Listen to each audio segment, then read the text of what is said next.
And welcome to Southampton, everybody. We are at the David Lloyd Centre down in Southampton for the end of year 2024 PickleB tournament.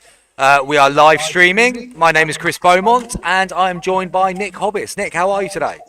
Yeah, very well. Season's greetings to you, Chris. Looking forward to the action today here down in Southampton. We've got a variety of standards from 4-0, 4-5, men's, female and mixed to look forward to. And some of the top players in the UK and Europe joining us, Chris. Yeah, very much so. We're looking forward to seeing both James Chowdhury and Thadia Locke on court over the next couple of days. We'll be seeing a lot of Thadia later here on court one, and as James Chowdhury no doubt progresses through the 4.5 men's doubles, we will see him here on show court at some point as well. Now, Nick, I think this is going to be the fourth game of the morning we're about to be watching, and we've got two of the players just warming up on court before their opposition arrive. But what have you enjoyed so far? I've enjoyed meeting and seeing new players play, Chris. I think these events are a great opportunity to get some exposure for some of the unknown players in the country, an opportunity for them to display their talents and watch their games back on the live stream.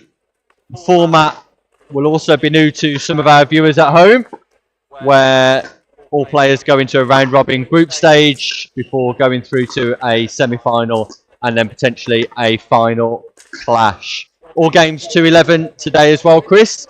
So nice and brief, which places the demand on players being accurate and sharp to begin with. Yeah, very much so. I think the first game of the morning we saw that both teams were a little bit tentative getting into it, but all of the players now will have been on show court and had us in there behind them doing the commentary, so they'll be getting used to the surroundings a lot more. And we're talking about the 4.0 level here, Nick. So as a pickleball player yourself, you play at a slightly higher rating than 4.0. How's the standard been today in terms of what you would expect to see at a 4.0 bracket? Yeah, I'm impressed, Chris. I think the standard in the UK is rising all the time. We've got players who are committing themselves to coaching sessions, to much more practice. There's much more players developing in the game as a result of competitions like this one down in Southampton. So I've been impressed. Lots of players who are mastering the basics, which is the focal point for anyone who's coming into the sport of pickleball. Very much so. 4.0 being one of the big brackets that we're commentating on today.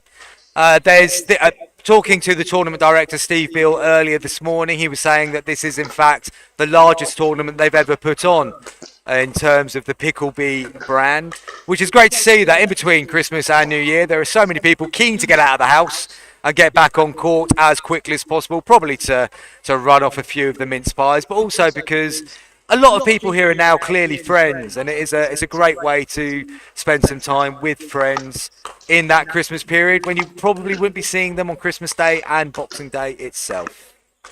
Yeah, it's holiday season here in the UK, and there's a great atmosphere here at David Lloyd Southampton on the South Coast.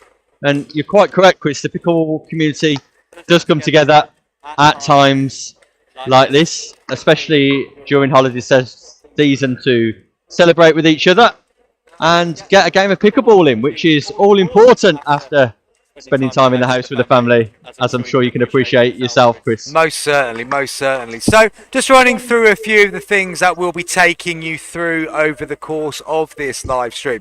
So in the top left, as you see it now, you should be able to see our wonderfully put together scoreboard, which will keep you up to date of the score as the match progresses.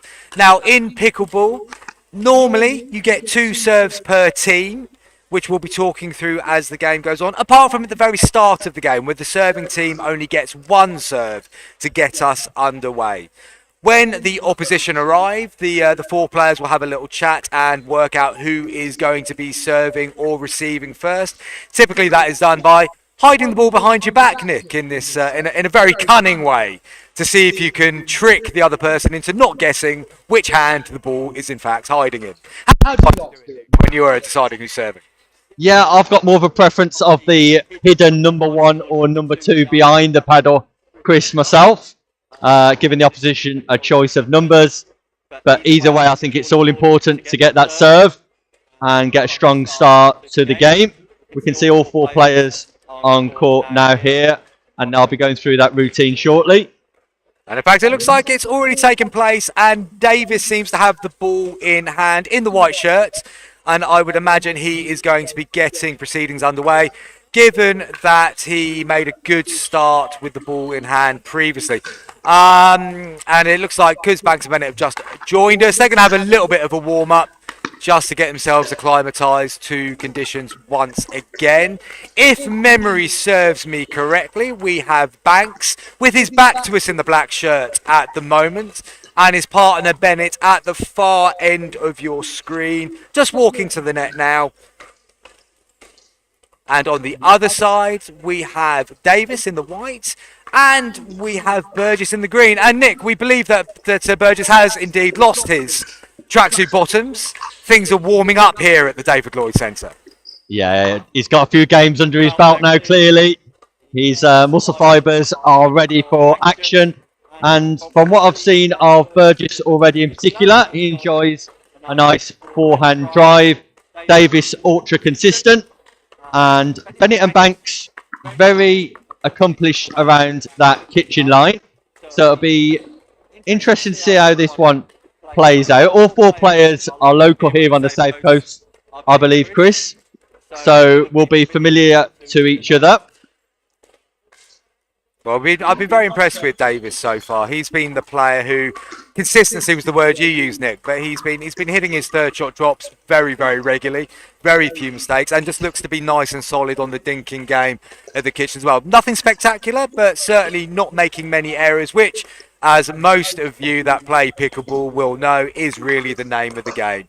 He or she who makes the fewest mistakes tends to come out on top at the end. Yeah, I'd agree with that, Chris. Consistency is the key, and one of my favourite phrases when I'm playing myself is serves, returns, and thirds. Get the basics of the game right, apply them consistently, and that will breed success. No doubt that's what's going through Davis's mind as he gets us underway then, Nick. And just after building him up, Chris, there we go. Davis lets us down straight away. Exactly what I was going to say, Nick. Commentator's curse joining us with the first bit of commentary here on the live stream today.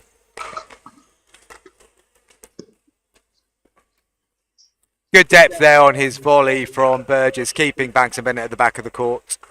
And he'll be pleased with the first touch of the ball on the paddle there.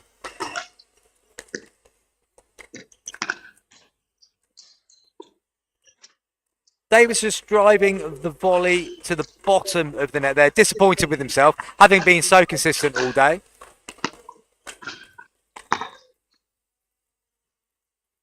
And Banks and Bennett getting a good drive onto Burgess there. Frustration already slipping in there for Burgess and Davis. Both of them shaking their heads at themselves. Not the start they would have wanted.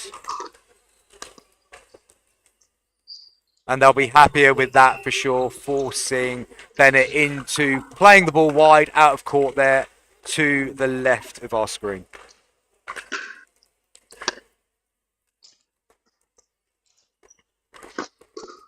Yeah, great drive down the line there from Banks, just catching Davis unaware.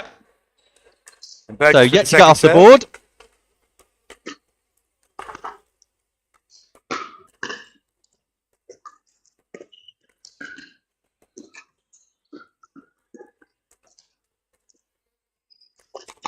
ATP from Stan Davis. It's showtime here in Southampton. Well, that's the first one he's been able to do where the ball wasn't out before he actually played the shot. So he'll be delighted to get his first one in the book this morning.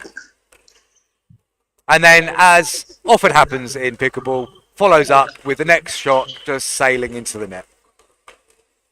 Nice steady start here from Bennett and Banks, though. Until the serve goes into the net. Unforced error. And there you go, Chris. First game of the day live, and commentator's curse is catching us both out. Oh, most certainly. That's two in the first 3 minutes of the game, which we could do without. But there we go, Davis finding his form there.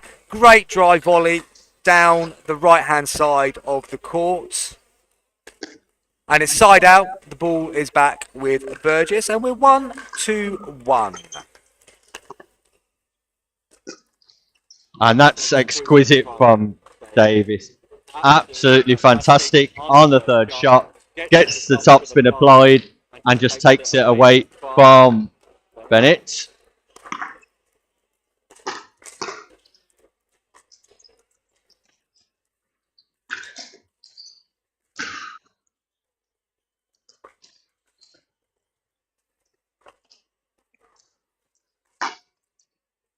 Nice play there by Burgess. Originally looking for the Ernie in that routine, but then the ball being popped up by Banks, and Burgess able to smash it to put them into the lead for the first time in this game.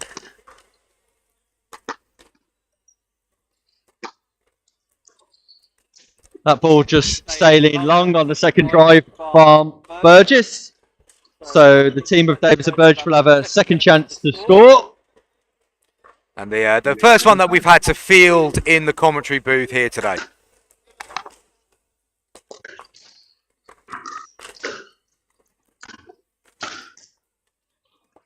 Yeah, good work there by Davis and Burgess. Again, Davis initially keeping the opposition right at the back of the court, forcing the pop-up, which Burgess was able to put away to the side of the court.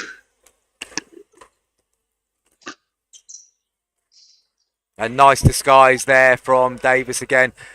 Hitting the body of Banks.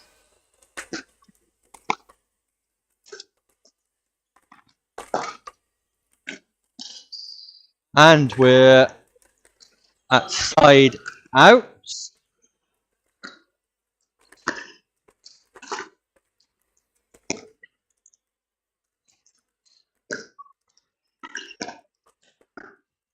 Good exchange there, Nick. Burgess and Davis coming out on top of that one. Banks is clipping the top of the nets.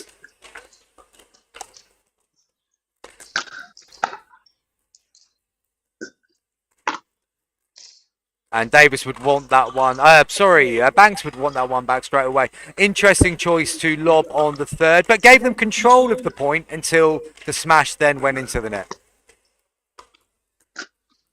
Great drive from Davis. Seals the point, and at 6-2, we've got a change of ends, Chris. Anything Bennett and Banks can do to get back into the game here? I think initially they've got to keep the ball lower. There's quite a lot that's going up there now for Davis and Burgess to be able to attack. And they're spending a lot of time at the back of the court. So if they can find a way to reset and gradually get themselves up to the kitchen to neutralise it, that would be good for them too. Great drive from Burgess off the forehand. Wing. Just catches Banks unaware.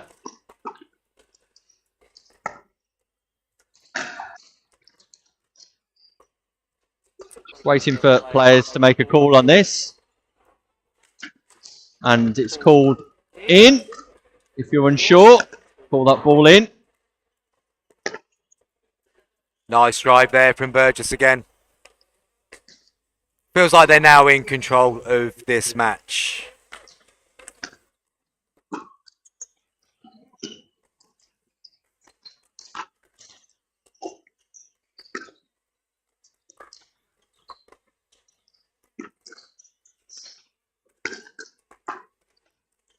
That ball just sails long again. We see the Burgess Ernie attempt there, Chris. Yeah, that was some good work again from Burgess and Davis. They're just feeling like they're going to take this one home.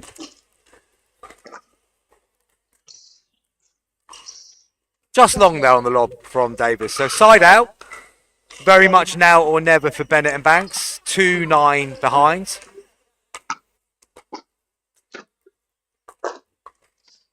Good control from Davis. Just forcing the opponent to play one more shot, and that one more shot going into the net.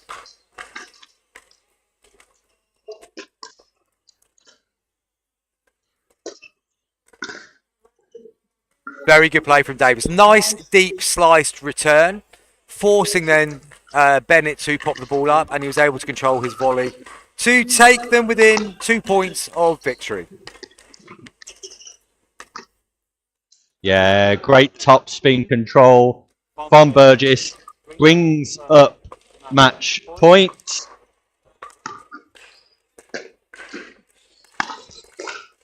And again, not able to control the speed up from Burgess. And ultimately, it's a strong win for Burgess and Davis there, Chris. Yeah, very much so. They took a little bit of time to get going. There's a few early mistakes from both Davis and Burgess, but after that, they settled into the rhythm of the game and took it home quite comfortably in the end. So we will be back shortly with the next bit of action here from the David Lloyd Centre. We will be remaining with the men's 4.0, and we'll be back very soon.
Welcome back to the David Lloyd Centre here in Southampton, everyone. And we are about to see another 4.0 men's doubles game get underway here.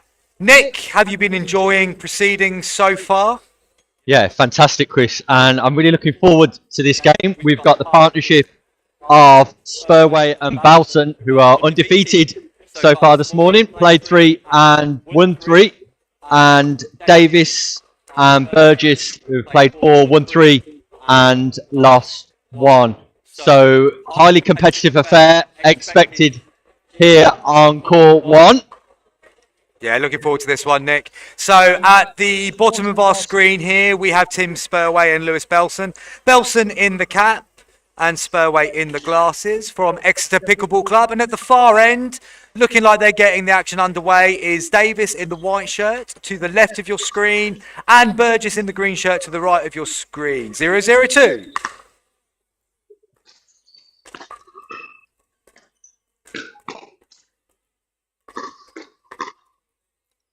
And a ferocious first exchange there, Nick. Yeah, that's great defence from Davis and Burgess there. Defending the speed-ups from Belson.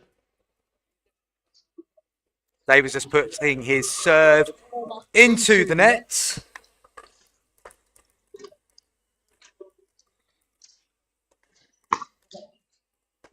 And Belson follows suit. Some early nerves on show on court 1 here, and this all-important fixture. Spurway just putting his serve wide as well, so a side out there with both serves being faults. 3 unreturned serves in a row. Standard will improve.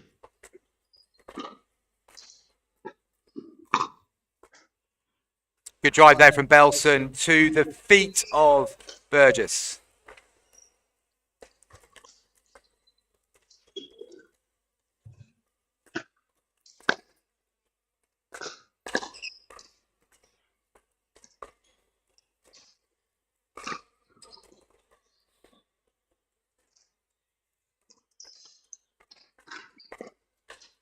And that's great play from Belson. Sends Burgess out wide, then pierces the partnership of Davis and Burgess straight down the middle.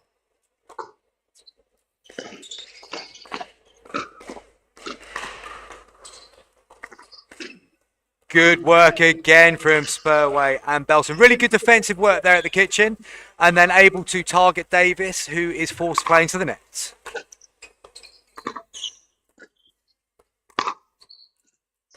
And Belson just sending that drive long. Belson looking fired up for this affair. All action. Highly athletic.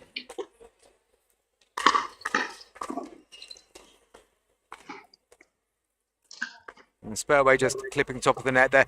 Nick, you mentioned highly athletic. How much do you think being athletic does give you an advantage on a pickleball court? Just that mobility around the court to get forward from the baseline to the kitchen line. Being able to accelerate through is all important. Physical asset. Davis on serve.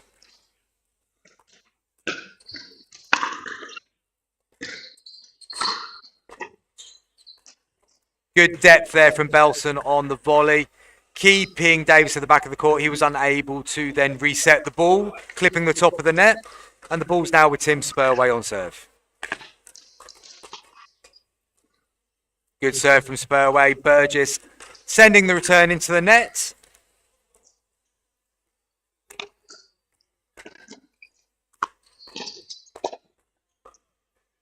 And Burgess jamming Belson there at the feet with a good drive volley.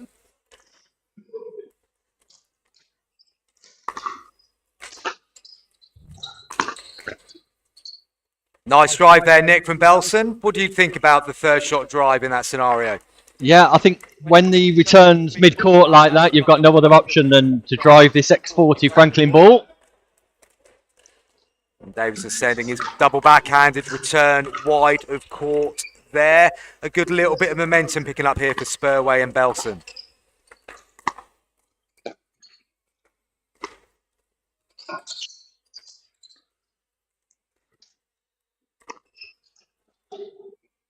And Belson, not quite an ATP attempt, but he was very wide from court, and the ball just sails long. Side out.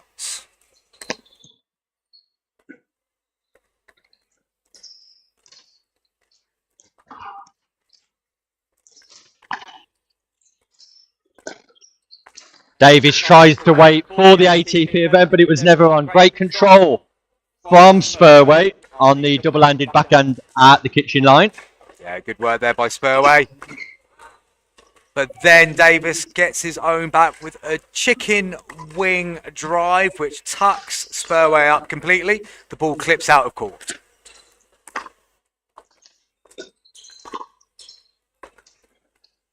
Great third from Davis on that occasion.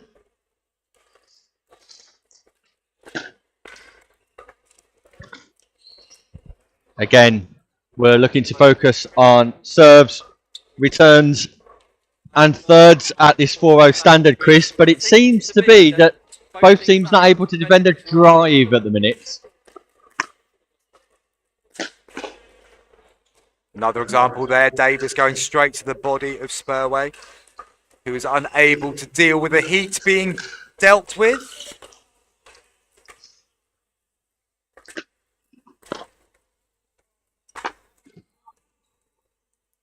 And at 6-4, we see a change of ends, and I think that's the ploy, Chris, for Davis and Burgess here.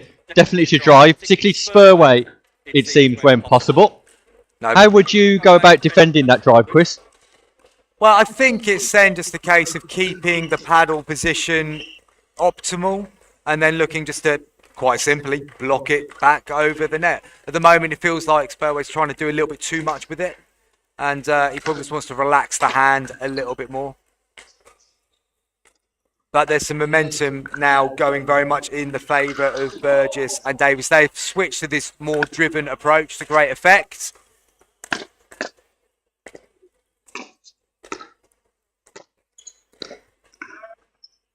Great slob from Davis. Was that in, Chris? Looked in Looked from close. where I was standing, Nick, and Spurway gave it the correct hand signal.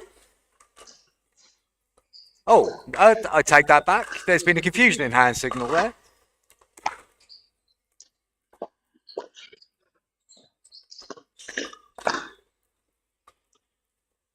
Yeah, good work again by Davis. Davis very much feeling like he is being the protagonist in this game now, starting to turn the game into his game, playing it the way that he wants to play.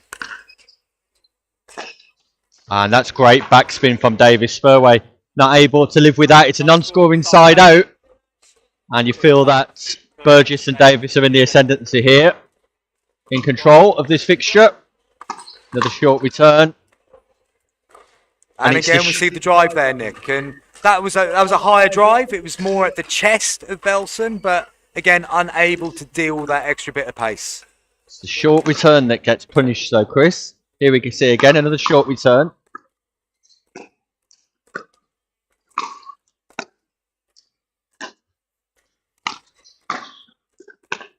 Yeah, great nice forehand drive. Great forehand drive from Davis. And again, the way that point's set up is a poor return, Chris. Yeah, the returns have got to be deeper. And they've got to start getting deeper now. We're seeing that one going a little deeper.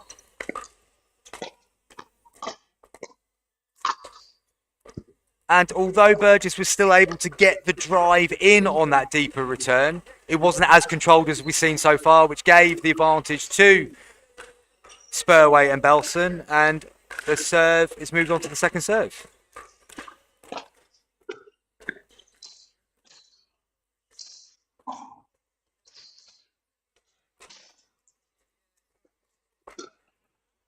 Ball just sails long from Davis, who wants some confirmation from us. We have no refereeing due restriction on this game, though, Chris.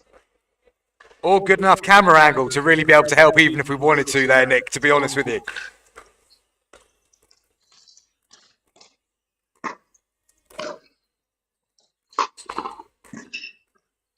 And Belson unlucky there, just hitting the very top of the net.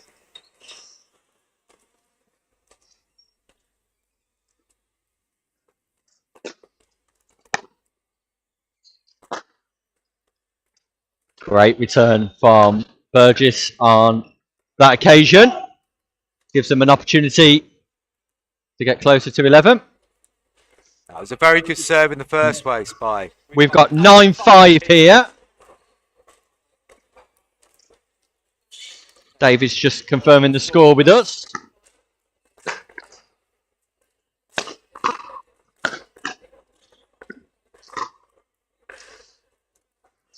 Great speed up from Belson. Davis not able to defend on this occasion.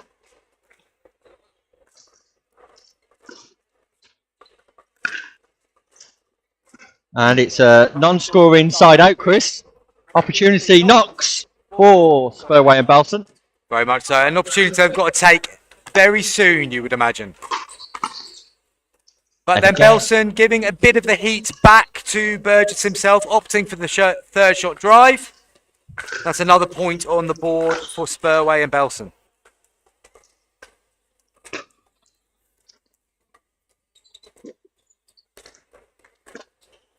And again, just the speed up and the drive, not being able to be defended on that occasion.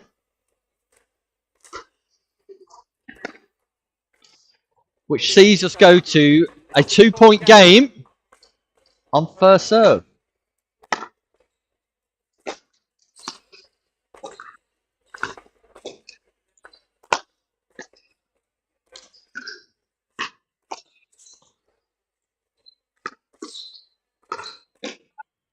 You feel for Spurway and Belson there that they've done so well in that point to get themselves up to the kitchen line. But great work again from Burgess to force Spurway into the error.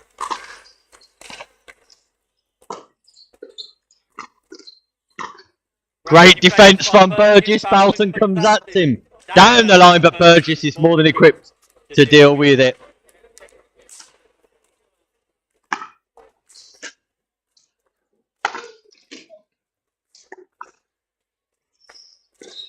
And that deeper return, Chris, just allows Belson and Spurway to get to the kitchen line a little bit more time defending that drive. Yeah, very good play.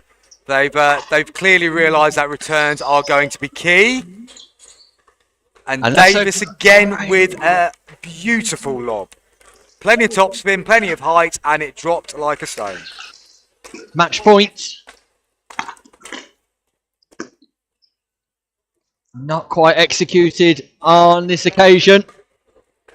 So another opportunity for Spurway and Belson.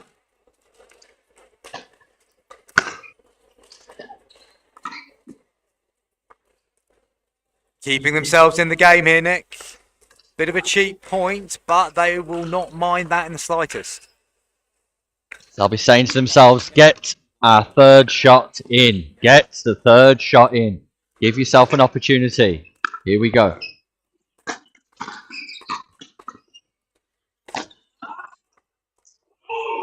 Well, Nick, they got the third shot in. They got the fifth shot in. It was the seventh on that occasion, which unfortunately ended up in the net for Tim Spurway.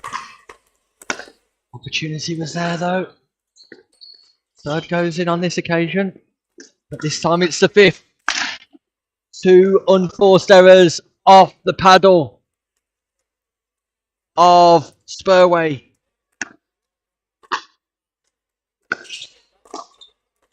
Brings up match point.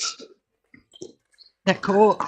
Overhead smash. And Burgess cannot defend that on this occasion. So, second opportunity this time round.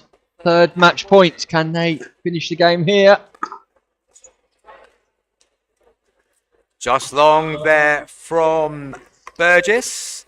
So, once again, Spurway and Belson have an opportunity to save this game.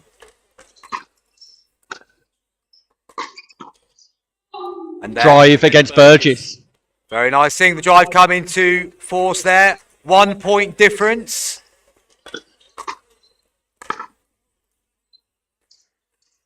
And we have 10 all, Nick. It's win by 1. So, what happens now?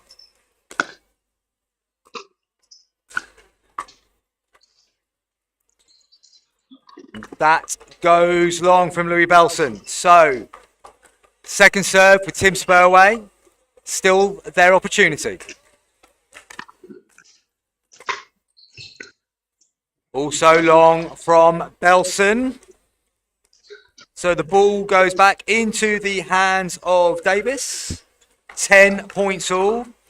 This point, fourth match point for Davis and Burgess. Can they get the job done? Defended 2. This is their 4th. 3rd goes in. And that just sails wide. He's being called out.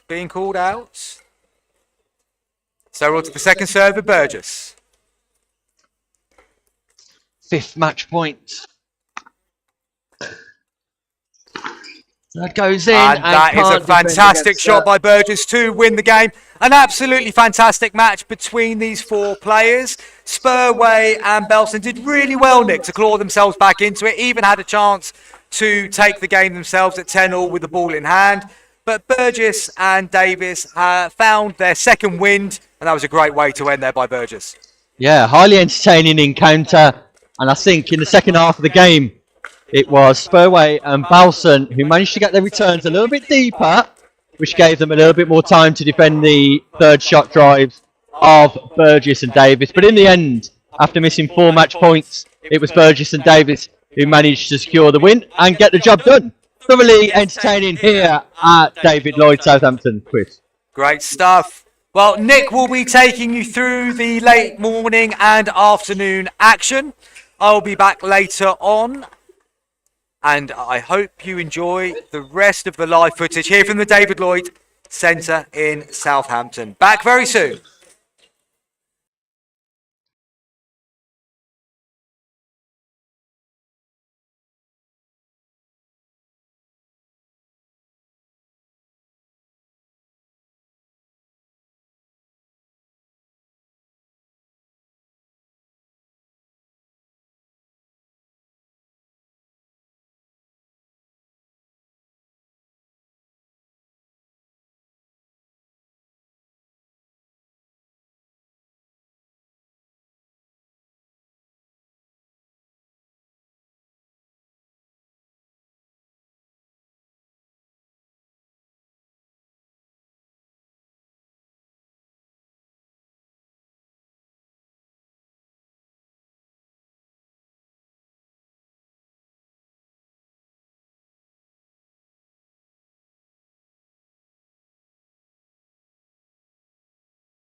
And welcome back here to David Lloyd Southampton.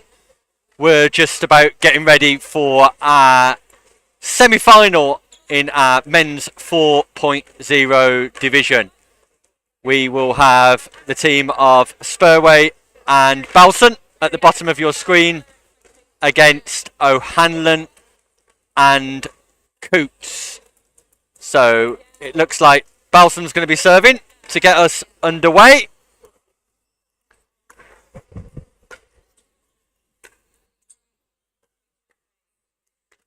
And the third goes into the net. So over to Glenn O'Hanlon, pickleball player from Essex.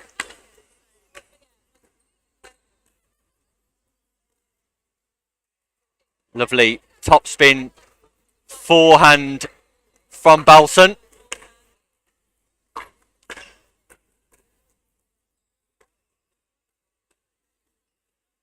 And it's a non-scoring side out. KG affair to begin with here. Live in Southampton.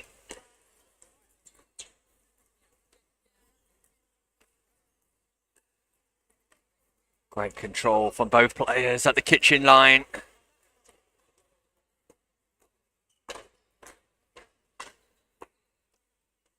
Great defence from O'Hanlon. And this time it's out, and that is the first point on the board. Great speed up from Spurway, which puts Belson on the board.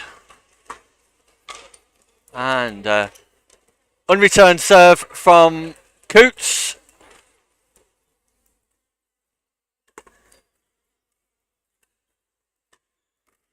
Just like to see players settle down into this semi-final. Consider serves, returns and thirds. And just as I say that, it's an unforced error off the paddle of Spurway, sending his serve out wide.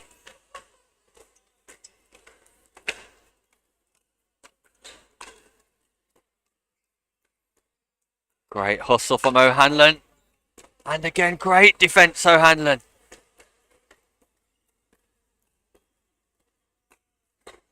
And O'Hanlon keeps the ball in play to great effect and gets their first point on the board. Great defence from the baseline. Glenn O'Hanlon.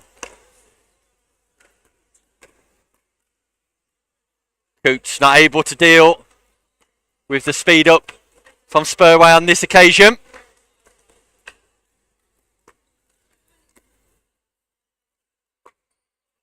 And the third goes into net. So Jack Coots just taking his time to get into this game.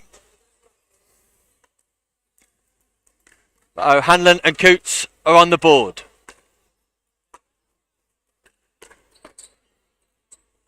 Great speed up there from Belson, attacking the backhand side of O'Hanlon. Keeps himself low to the floor. Works his paddle from low to high.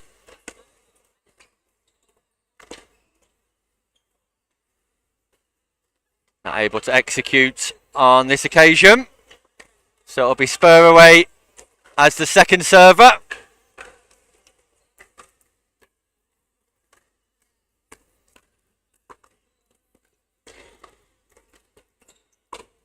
Yeah, great play from Belson. The third is nice.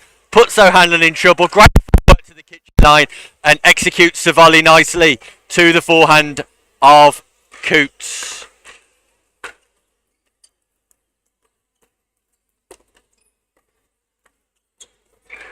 Great defence. Great defence from Spurway and Belson again. And Coots just finding the occasion a little bit too much at the minute. I'm sure he'll settle himself down. Nice return. That'll give him more confidence, Jack Coots. Local player from Southampton.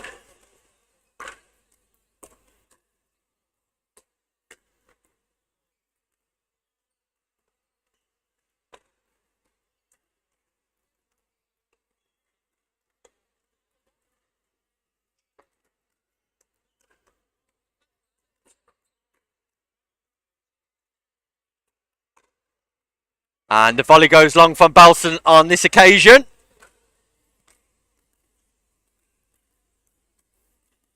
Third shot, speed up preferable that time for O'Hanlon. Let's see if they adopt the same strategy. No, third shot drop. Dinking exchange. Great control from both players. And O'Hanlon just backing off on the kitchen line. Gives Spurway some space to play. And Spurway manages to execute the volley. Just composes himself before that serve. Great deep return. Spurway just puts the forehand long.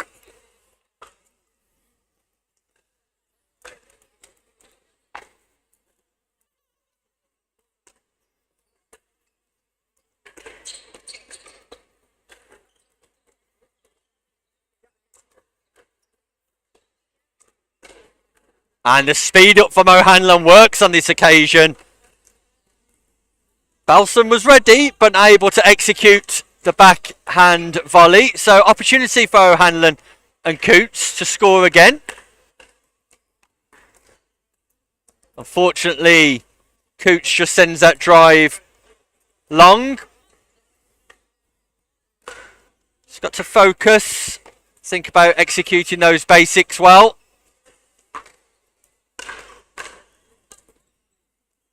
And again, just the third goes slightly awry for Jack Coots, who seems a little bit all out of sorts.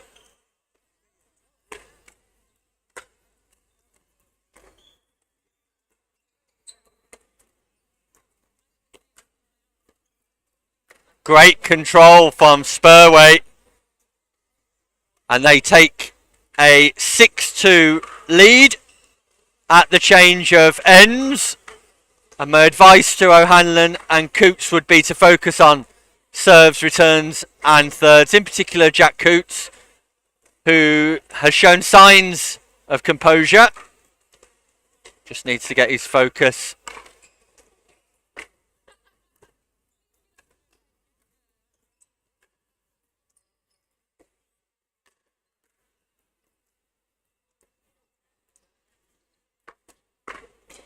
Yeah, great defence from Jack Coots. On this occasion, Spurway tries to speed up down the centre, and Coots is more than able to deal with it.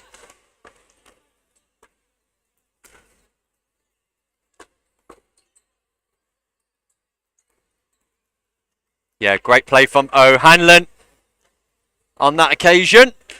Defending the speed up from Belson, possibly deploy some more patience on that occasion, Belson. And the return just sails long.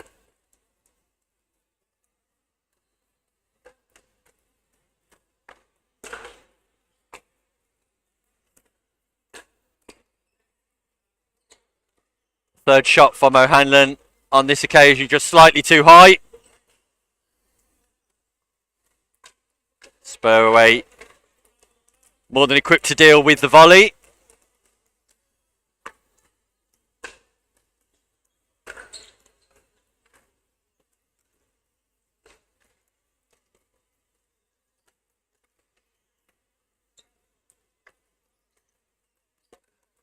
Great.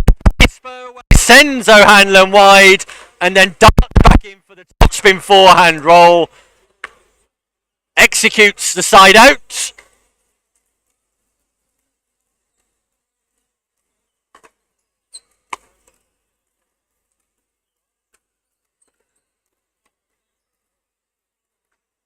Coots just keeps the ball in play, and sometimes that's the best tactic in a game of this nature. Just keep the ball in play, make your opposition play one more shot.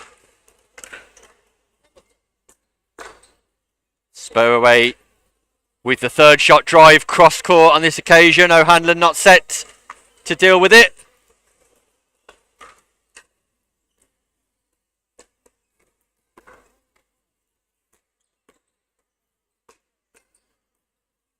Yeah, better base that time from O'Hanlon. Got his foundation right and was able to defend the drive.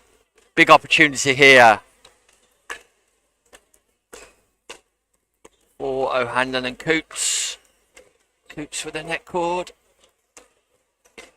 And again, that's just slightly too high from O'Hanlon. And Belson's able to jump it away to the feet of Coots.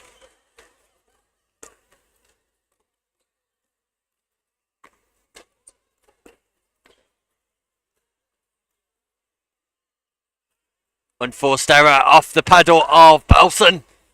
Probably going long. Wanted to put it away. Sent it straight into the nets.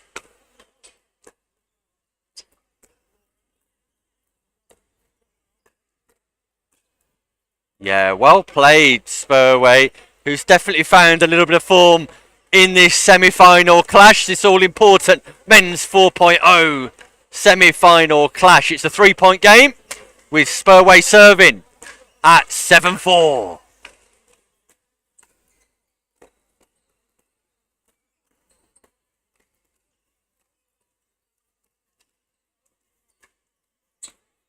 And this time it's Belson who knocks the ball up off a dink, and Coots is able to put the ball away behind Spurway.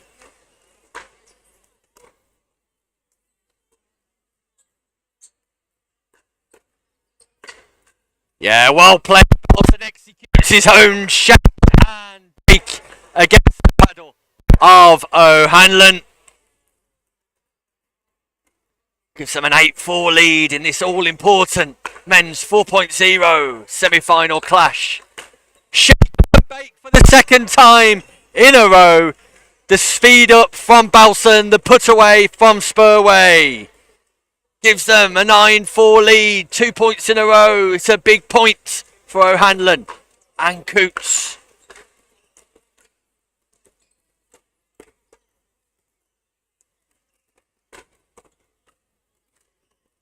O'Hanlon again just backing off from that kitchen line. If I had some advice, it would be to stay at that kitchen line. But that brings up match point for Belson and Spurway in their quest to get through to the final.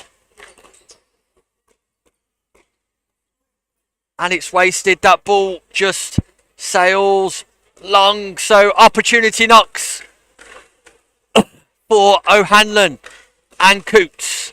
Can they get themselves back into this game? Unforced error at a crucial stage, sending the serve long.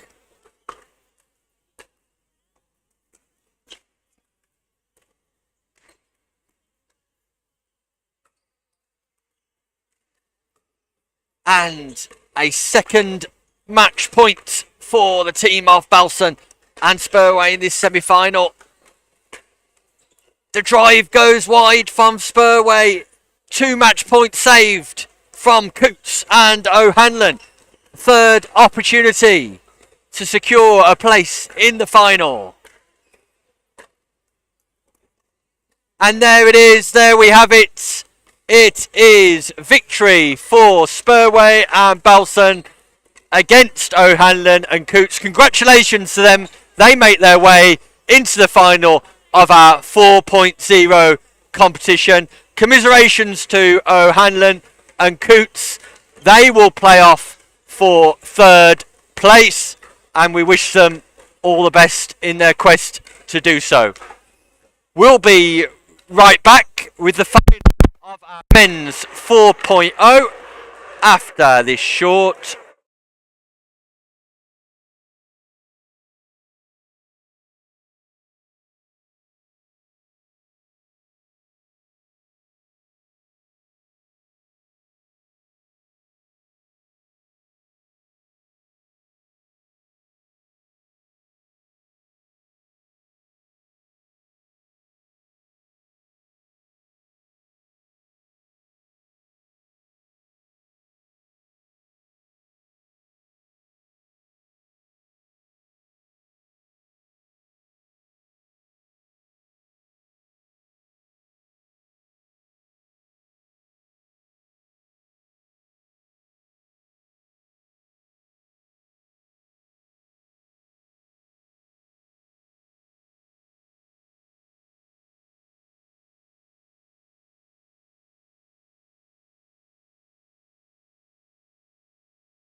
Okay, welcome back to David Lloyd, Southampton. We've got our first group game in the men's 4.5 division. We've got Gregory and Belson on the near side, playing against Dye and Berwasia at the top of the court. Josh Dye in the two-tone blue shirt.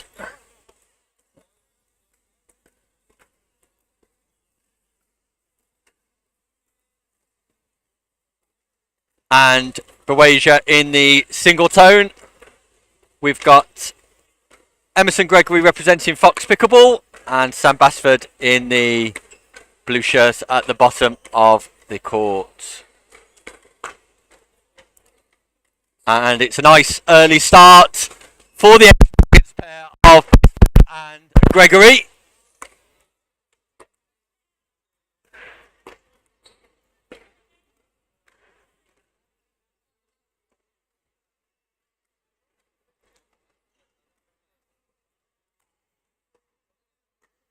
Josh Dye serves to Basford.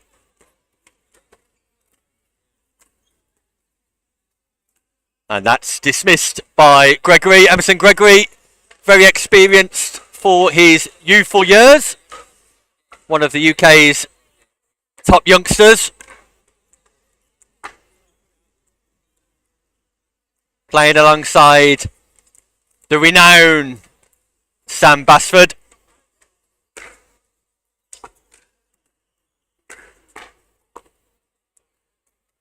Busy 2024 for Basford, who's been having success as a coach with the England international team.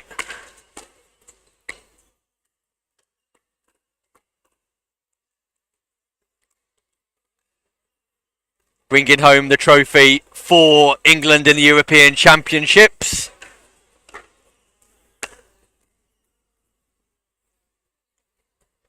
And Dye and Berwasia are on the board.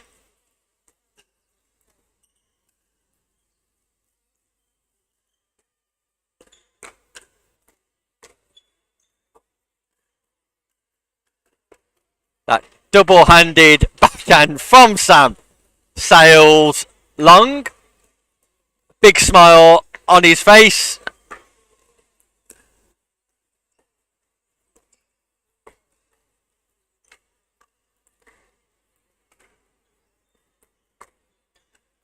Yeah, great put away from Gregory. Stands ready at the kitchen line. And dismisses the pop-up. Not able to get the return back though. Looks down at the floor. Thinks there was an unusual bounce on that. So we're tied at 3-all.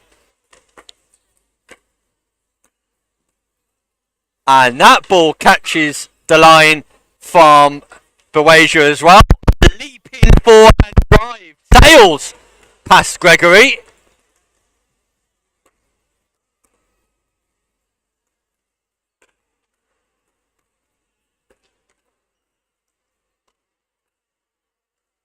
And we see side out.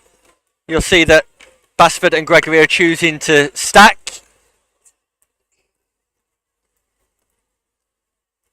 Keeping Emerson Gregory on the forehand side and Sam Basford on the backhand side wherever possible.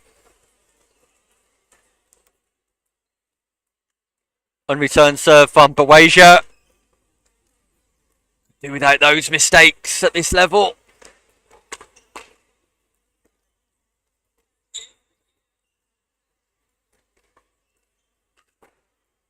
Yeah, great defence on the backhand from Basford.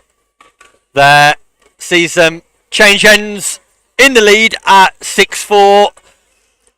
And it looks rather comfortable from Basford and Gregory. However, Berwasia and Dye, not without their chances in this game.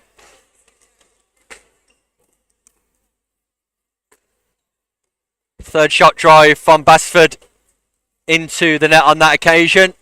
Just talking to himself to get a little bit lower on the shots. Come through from low to high maybe. This time the third shot drive from Gregory proves fruitful.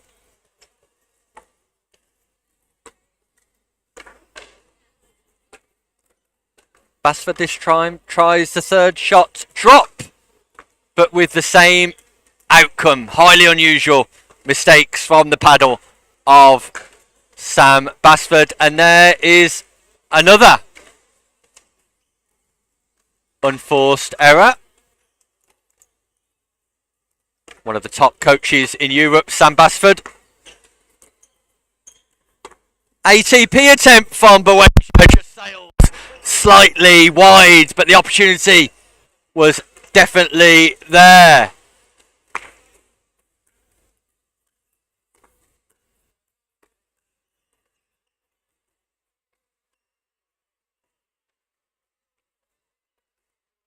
Side out at 7-5. And again, there's no joy off the paddle of Basford on his third shots, who sees the funny side of those mistakes at the minute.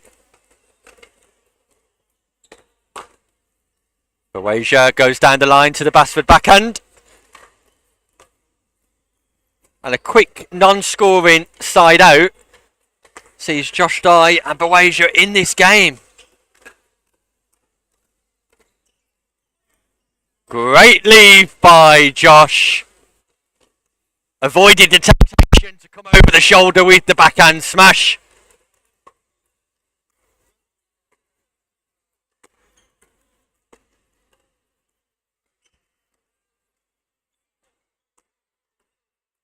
And Basford sends that one sailing wide again. And all of a sudden we're drawing at 7-7 on Boasia's serve.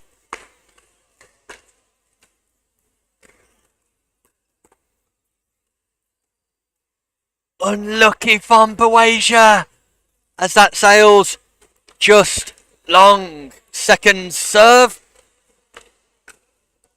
at 7-7.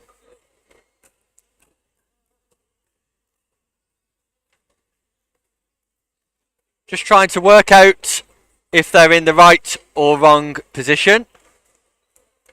And they're okay on second serve at 7-7.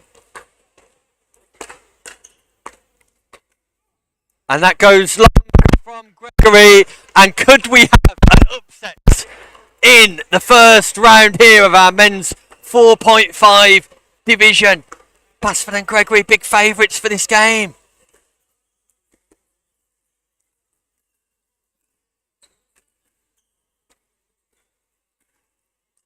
And that goes in off the paddle of Boasia. And it's a 2-point lead for Boasia and Dye in a spirited, competitive affair.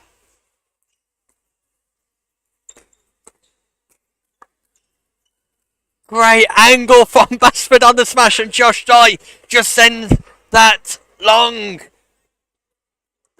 Work to do for Basford and Gregory. And Boasia too keen to get the run on Basford on that occasion. A 1-point game. And an unforced error at the wrong time from Josh Dye. Sees us tied at 9-all. What a game. Great backhand flicks. Great defence from Gregory, but not on this occasion. Superb technique from Josh Dye to defend the advances of Gregory.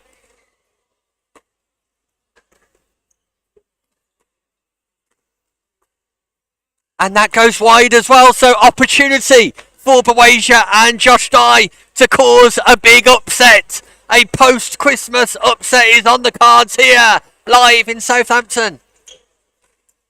Boasia just misses the ball on that occasion. Second opportunity for the team with Josh Dye serving at 9-all.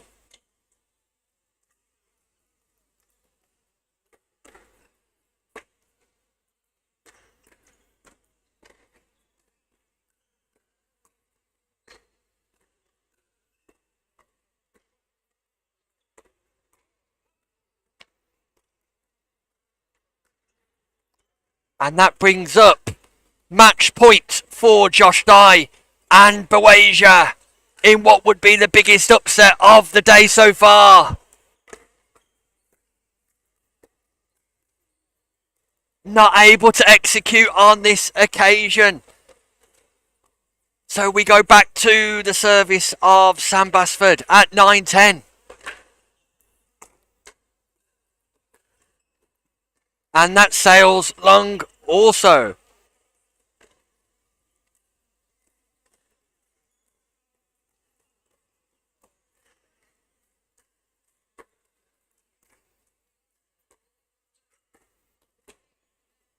And that's also long off the paddle of Josh Dye.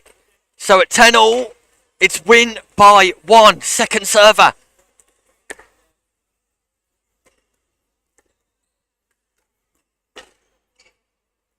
And that just sails long, and Gregory have got the job done against a spirited Dye and Bawasia, who could be pleased with their performance in a thoroughly entertaining encounter. Lots of unforced errors off the paddle on Basford, but they'll be relieved to get over the line. Congratulations to them.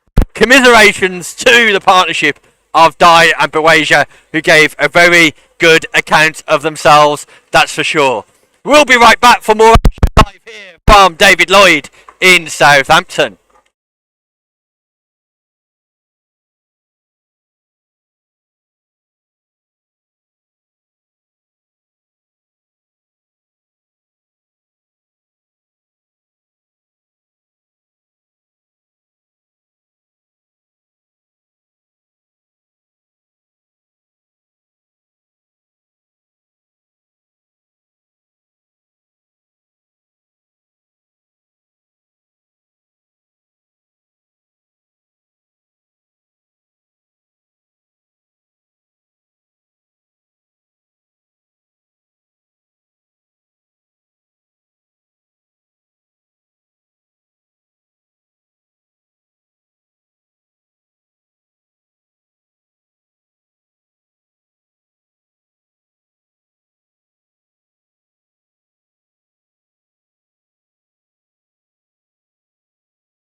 Welcome back to David Lloyd, Southampton.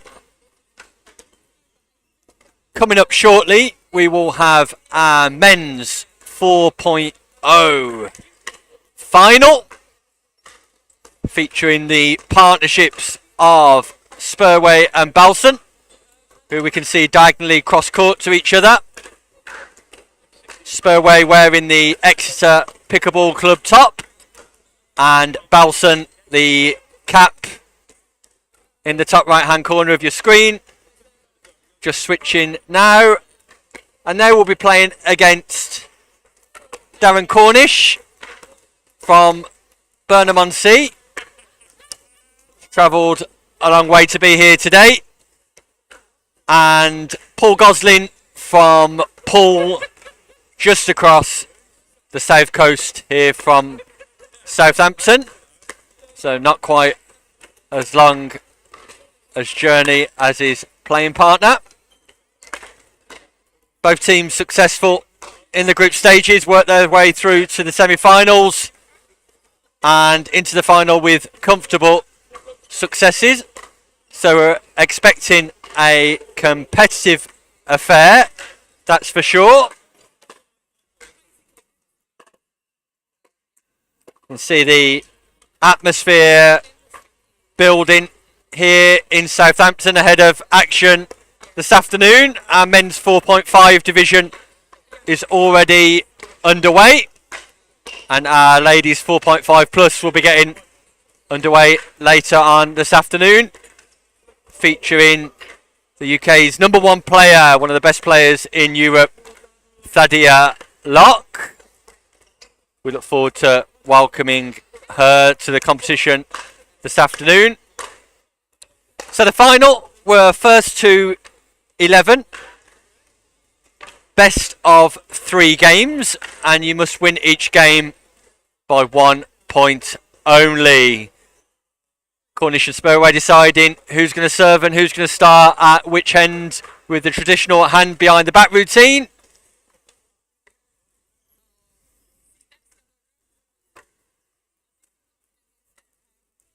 Looks like Cornish and Gosling will start at the top of your screen. Spurway and Belson serving from the bottom. They're just confirming the structure and the format for this final with each other to make sure everybody's aware. And then we will be underway here live for PickleB Pickleball tournaments. Find more information at pickleb.co.uk.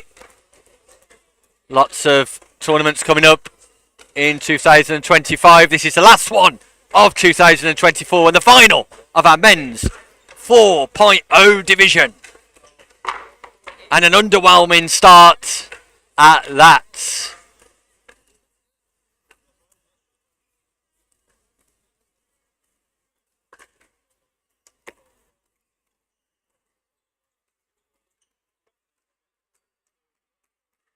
Nice early point for Cornish and Gosling on the board. Let's focus on some net adjustments. So Paul Gosling serving.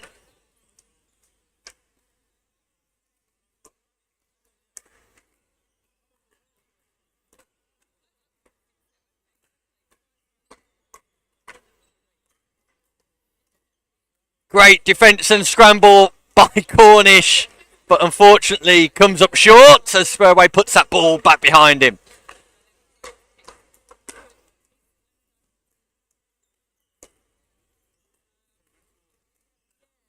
And again, as we settle down into this final, it's going to be a case of getting the basics right. Just compose themselves. Ball's called long by Belson. And they're off the board as well.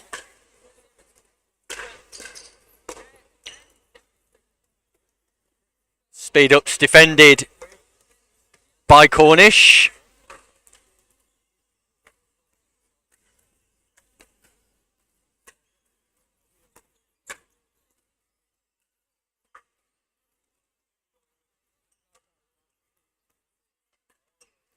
Yeah, great put away by Gosling. The ball's popped up by Spurway, and he knows about it as well. So we have a side out.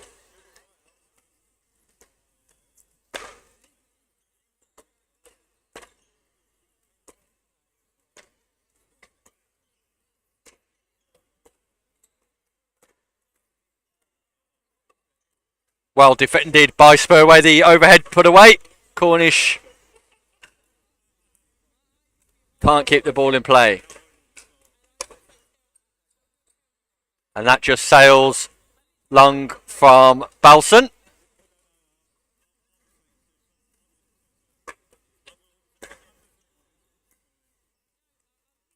And again, all players just finding their feet in this final.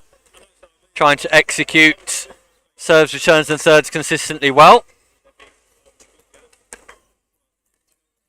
Yeah, great third by Spurway. Gosling not able to control that from the kitchen.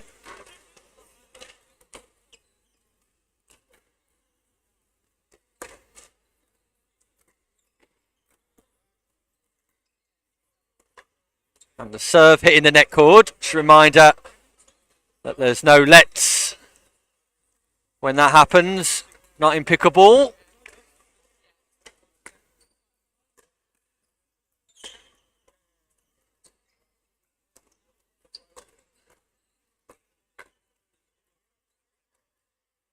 Yeah, that ball's called in by Cornish. Great topspin roll off the paddle of Belson.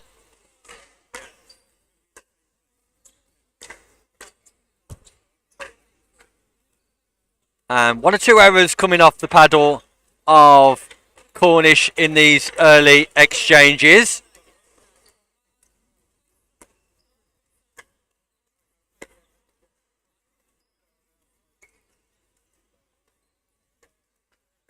The first stinking exchange of the final.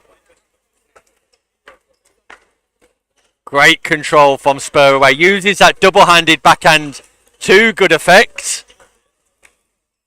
And Cornish just not able to control on this occasion.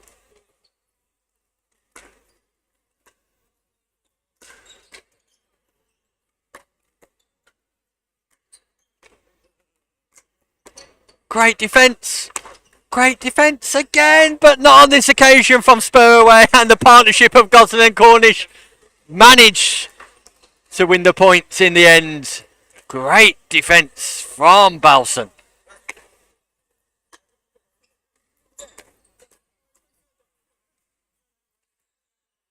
And Gosling defends the speed up. Belson's not there for the bait part of the shake and bake.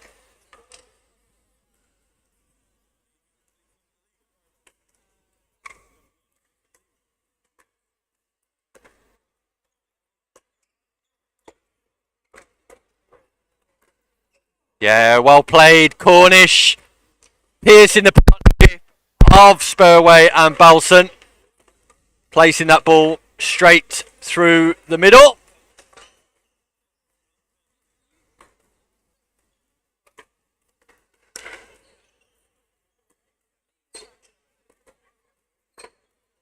Lovely topspin backhand roll from Belson. Extends his arm and drives through that ball.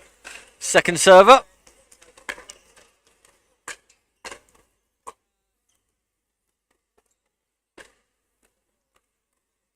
Gosling just not able to execute from the baseline there on that occasion.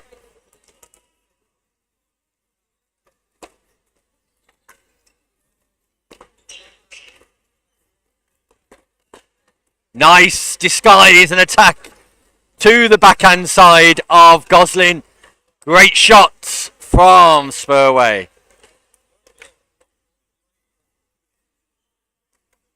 Won't be changing ends at 6 in the final. Change ends after each game.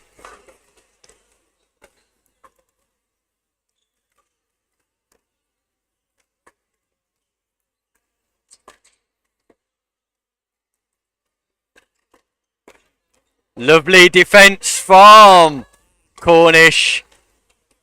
Stops the attack from Spurway.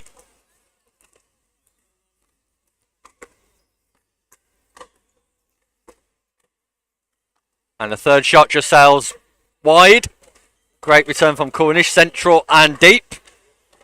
So opportunity for Cornish and Gosling to get back in the game. That's 3-6. And that's a lovely third shot drop from Paul Gosling. Puts Belson in a quandary at the kitchen line, whether to volley or let that ball bounce. Just long on this occasion.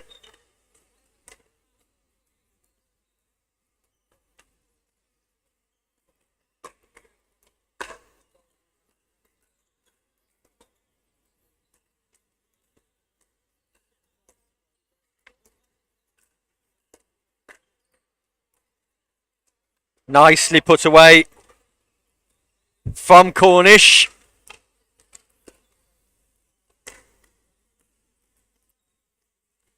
Down the middle of the court.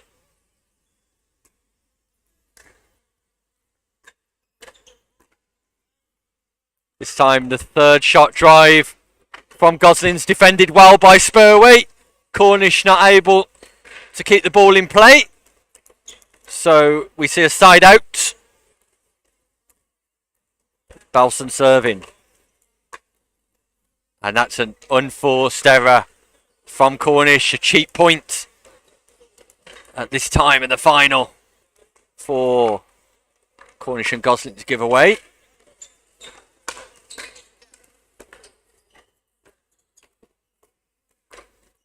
All action from Belson at the kitchen line. Backhand, forehand, backhand, and then forehand winner. Great play live here in Southampton. Lovely third shot drive from Spurway, and the partnership of Belson and Spurway are starting to cook on him.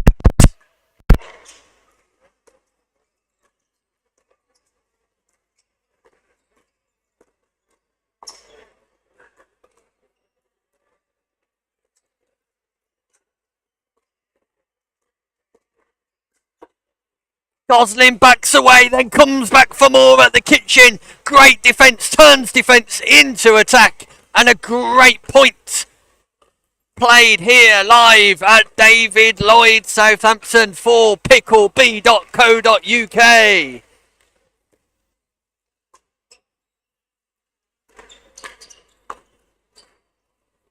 Shake and bake with a little bit of luck in between the net cord, just catching Cornish unaware, unable to readjust.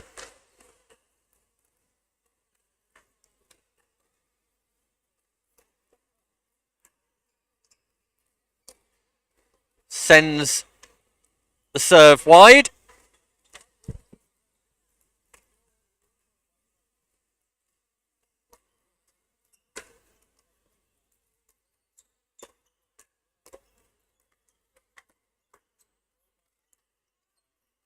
And that goes wide as well off the paddle of Spurway.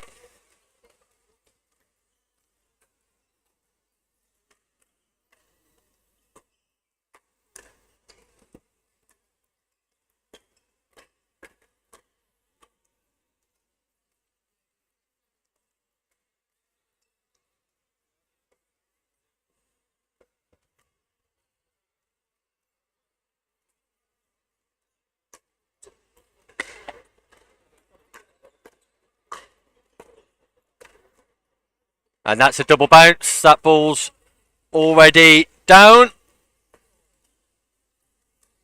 So 2 points required for Spurway and Belson to secure this first game of our final. Great deep return. It's a deep return that puts Belson in trouble. Well played, Paul Gosling.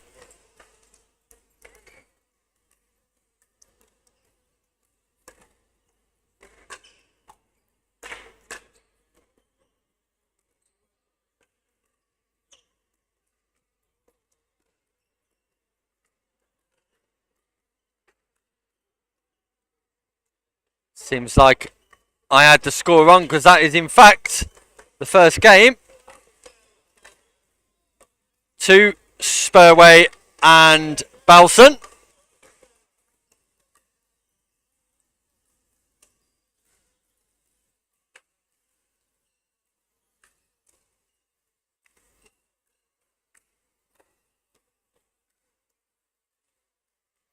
So Spurway and Belson take the first game. Remember, our final is best of 3 in our 4-0 division. Customary friendly exchange at the change of ends. Cornish and Goslin just need to work their way to the kitchen line, I feel. Try and be a bit more consistent in their approach through the transition zone. Get to that kitchen line and try and engage Spurway and Belson in some dinking rallies. Avoiding a pop-up. And try and keep things as tight as possible.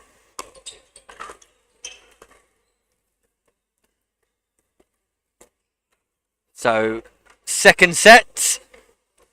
Goslin and Cornish must win this set to keep their gold medal dreams alive.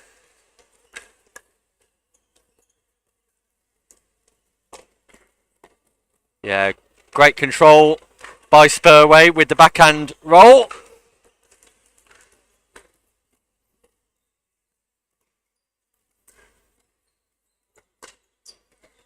Third shot drive from Belson. Just clips the net.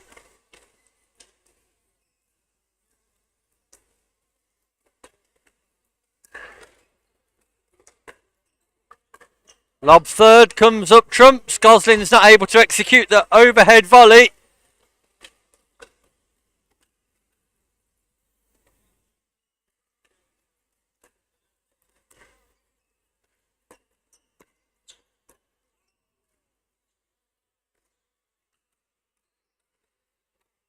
Spurway not able to work his own shake and bake.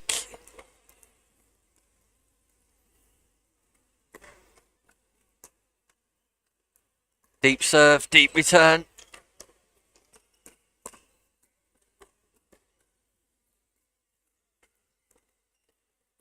Cornish chooses to lob, and that's just sailed long on this occasion.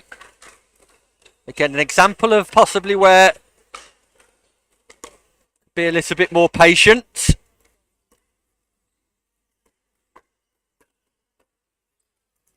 And that sails long from the paddle of Belson on this occasion. 2-1. And that ball was possibly going wide, and Belson knows it. 3 point there for Goslin.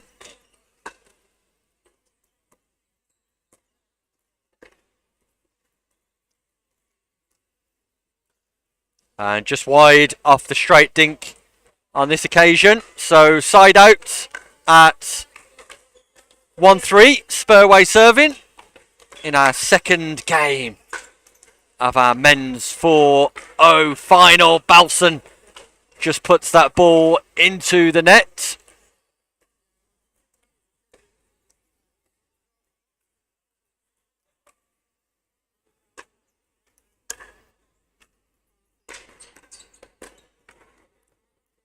And Goslin's tapped by Spurway.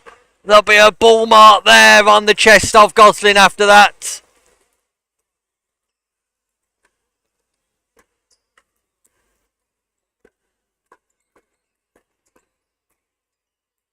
Just long from Spurway. They've managed to set the opportunity up nicely, but not able to execute on this occasion.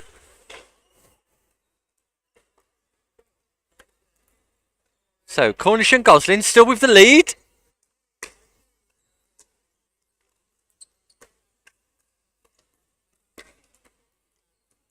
And again, just an error off the paddle of Cornish. Would like to see him adopt a little bit more control and possibly be still when he's playing that shot in the transition zone. Change the tactics from Gosling with the drive. Belson more than equipped to deal with the onslaught from Gosling on that occasion.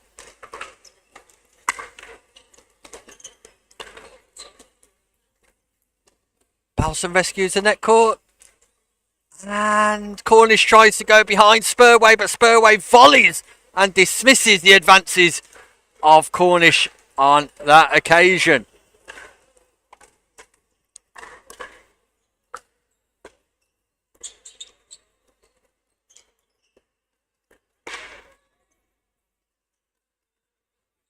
Bit of confusion down the centre from Cornish and Gosling.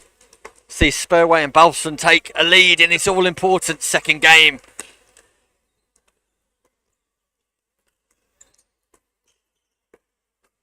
Yeah, great put away, Paul Gosling. Nice top spin roll at the kitchen line.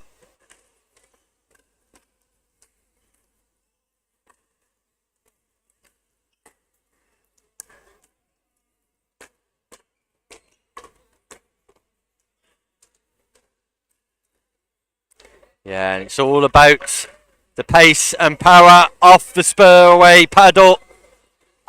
Intimidating Gosling and Cornish with the power.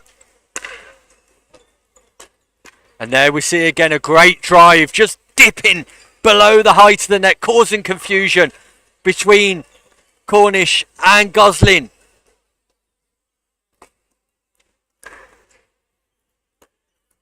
Exactly the same shot. It's a replica, and Spurway has got his forehand on fire at the minute. 7-3 up. Second set of our final. 4 more points to get the gold medal. Make that 3 as Gosling sends it into the base of the net. And what a run this is from Spurway in their quest for the gold medal.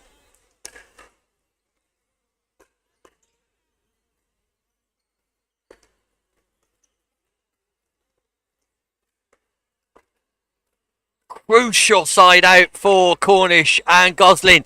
Can they work their way back into this game? This crucial second game of our final. And it's a third shot that's missed by Cornish.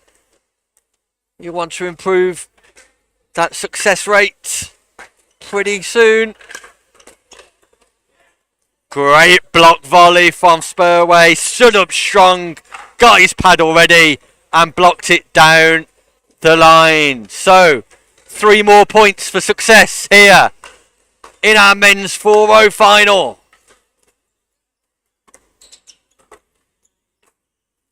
Not on this occasion. Belson possibly losing a little bit of patience, searching for a bit much.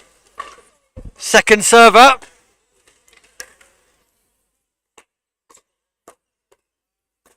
And it's all about the Spurway forehand.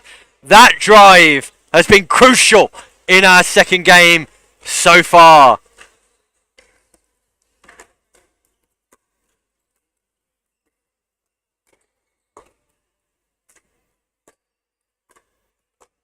Great defence. Great smash from Gosling. Is that ball bouncing in? No, just wide. Great attack from Paul Gosling. Not able to be defended on this occasion by Spurway. Final opportunities here for Cornish and Gosling.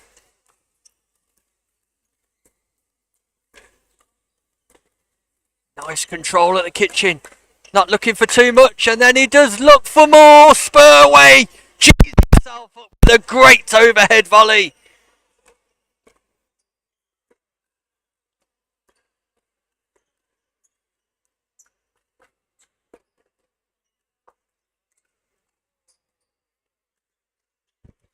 And Cornish just sends that dink out wide. Belson looking for repeated earnings on that occasion.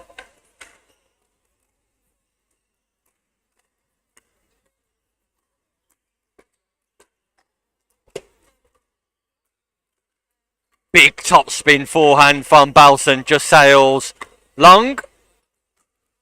So just stuck on 9 here. Spurway and Belson. 2 points away from the gold medal. Make that 1. We are now at match point here in our men's 4-0 final.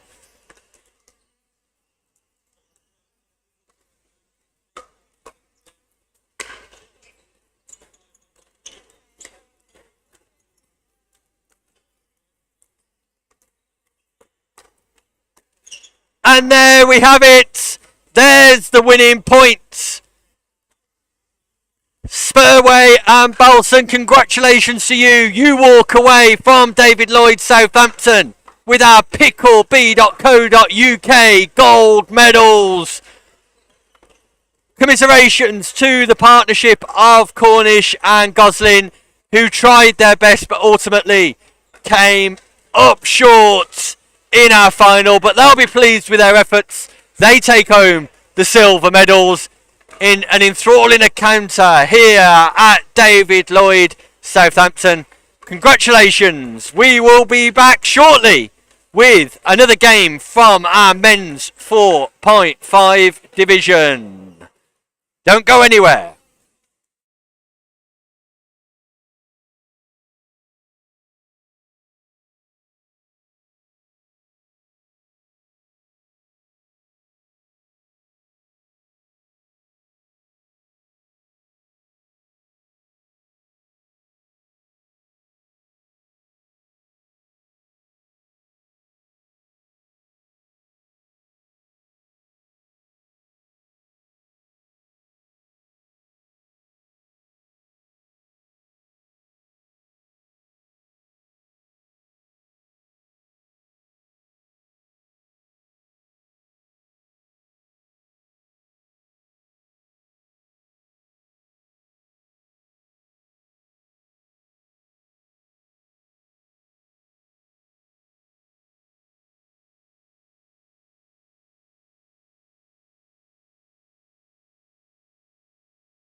Welcome back to David Lloyd here in Southampton on the South Coast, United Kingdom. We're moving on with our 4.5 division.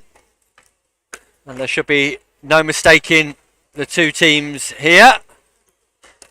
We've got Emerson Gregory and Sam Basford in blue, playing against Jonathan Adams wearing the pink London Pickleball shirt, and his playing partner for the day, Jason Patel. Emerson and Sam narrowly managing a victory in their first game, but will be favourites in this competition today. And Jonathan Adams and Jason Patel just coming off the back of a defeat, so we'd expect Gregory and Basford to take this encounter, but I'm sure it will be a competitive affair.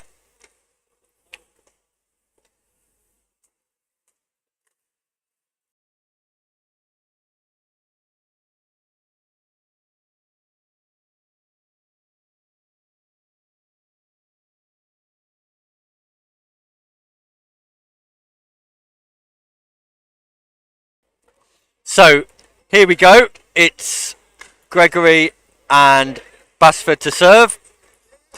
1 game to 11 and win by 1.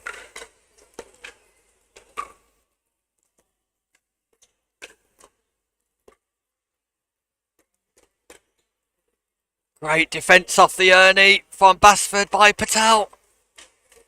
And what a point to begin with. Fantastic speed up from Basford, and it's a great first point of the game.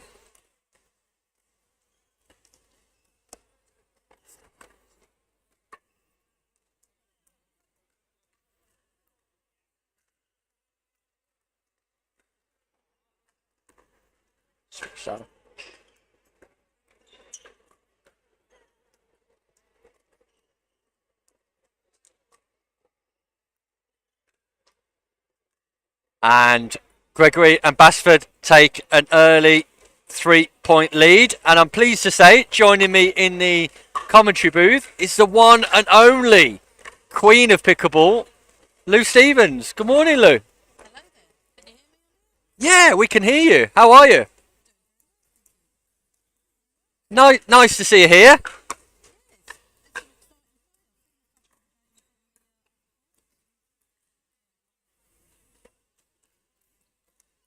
Good start here from Gregory and Basford, Lou.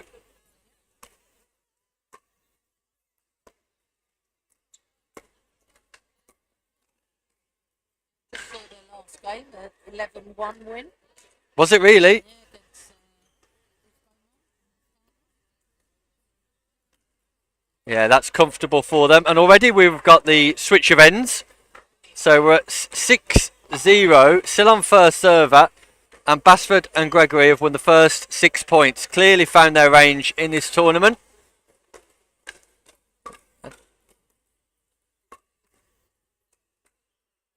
And at last, you want to show him what he's learned? Sam Basford, one of the top coaches here in the UK. And I know that Adams also plays for his Pickleball team in the Franklin Premier Pickleball League. That's called Long by Patel. So they're on the board, Lou. Service error, unforced error. Can't afford that at this level, Louise.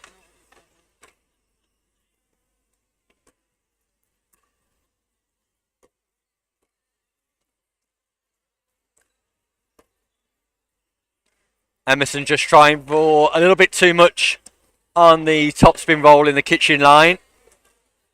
So we go over to Sam on serve, Sam Basford.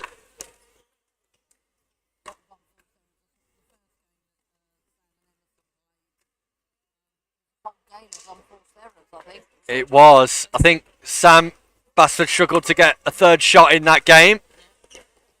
Obviously just a warm-up for them because this looks particularly comfortable at the minute. It must be your presence, Lou, all of your ability magically drifting into the paddles of Basford and Gregory. When can we next see you on court?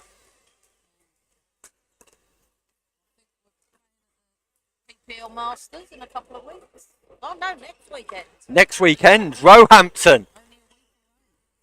Fourth fixture.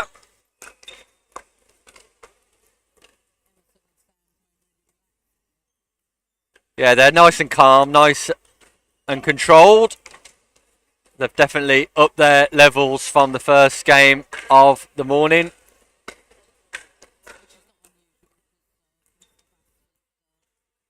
Takes a couple of hours to wake himself up. Probably should try setting his alarm clock a little bit earlier in that case.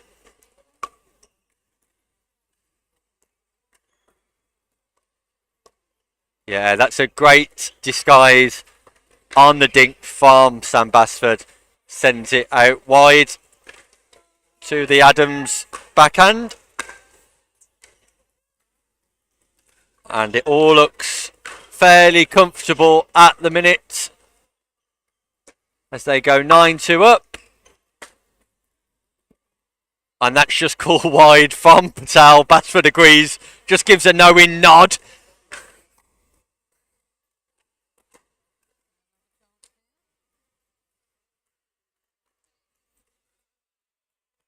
What's coming up big for you in 2025, Lou? In 2 weeks' time. A bit more pickleball out there. Fantastic.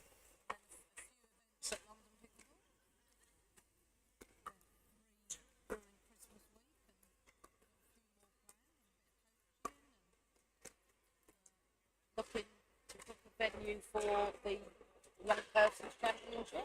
Fantastic. Now that's been held in Milton Keynes the past few years, has it? It has been in Milton Keynes since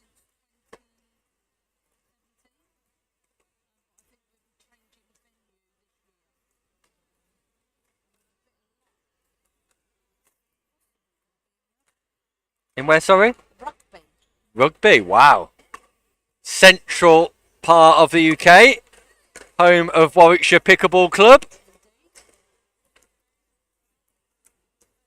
And great disguise. Great play from Basford. Patel didn't know whether to look left or look right.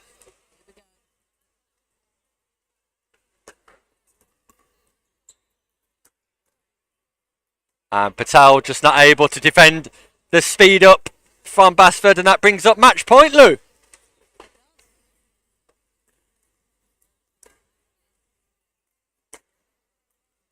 Wayward from Basford, and he knows it. Clearly wants the court time. A rare player on court these days. Basford spends more time coaching and commentating, but that's ATP showtime for the cameras. And there we go. Sam Basford. He'll watch that back again later, I am sure. The showman himself comes to trumps and seals the deal 11-3 in a comfortable performance. Commiserations to Patel and Adams, who I'm sure will look back on the experience later and make a few adjustments. Lou? I think they'll have to. Yeah, and it's great to hear from you with all that you're doing in 2025. So Florida's up next, and then you're preparing for coaching, competitions with London Pickleball. You've got the Masters, which you're an integral part of your team. Yeah, And then, hopefully an opening of the Kingston, the Franklin Pickleball Club. yeah, We're really hoping that that's going to come. yeah, a dedicated pickleball club just for the sport of pickleball sounds exciting and enticing. Hoping for some planning permission from Kingston Council, is that right? Yes. Yeah. Okay. Well, we'll good get luck. there. Good luck with that, Lou. You do a lot for pickleball and people in the pickleball community, and everybody's thankful and grateful for that. So it's nice to see you at this event, Nice to be here. and maybe see you back for the next game, which we'll be back with you shortly.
Welcome back to David Lloyd here in Southampton, our South Coast venue in the United Kingdom for our PickleB.co.uk end of year tournament. The busiest tournament of the year for Steve Beale, our tournament director. We're pleased to be able to bring you a 4.5 men's group game encounter between the familiar to us now Sam Basford and Emerson Gregory, and new to us Rob Adams in the red shirt from the southwest, and he'll be playing with Scott Mayo, who's wearing the cap, the blue cap from Cardiff. Croeso to you, Scott. Nice to have South Walian representing Wales here in Southampton.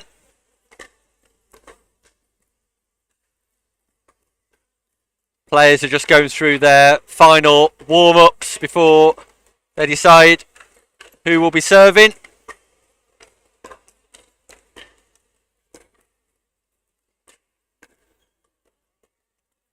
Normally consists of a few dinks, a few straight dinks, some third shot drops, one or two drives, and some volleys.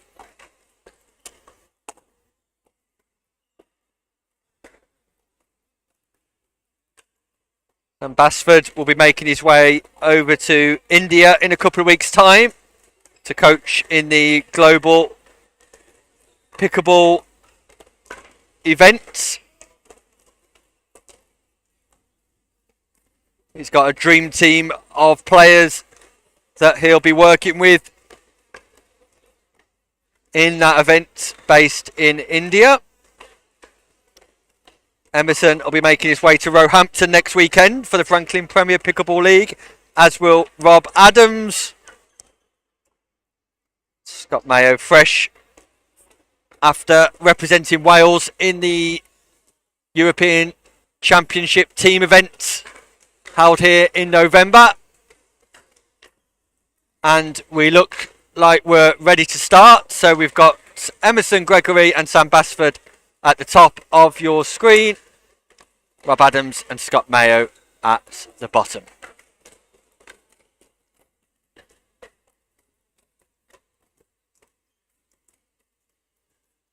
And look at the backspin off the paddle of Sam Basford.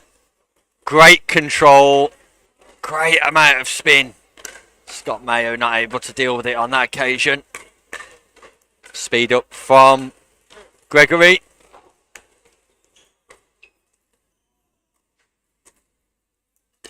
Deep serve.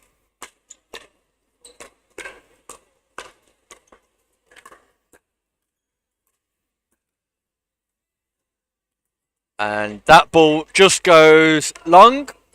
Rob Adams, former badminton player, will put away those overhead smashes on every occasion he gets them.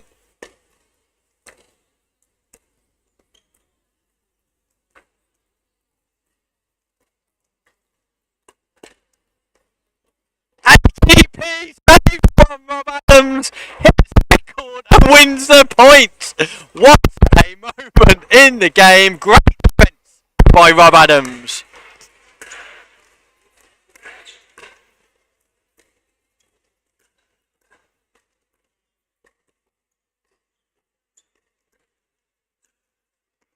Yeah, and it's great control by Basford, just finds the angle.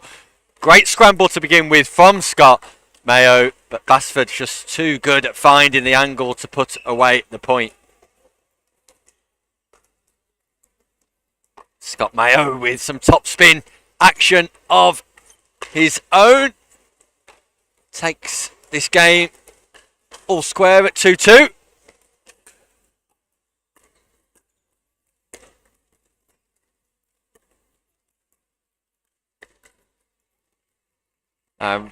Rob not happy with the line on that occasion. Feels he got an awkward bounce, so we get a side out. An opportunity for Gregory and Basford to take the lead.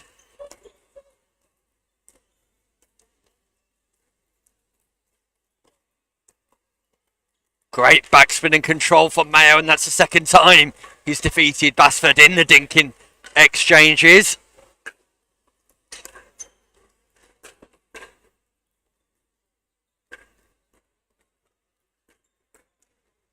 And that just goes long from Basford on this occasion. So it's a non-scoring side out and an opportunity for Mayo and Adams to trouble the scoreboard.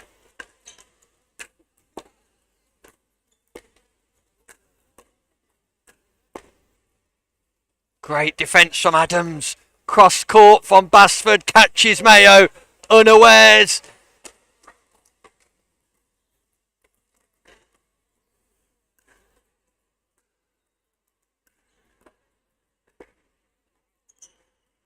Gregory and Basford fail to communicate with each other. And middle, you diddle. Success for Scott Mayo. Down, Scott, down.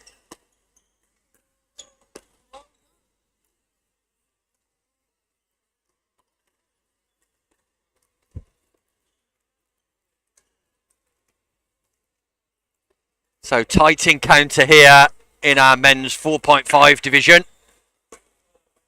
Group 1 league game. Net cord comes to the assistance on that occasion of Sam, who rips the backhand. Volley. Great athleticism from Adams. And Scott Mayo misses the overhead clash. He'd like that one back. That's for sure. Basford and Gregory take the lead.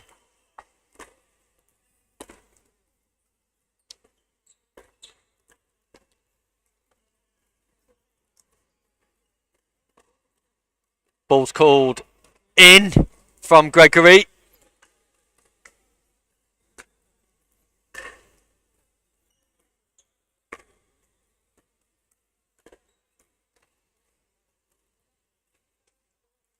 And we see side out with Gregory and Basford holding on to a slender lead in this race to 11, win by 1. Men's group game at 4.5 level. And again, Basford goes diagonally across court to Mayo. Mayo can't keep the ball in play, so second server. Left-handed Rob Adams.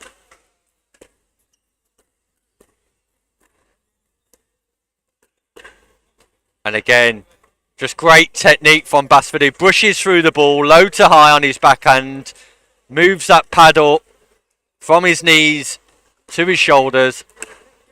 Rare error from Gregory.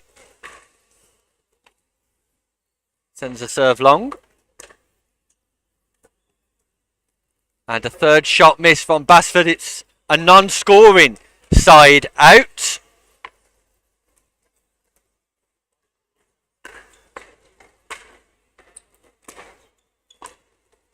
Great touch from Basford at the kitchen line on that occasion. So the stacking side of Adams and Mayo, keeping Adams left-handed forehand down the centre, just sends the serve long.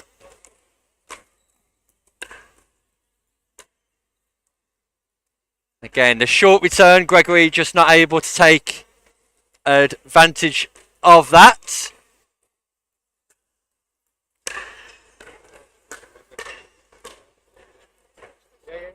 And yet again, for the second time in a row, it's a non-scoring side out. Gregory and Basford taking a nonchalant, casual approach to this game so far. Great dink from Gregory.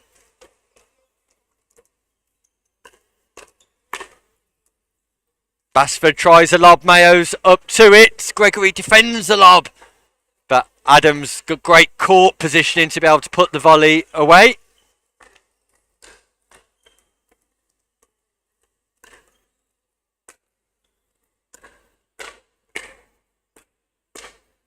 Possibly going long on that occasion.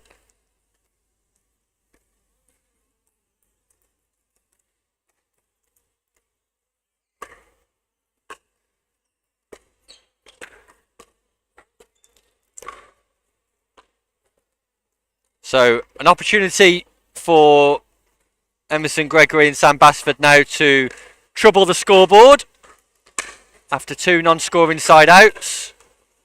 And that's a great drive from Sam Basford. Clips the top of the tape, but top Pickleball players will tell you they're aiming for those fine margins.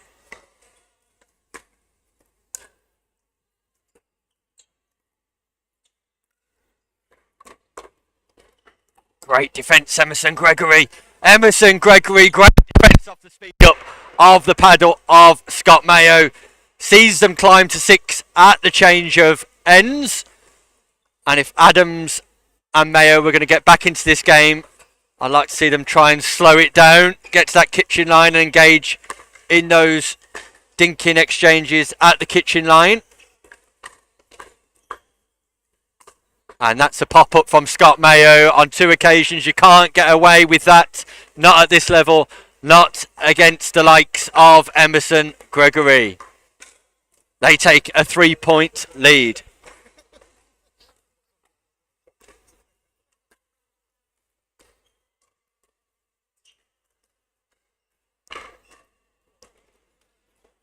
Great slice on the dink from Sam Basford. And quickly, they extend their lead to 4 points. Serve catches the line.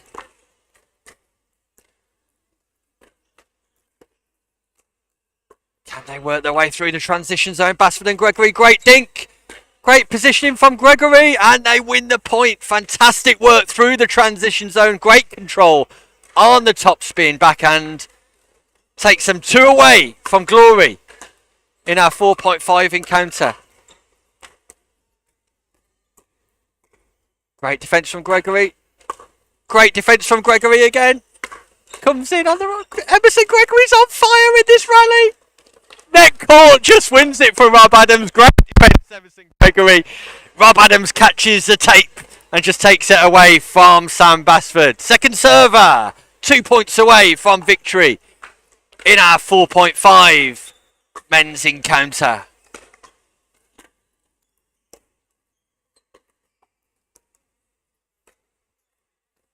Great work through the transition zone from Basford. Gets to the kitchen line and then makes a mistake on the top spin forehanded. Like that one back again, I'm sure.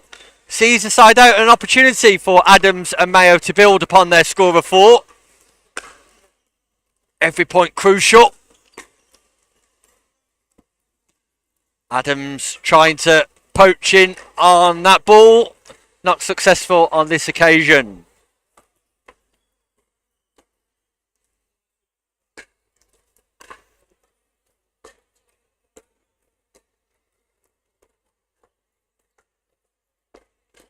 Emerson gives Mayo the eyes. Mayo falls for it. Line and sinker. That brings up match points.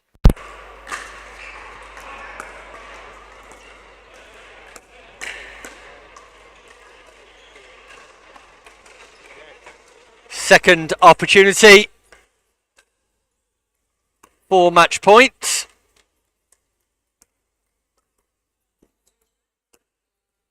Great drop. That's called in. Third match point for Gregory and Basford.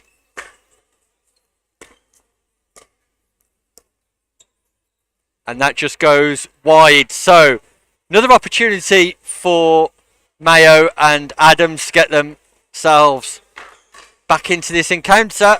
But it's now or never.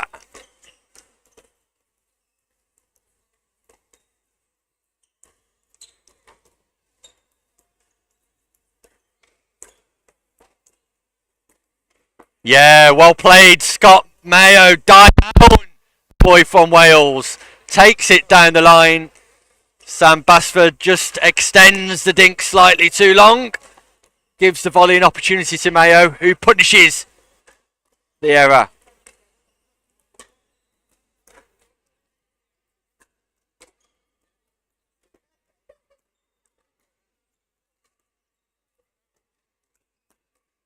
Early time, not defended by Mayo. Great work from Sam Basford.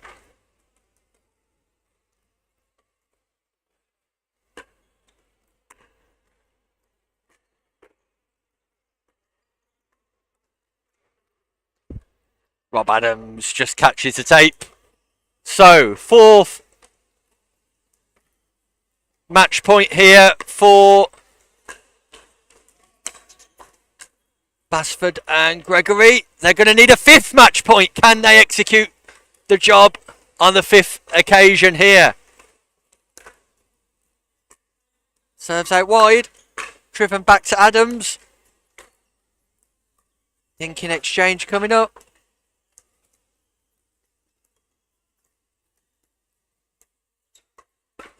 Speed up from Gregory on Adams, and there it is. Game, set, and match 2. Emerson Gregory and Sam Basford, who looked incredibly comfortable at times during that encounter. They'll be pleased with their performance. Commiserations to Scott Mayo and Rob Adams. First time we've had a look at the partnership this morning. They performed with great credibility. Would have liked to have kept the ball in play a little bit more, but ultimately it's them who come up short, and Gregory and Basford go marching on. We'll be right back with some more action here live in Southampton.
No, it's already gone back. It's been knocked back. That's fine.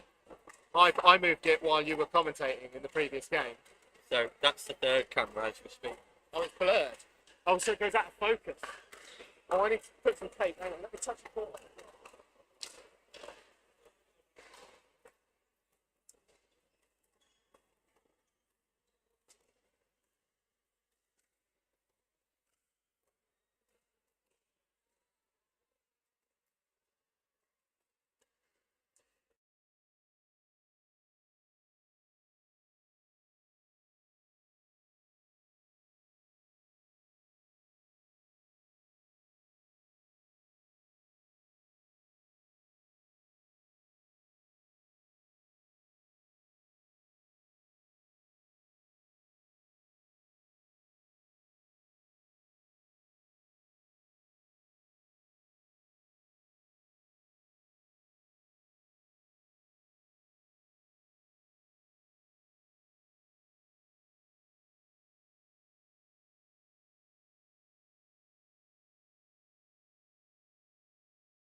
And welcome back to viewers around the world here who are joining us live from Southampton. David Lloyd, Southampton in the United Kingdom for PickleB.co.uk pickleball events. This is our last event of 2024 and our last group game in our men's 4.5 division.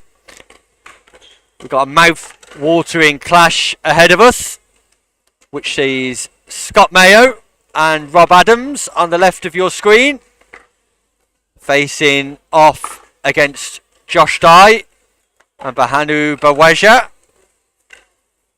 on the right of your screen. Now, we've seen both teams already today once, and unfortunately both teams suffered a loss here on court one.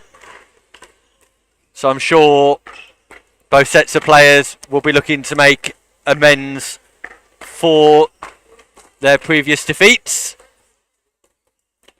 Not too sure how the rest of their results gone, but I know they'll want to perform for the cameras here.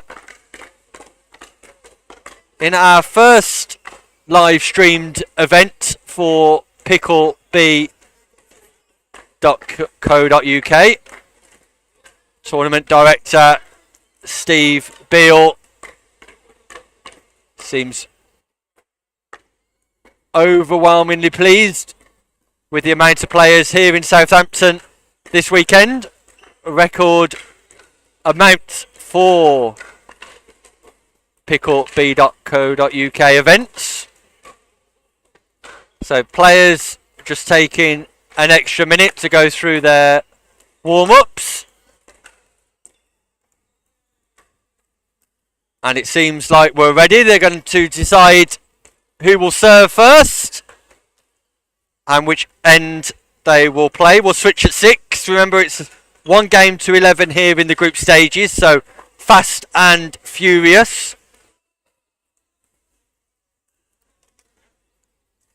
And at the top of your screen, wearing red, will be Rob Adams and his partner Scott Mayo in the cap. At the bottom of your screen, wearing glasses, Bahuna Baweja and his partner Josh Dye, who will be serving at 0-0-2.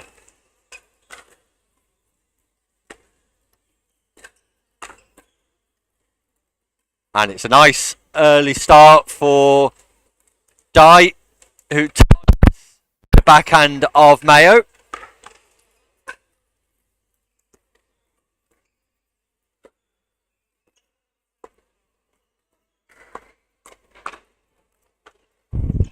Great rescue from Mayo. And Baweja just sends that one wide. Looks like there's a clear strategy here from Dye and Baweja to target Mayo, but on that occasion, the top spin and the hand action from Mayo tells you he's happy with the dip that he got on that drive.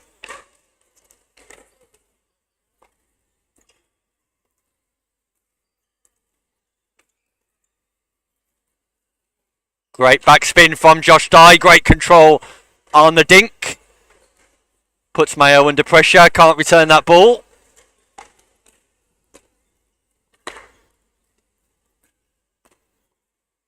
And Baweja sends the volley wide. An unforced error at this level gives Mayo and Adams the lead. And again, another unforced error. An unreturned serve is not something you're going to get away with at 4.5 level, sorry, here in the UK.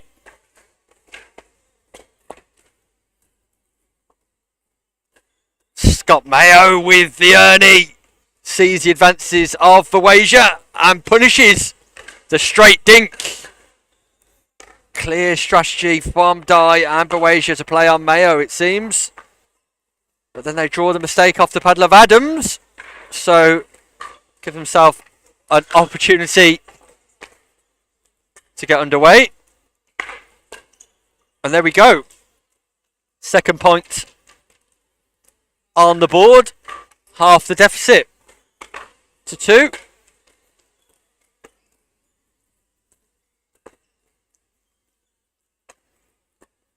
Great defence, Rob Adams. Can they get back to the kitchen line? Great defence from Mayo. Bowesia keeps it in play and not able to execute the final shots. Great play here live at David Lloyd, Southampton.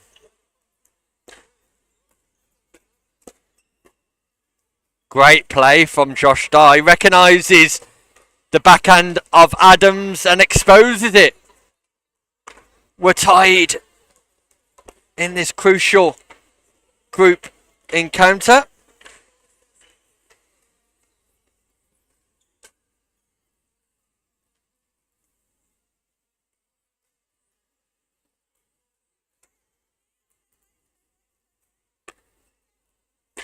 Some confusion whether it's first or second server then.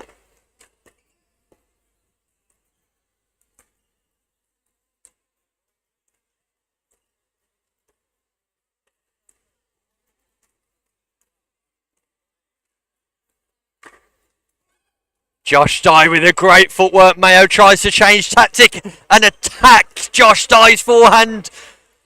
But great jumping volley to execute the point.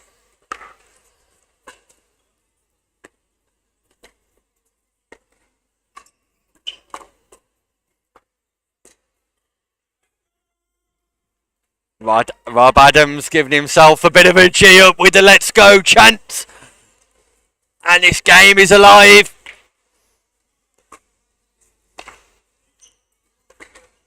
Competitive affair. There you see again. Let's go on an unforced error. Rob Adams challenging his opponents.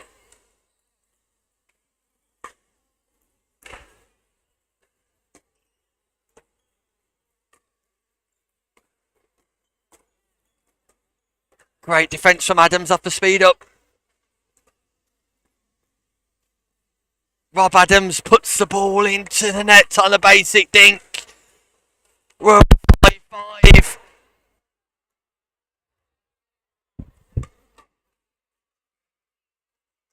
Game's tied.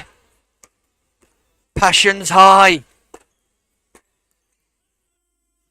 Third let's go in a row from Rob Adams, and they take the lead 6-5 at the change of ends, and Rob Adams is pumped for this group encounter. We're at 6-5 on the second server.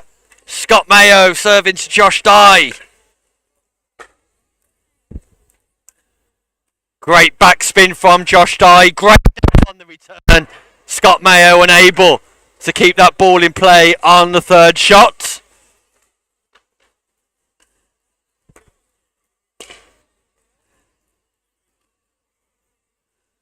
Rob Adams just requesting the score to be called out.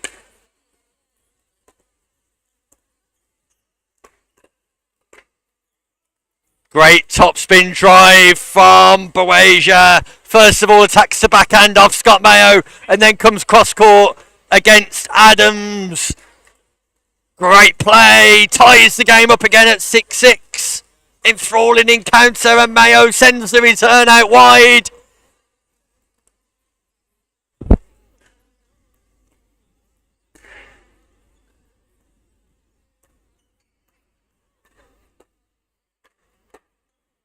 Josh Dye can't defend the smash on this occasion. Rob Adams, nice and aggressive when that ball's popped up. Gets the ball nice and deep.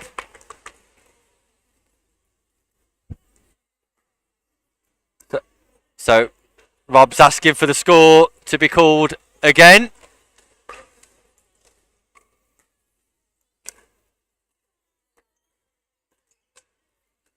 Well within his rights to do that.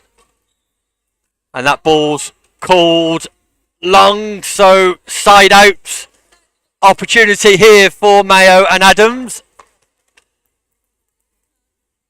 Josh Dye and Bawasia just taking the time to slow it down, control the speed, talk about strategy. And there's a little bit of needle in this encounter.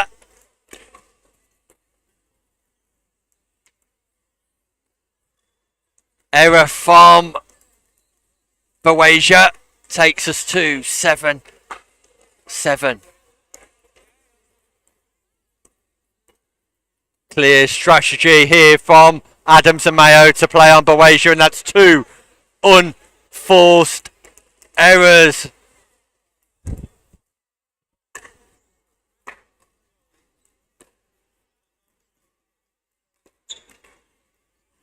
Make that 3 unforced errors.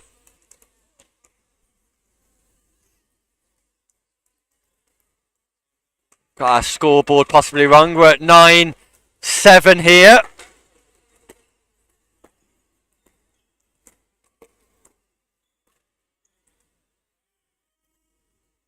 Make that 10-7, not 10-8. And all of a sudden, it's match point.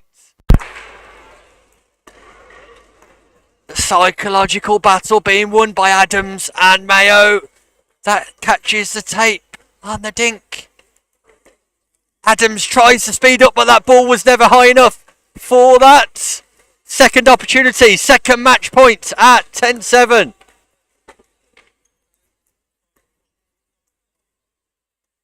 Side out. Opportunity for Dye and Bawasia to get back. 7-10.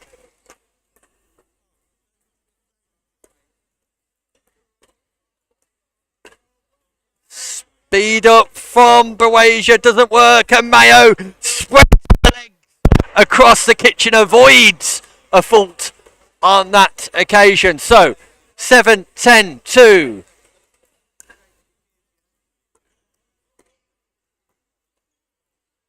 And that's a non-scoring side out. So third match point for the team of Adams and Mayo.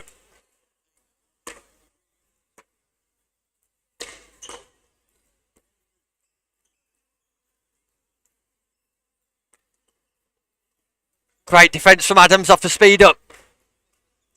And Bawasia hits the net, and that's victory for Mayo and Adams. They take the encounter 11-7. It was Rob Adams pumping himself up on this occasion. Bawasia and Dye just not able to compose themselves in the latter stages of the game, but a highly enthralling encounter sees Adams and Mayo march on in our men's 4.5 tournament. We'll be back with more action shortly. Don't go.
Welcome back to Southampton, live here from the David Lloyd Tennis Centre on the South Coast for Pickleball events, pickleb.co.uk. Last event of 2024 and our first live streamed event. And as you can see on screen, our first opportunity to be able to watch the women in action. We're going to be live shortly with a 4.5 women's group game featuring no other than one of Europe's top players, Thadia Locke. Thadia, fresh here after pre-Christmas success with Team England in November at the European Championships, but also over in Austria, the road to Aalborg, which brought about success once again for the well-decorated Thadia Locke. She's teaming up with Kayla Graham. Kayla, who's made significant strides this year with her own pickleball journey, representing Thadia's team in the Franklin Pickleball Challenger League. And now we'll be playing against the experienced partnership of Kelly Dawson and Helen Kenner. Helen in the black at the bottom of your screen and Dawson in the white at the top. Two very experienced players from the London region who will relish this opportunity to attempt to get a victory over Thadia Locke, I'm sure. We'll be reaching the concluding stages of our men's 4.5 tournament following this encounter, where there'll be quarter-final action on court 1, followed by a semi-final and final match. Hoping to see one of the top players, top male players in Europe as well for those matches. James Chowdhury is in the arena. He's been playing on some of the outer courts in his group games. I know he was expected to get through to the quarterfinals, so it'd be great to see him if he manages to get it on court 1. So we're almost set for our ladies encounter. Our first look at our 4.5 women. The traditional hand behind the back. So it will be Kenner and Dawson to serve. At the bottom of your screens against Locke and Graham at the top. Super sprint to 11. So all four players will need to be on their mettle from the start. As Graham receives. And that's a great start from Kayla Graham. That will be a nice confidence booster for her.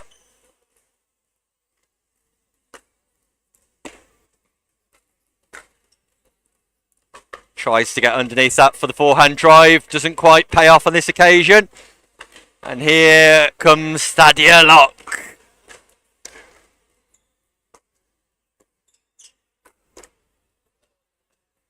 Thadia Locke, an icon of the game here in UK and Europe.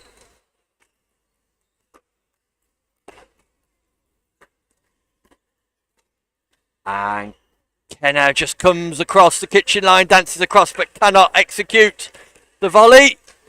So an early start for Graham and Locke. This time Kenna rectifies her error from last time.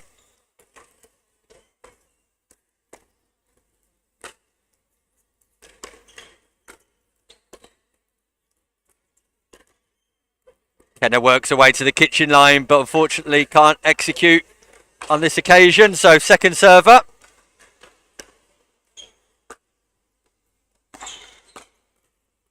And a rare error off the of Lock sees Kenna and Dawson get on board.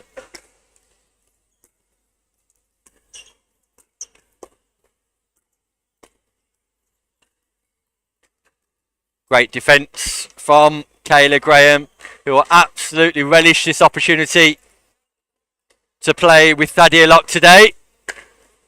Great developmental chance.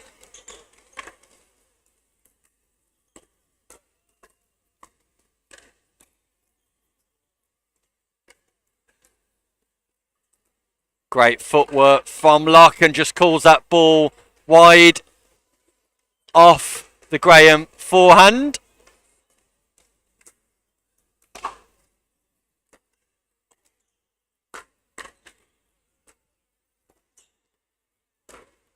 And again, Graham tries to attack from a low position. Probably the ball not quite at the right height for that shot. You see Thadia Lock coaching her through.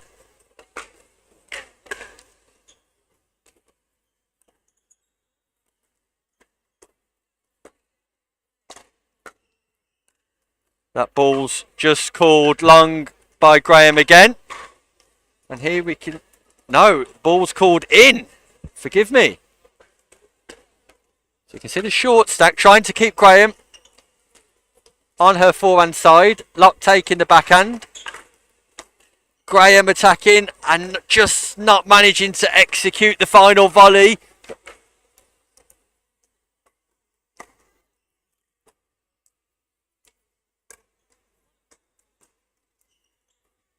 Great inter-out slice there from Lock.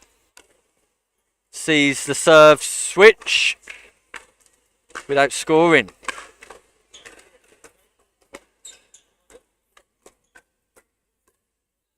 And that's errant from Kenna on this occasion. Takes Lock and Graham to 4-1.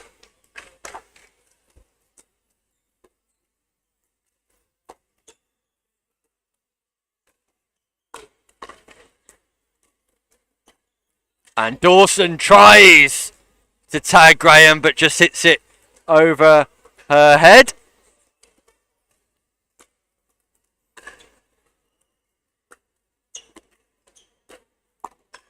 Great leap from Lock and explodes through the shot, not once, not twice, but 3 times. That takes us to 6, where we'll get a 1 minute change of ends. Great start for Lock and Graham. Kenna and Dawson not looking out of place on this court though. They've had their opportunities, just 1 or 2 errors. If they can cut out some of those unforced errors, I'm sure they'll be in a great position to get themselves back into this encounter. But as you can see from your screen, Thadia Lock always playing with a smile on her face. Kayla Graham enjoying it as well.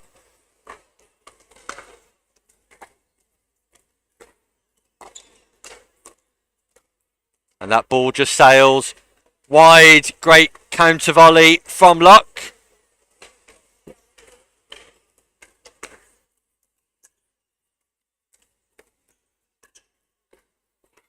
Slightly fortunate net court from Kenna there, but I'm sure she'll take it. Thadia's just not able to pick that ball up as it trickles across the floor. And again, the tape is in the favour of Dawson and Kenna. So we're at 1-7.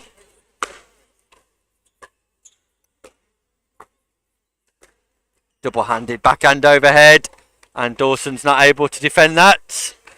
Again, we see the short stack trying to keep Lock on the backhand side and Graham on the forehand side. explosive power, sits down into the drive, scorpion like from Locke, non-scoring side out, executed well.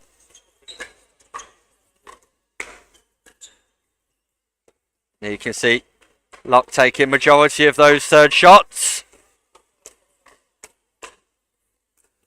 Ball was going out, but smashed away anyway.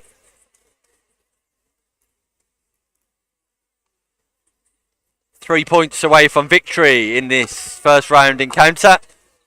First group stage encounter.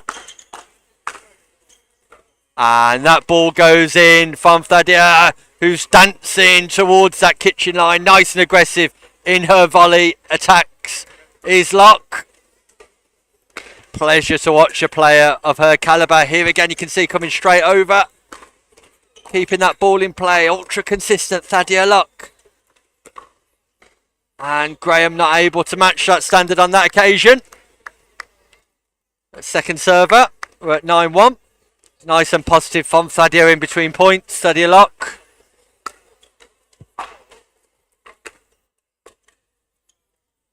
And that brings about match points to Locke and Graham.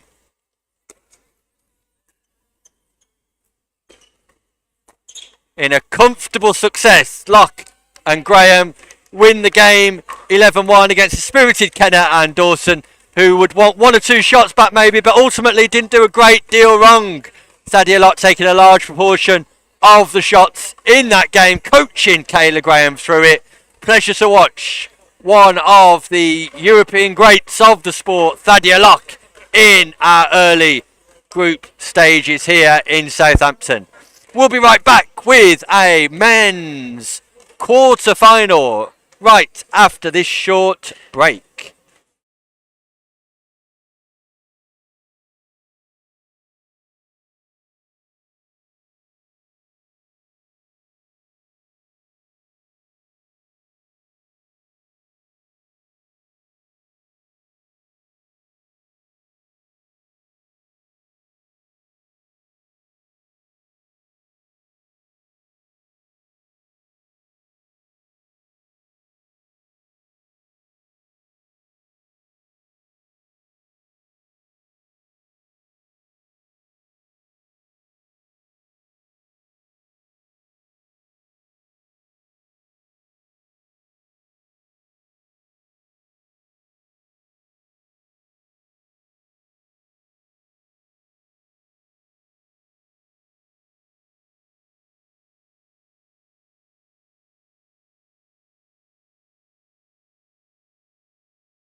So welcome back to David Lloyd here in Southampton.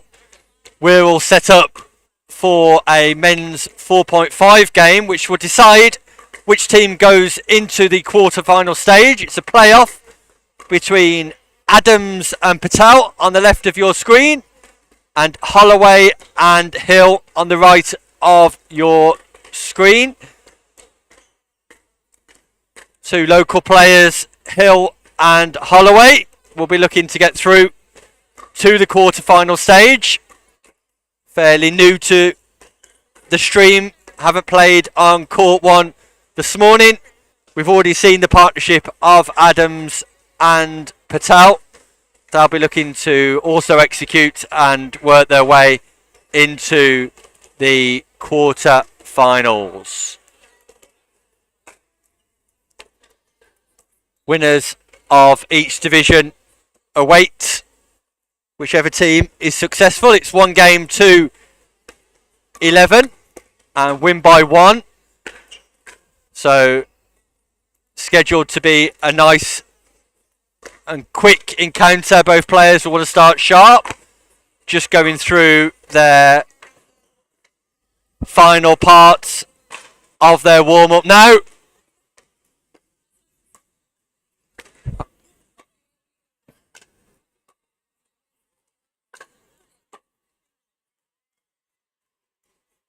Here we go, just going to decide who's going to serve, who's going to receive, and which end they'll be starting from. And then we will be ready. So, looks like it will be Holloway and Hill to serve. Hill playing on the right-hand side of your screen, Holloway on the left, and Patel to receive, and Adams. Third shot straight into the net there by Hill.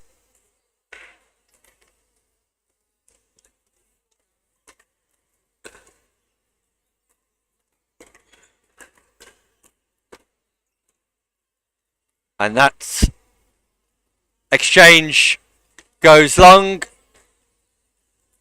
from Holloway.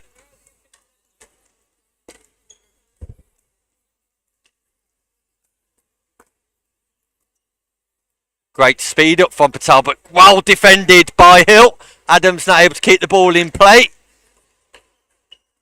All important fixture here in Southampton. Who's going to progress through to the quarter-final? And the forehand roll just goes long from Holloway. So, strong start for Adams and Patel, but they could do without errors like that at this stage of the competition.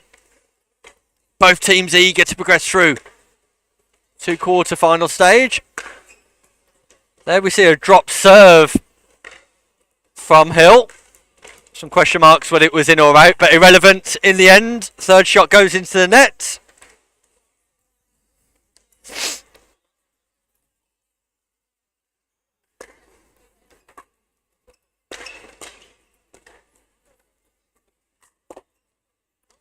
Yeah, great work on this occasion by Holloway, dancing across the kitchen line into the centre and punishing the pop-up from Adams. Just a little bit too high on that occasion by Holloway, and Adams punishes the error.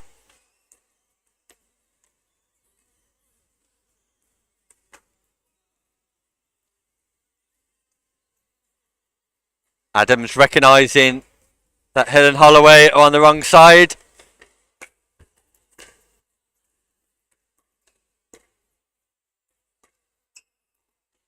And that's a great dink by Adams. Sends it out wide. Catches the line. Nothing Holloway can do about that.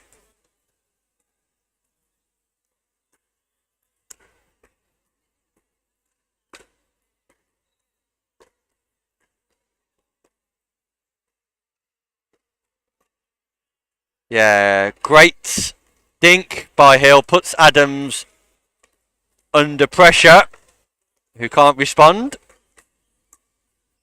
Nice deep serve. Great return. Yeah, the return's great. It's in the centre. It causes confusion between Patel and Adams, who put the third straight into the net. So, side out. Net cord serve. Speed up on Patel, defended. Well defended, Jason Patel. Speed up was there. But cushioned nicely back into play.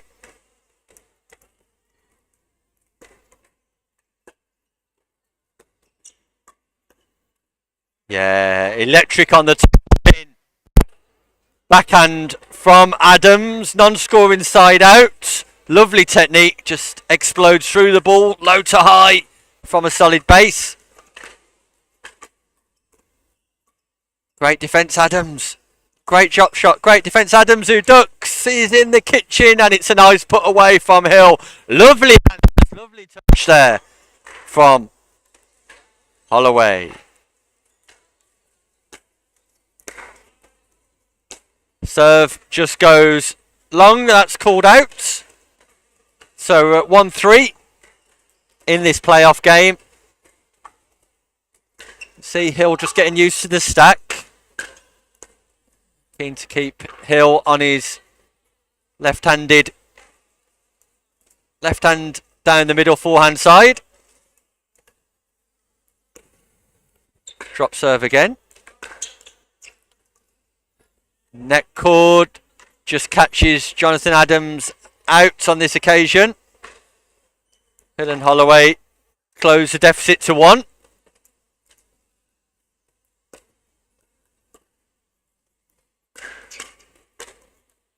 And that ball tags Jonathan Adams on the ribs.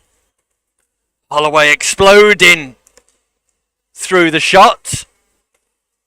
Showing progressive footwork to the kitchen line in the transition zone. Hill will be disappointed with that, I'm sure. So, we're at 3-3 in this encounter. All important encounter. Who gets through to the quarterfinals? Great work from Adams, dancing down the middle of the track, piercing the partnership of Hill and Holloway.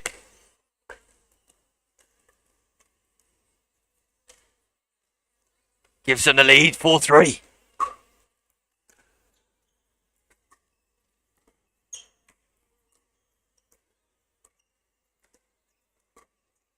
And that's a great speed up from Adams, who just catches unaware. Hill wasn't expecting the speed up from Adams. Not the surprise Hill wanted.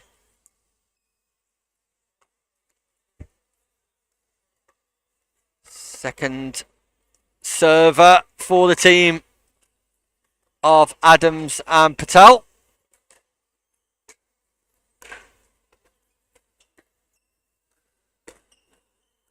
And that's a lovely backhand slice from Hill down the line. Patel not expecting that.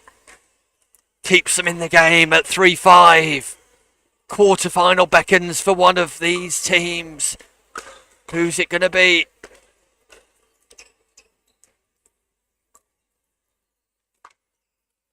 Great rescue. And Patel just places that one into the net. Some great action at the kitchen line here, live in Southampton.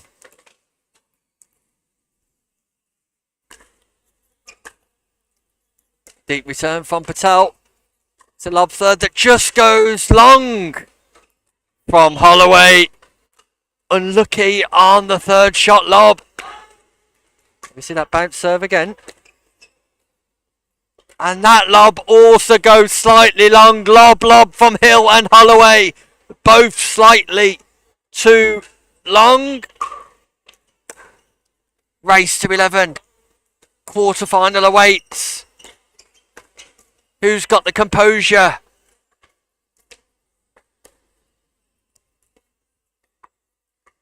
Who's got the psychological stability to be able to execute their strategy? in this fixture.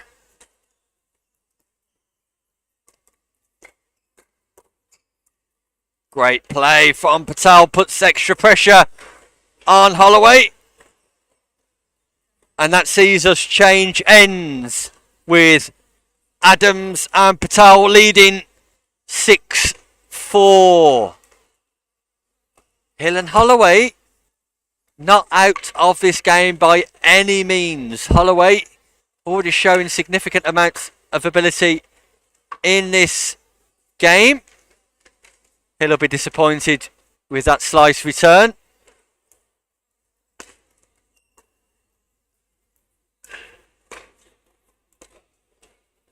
And that just catches the top of the tape. So it is a side out. And a big chance now. Hill and Holloway have got to strike. Great serve. And that is errant from Holloway, who tries to express himself with a topspin forehand drive. Goes too long, unfortunately. And his next one goes into the net, just slightly mistiming both shots. 2 unreturned thirds. Some confusion between Hill and Holloway, but they get it right and keep it in play. Big points. Great spin from Hill, catches Patel out, who can't return over the net.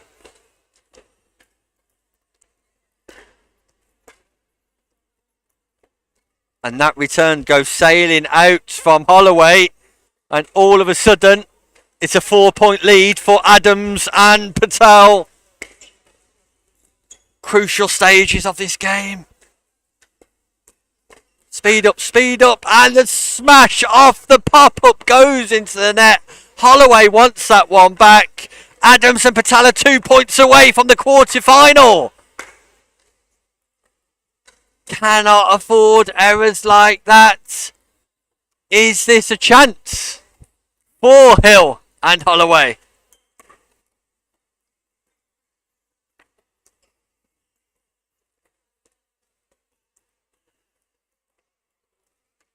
Nice control on the dinks from Patel.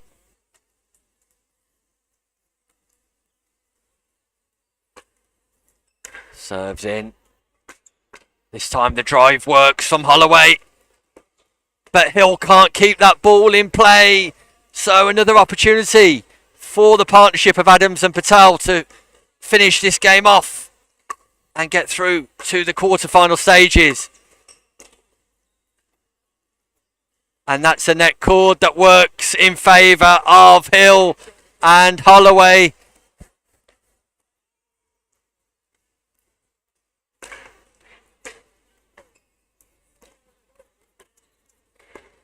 And Patel just questions the bounce on that ball. So here we go, 5-point game. Winners go through to the quarter-final stage. Hill needs to get some third shots in if they're to find their way out of this quandary they're in. And likewise, it's another errant third shot. Hill and Holloway have got to get their third shots in. Another third shot miss.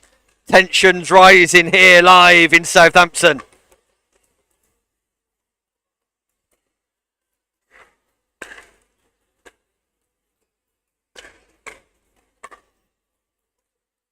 And that ball's called long by Hill and Holloway. So it's our 4th non-scoring side out in a row. Both teams making errors. This time it's a better drive from Holloway. And it takes them to 5. They finally get off 4. Does the comeback start now? Well defended by Adams. Hill thought he won the point. Not today. Not on Adams' watch. Great defence.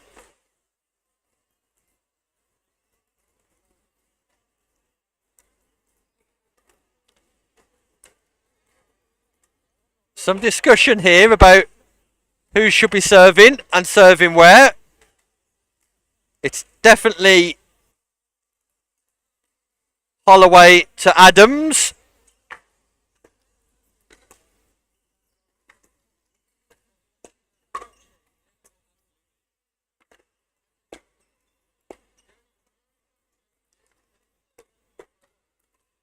And that ball goes out. Great speed up from Patel. So can the partnership of Adams and Patel get off 9?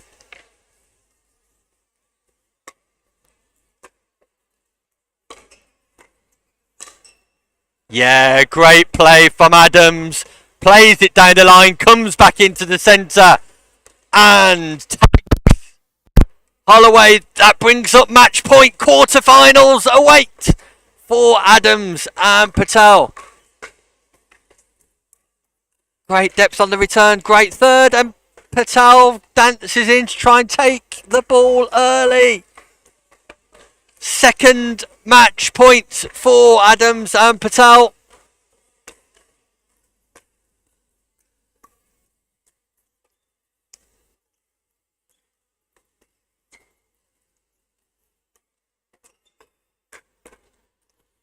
Great speed up from Holloway, saves 2 match points. Opportunity for Adams and Patel has gone. But Holloway cannot afford serves like that. Not at 5-10 in this crucial game. Live in Southampton. Adams defends the speed up. Yes, again.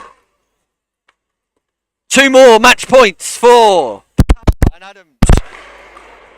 Can they seal the deal? Can they get the job done?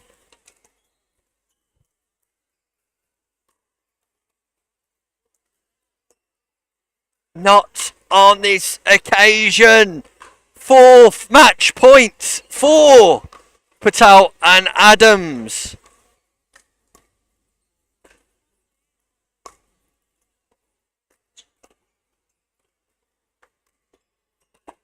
Ernie from Holloway, who hits the net. And that is the end of the game. What a way to finish. He attempted the Ernie and unfortunately clatters into the net, which you're not allowed to do in pickleball if it's in the same motion as playing the shot. So victory for Adams and Patel, who progress through into our quarterfinals. Hill and Holloway, commiserations, great effort. My advice to you would be to be a little bit more consistent with your third shots. But ultimately, Adams and Patel too good. They progress through to the semi-finals. And we'll be back soon with another encounter here.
Welcome back to David Lloyd, Southampton.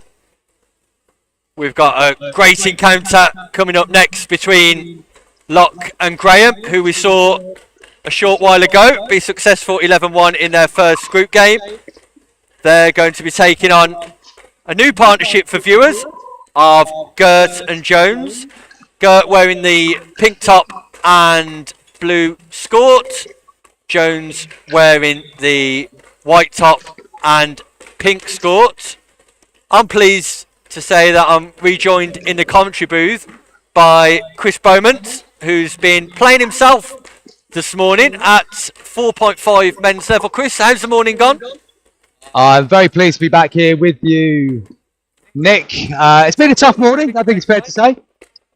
We've had a fair bit of learning going on, but that's what the step up to 4.5 today was going to be all about. So looking forward to some genuine 4.5 players in action now, so I can pick up a few more tips. Yeah, the action's been great on court one, and it's great to see one of Europe's best female players playing here in Southampton, Chris. She's using this as a developmental opportunity for one of her Franklin Premier Pickleball League players, Kayla Graham, who's playing in the Challenger Series and just coaching her way through it. It's fantastic to see Thadia out there today, and what a really good way for her partner to get a bit of live coaching in this situation as well, which is very, very good of Thadia to be giving up her time in that way. But of course, I'm sure the competitor in Thadia would also like to go very, very deep into this tournament today. Well, rest assured, in the first game, which you missed, Chris, Thadia was her explosive self, her consistent self, ensuring that that victory was secured for the partnership. And we're just about to get underway here with Jones and Gert at the bottom of your screen as you're looking, and Locke and Graham at the top. It will be Jones to serve, Graham to receive at 0-0-2.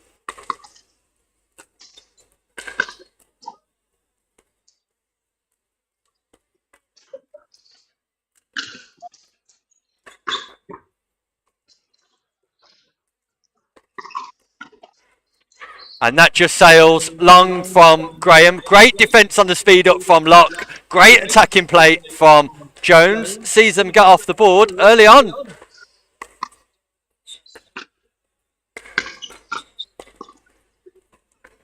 Good bit of work there by Graham at the kitchen, just driving that volley to the feet of Jones. And Gert just unable to get the return over the net there, so we have the side out. Oh, sorry, apologies. We've got now one on the board for Graham. And again, a second unreturned serve. If Gert and Jones are to be successful in the game, they'll need to cut out some of those unforced errors.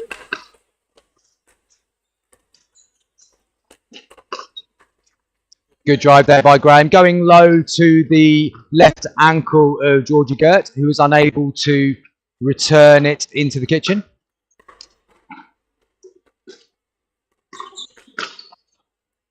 Great. Thadia Locke there, just showing her class and driving the ball down the middle between Gert and Jones. Top shot there from one of Europe's strongest female players.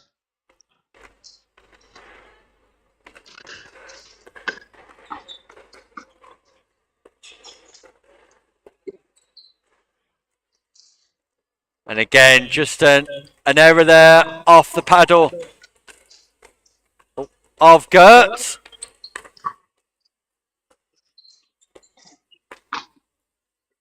Locke just driving the ball into the net there. A little bit eager to get onto that one. Saw the opportunity to attack, but wasn't able to execute the way she wanted.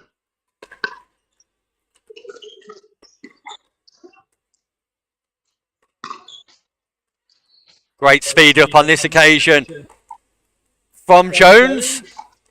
Picks the left hip of Graham to attack. Opportunity here for Gert and Jones to add to their tally of one.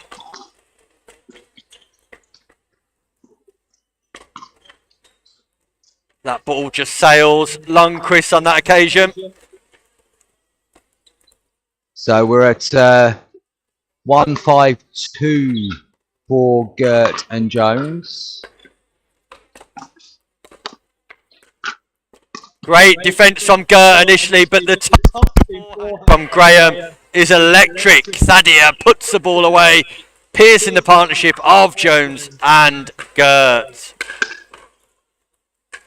And Gert with another return, hitting the top of the net. If Jones and Gert are to turn this game around, Nick, they're going to have to try and cut out the unforced errors. I think that's the third or fourth serve return, that has just gone into the net. Yeah, too many unforced errors on the returner serve.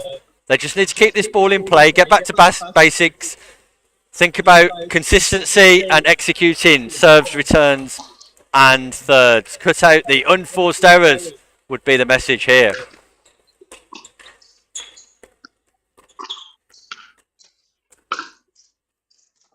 And dominant there from Graham and Locke, creating the opening that they wanted and then able to finish off with the overhead smash past Georgie Gert.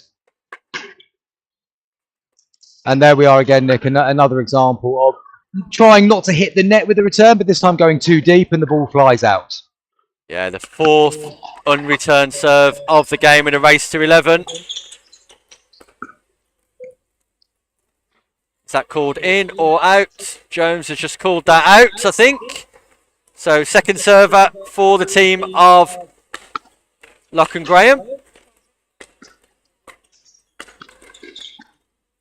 Yeah, great attack on the forehand wing of Locke. Takes them to within 2 of this encounter.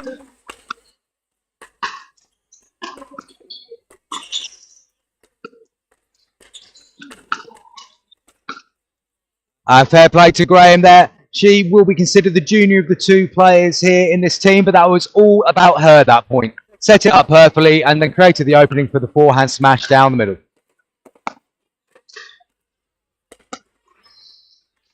Good work there by Georgie Gert, forcing Graham wide, unable to get the ball back up and over the net. And we have the side out. Love the tenacity of Gert here. Always resilient. We'll keep on trying to the end. Always positive, always playing with a smile on her face as well. Popular girl in the pickleball community.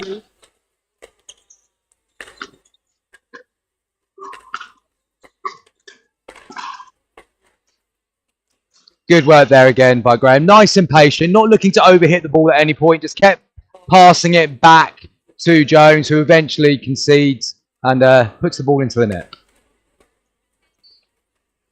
Unforced error on serve from Graham. So, match point for Thadia Locke.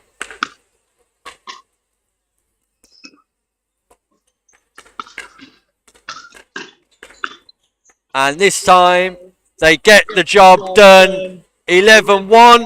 Nice and comfortable in the end for Locke and Graham. But Gert and Jones spirited and resilient. Chris. Most certainly. They kept trying right up until the very end, but they'll look back on that game and think that the unforced errors did cost them a lot of the momentum opportunities in that game. And Locke and Graham just kept doing what needed to be done. Kept getting the ball back, kept attacking when it was there to be attacked. But didn't have to do anything too spectacular to force that game home. But they'll be very pleased with a win with the minimum energy expended as we go further in this tournament. Yeah, we'll be right back with another game here live in Southampton for PickleB.co.uk pickleball events. Don't go anywhere.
Welcome back to David Lloyd, Southampton, and we're live here on the South Coast with a men's 4.5 quarter-final and our first look at the ever popular James Chowdhury, one of Europe's top male players and certainly one of the top players here in the UK, Chris.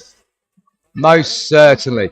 Really looking forward to this one, Nick. Had the pleasure of being beaten by Rob and Scott in our first game today. So, first-hand experience of how they're playing in this tournament, and was able to catch a little bit of James Chowdhury and Darren Gregory on court earlier just by watching from the sideline. So, this will be a really good game. Obviously, James being one of the top players in the country, most people are going to consider them the early favourites for it, but Scott and Rob have got a very good chance, I think, of causing an upset here. Ultra consistent, Rob and Scott, from what we've seen today. So on the left of your screen, we've got the partnership of Adams and Mayo. Rob Adams from the Southwest and Scott Mayo from South Wales, Cardiff.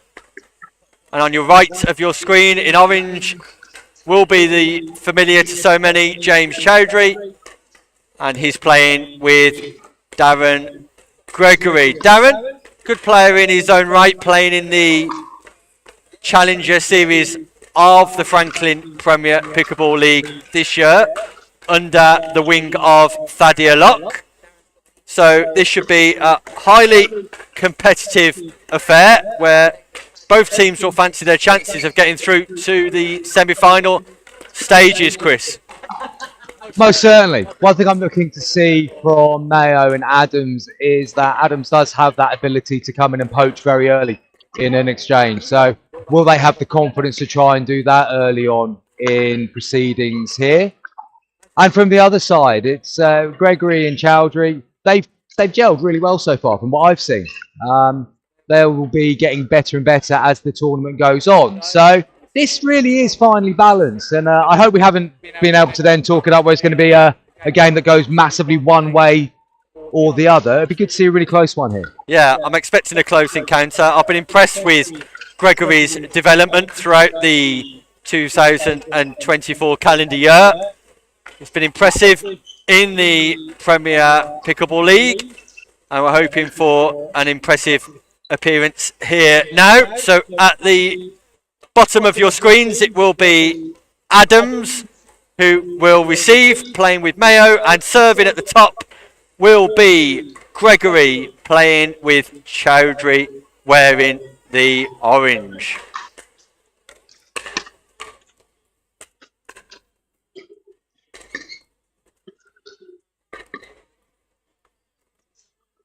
And the first exchange there, Adams just flicking the top of the net with the backhand roll volley. So an early point on the board for Gregory and Chowdhury.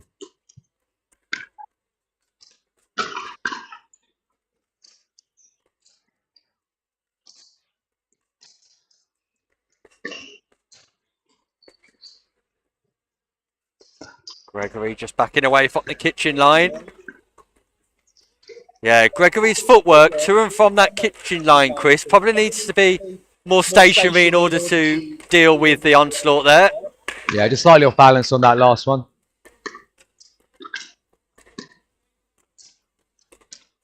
Great defence by Adams, great footwork from Chowdhury. They've switched midpoint, and Adams can't execute the final volley after some great defence play. Felt like Chowdhury might have given him the eyes there, sending him one way before putting the volley the other.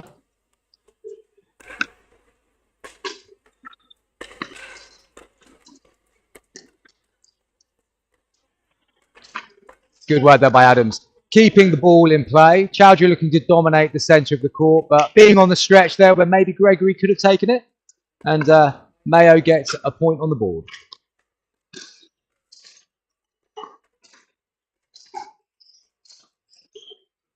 And good depth there from James Chowdhury, keeping Scott Mayo right at the back of the court, and he was unable then to reset that one, and we have a side out.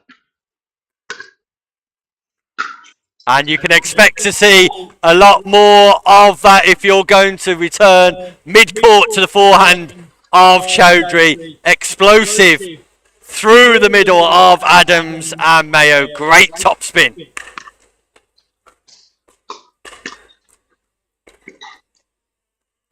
Nice work there by Mayo. Aiming at the body of Gregory. Just jamming him up a little bit so the paddle wasn't able to come through in the direction he wanted and the ball flies out to the side of the court.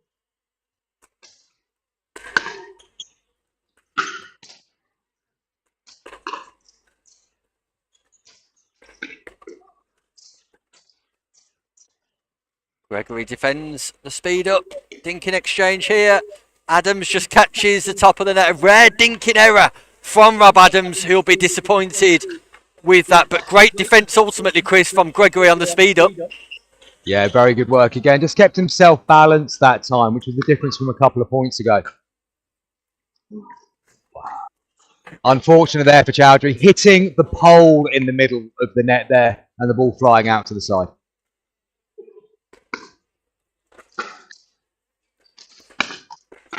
Great third shot, but can't follow up on the fifth. The return from Chowdhury was deep. The third was gorgeous. The fifth, disastrous from Adams.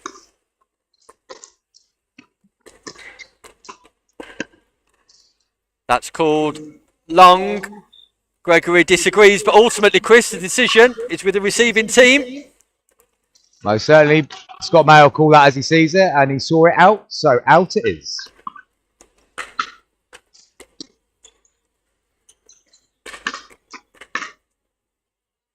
Good body work there from Darren Gregory, just moving the hips to the side and letting the ball fly along at the far baseline.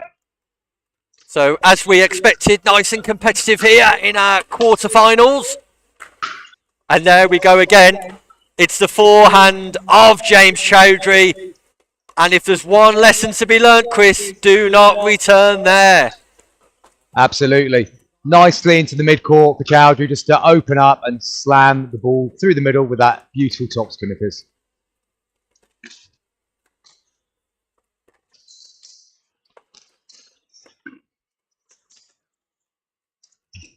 Gregory looking for the Ernie there. Maybe the movement just put Mayo off slightly as he then sends the ball long.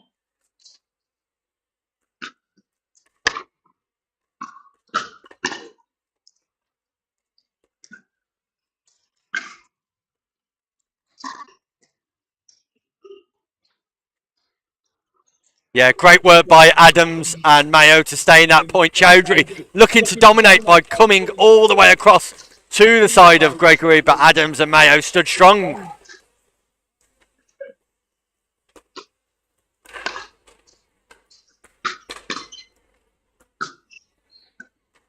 Good work again there by Mayo and Adams, keeping Chowdhury at the back of the court. And this time the drive was unable to go over the net, clipping the mid-range of it.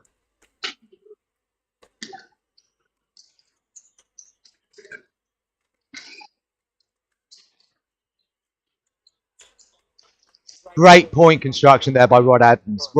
Very, very patient. Kept the ball going. With it started off with a delightful third and then forced the error from Chowdhury, who dinked wide.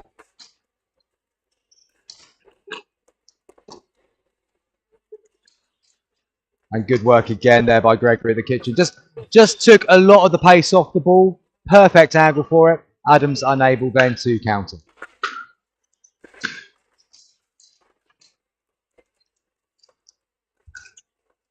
Dinking exchange close up at the net. And Rob Adams pips the partnership of Gregory and Chowdhury. Great play from Rob.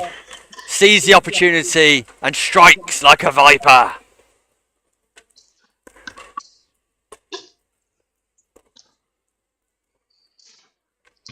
Unfortunate for Mayo there. Just too deep for him to keep the ball up and over the net.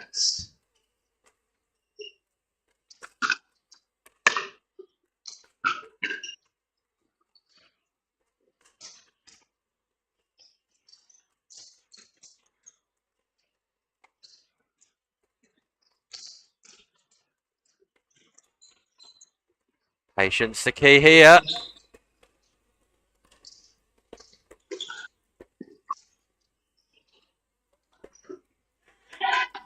Very nice work there by Mayo. Again, Gregory looking for the early opportunity, but Mayo kept his cool that time and played it through the gap perfectly. Atmosphere builds here live in Southampton in our quarter-final clash. And this time Chowdhury sends the forehand long, and Adams and Mayo are buoyed by the last 2 points.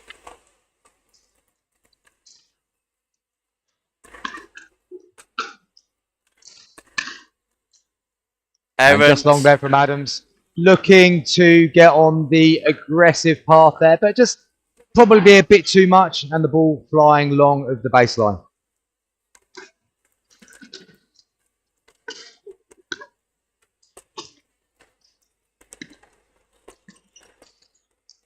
Yeah, nicely placed there by Gregory. Didn't need to do too much with it. It was placement that won the day on that occasion, Chris. Yeah, nice disguise as well from Gregory. I think we all felt he might have been going central there, and he's just at the very last minute changed the paddle angle to take the exchange.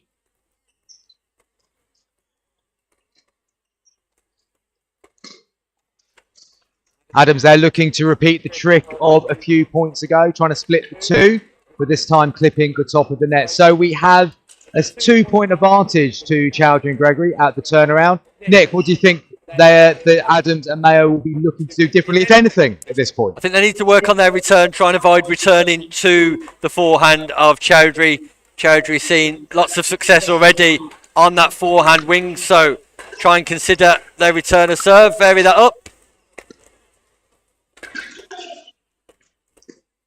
Great defence from Gregory.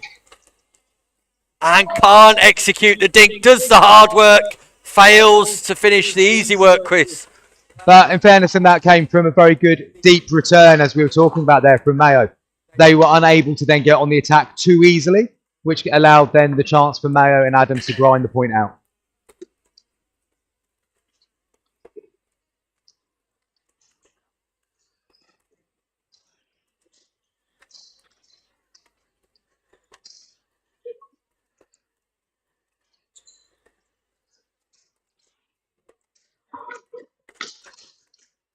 Yeah. And there we see the next level, Nick, isn't it? To most people there, that would have just been a reset. In that split second, Chowdhury seeing the opportunity to counter, and what a counter it was with a double backhand on the drive.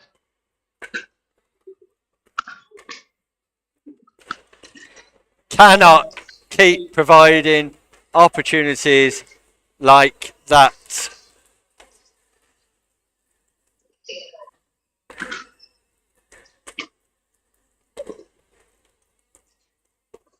Better return from Rob Adams that time. Sees some joy for the partnership of Adams and Mayo. Once again, just that little bit of extra depth. If they could do that more often, they'll get themselves back in this. 2 mistakes in a row, though, from Chowdhury and Gregory. A point on the board then for Adams and Mayo.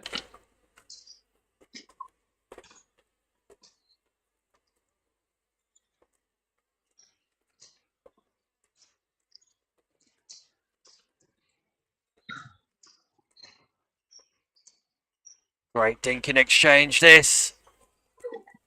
Tension builds. Important point in the game. Speed up from Adams, defended by Gregory. Speed up from Chowdhury, defended by Adams. But ultimately Chowdhury comes out on top. Great defense from Gregory and Chowdhury. Great exchange. Crucial stages of our men's 4.5 plus quarter final here in Southampton.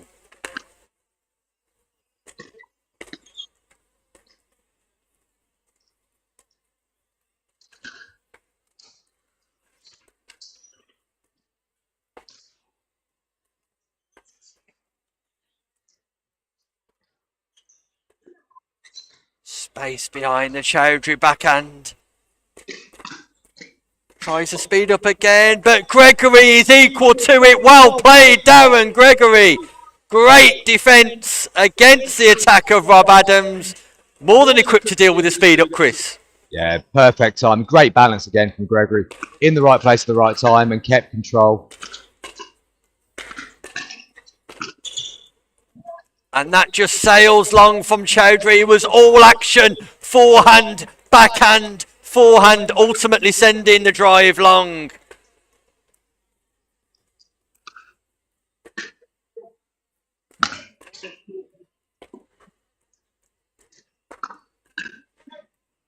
And Mayo would hope to have that one back again if he had another chance. On the stretch, off balance, and the inevitable result of the ball flying high and wide of the court. Place in the semi-final awaits. And that ball just sails long, and all of a sudden, it's match point. Chowdhury and Gregory. What a performance. Can they get the job done? And that's called long from Gregory as well. That is it, Chris. Victory for Chowdhury and Gregory.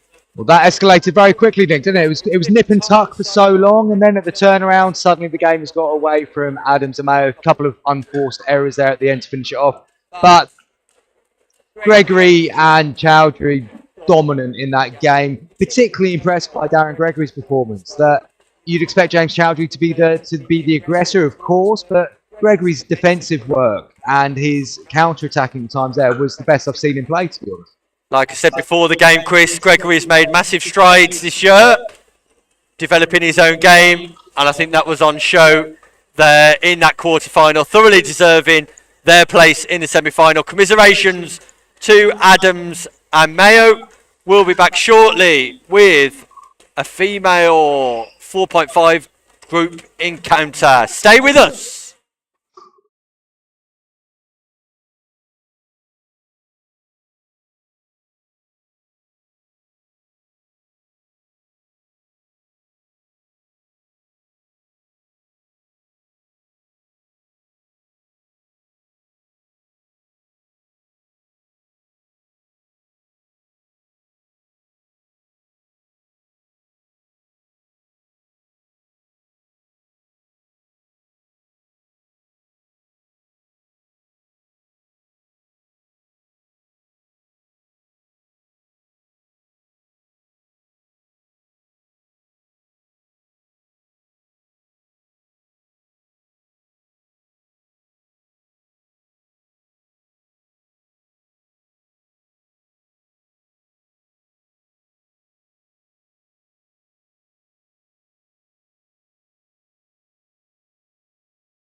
Welcome back to Southampton. Here on the South Coast in the United Kingdom. We've got an exciting encounter up next on Court 1. As we see the ever familiar partnership now of Thadia Locke and Kayla Graham taking on Lauren Gosling, who you might be able to see in your screen right now. She's wearing the purple shorts, wearing the glasses, and Jen Hewitt wearing the grey top. Gosling and Hewitt will be at the top of your screen, where Hewitt will be serving. Receiving at the base of your screen will be Kayla Graham, and at the net is Thadia Locke.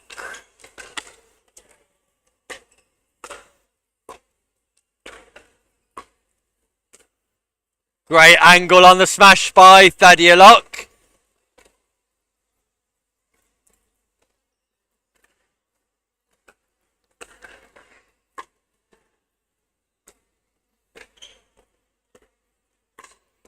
And great smash from Hewitt. Explosive, nice and low.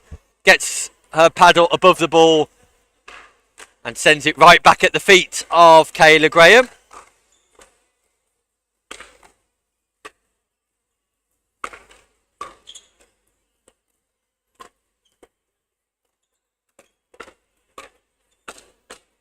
Great play from Kayla Graham, adjusting her body well to hit the forehand into the left-hand side hip of Jen Hewitt. Gives them the lead. Serve clips the top of the net. So opportunity for Hewitt and Gosling to get off the mark. The short stack comes into play. And Graham just can't execute the consistency required on that third drop. Sorry, the fifth drop on that occasion.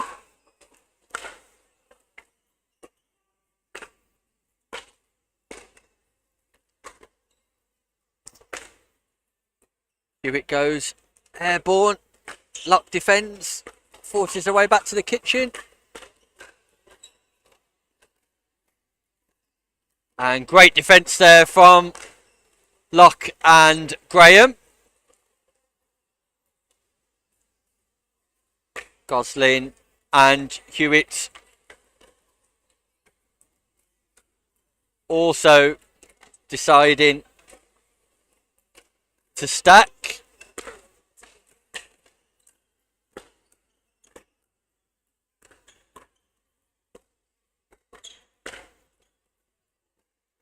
Locke steps in to try and execute a forehand winner. On this time, sends it slightly long.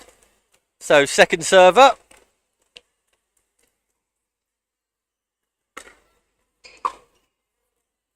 And that also goes long. The return of serve nudges Locke and Graham into the lead.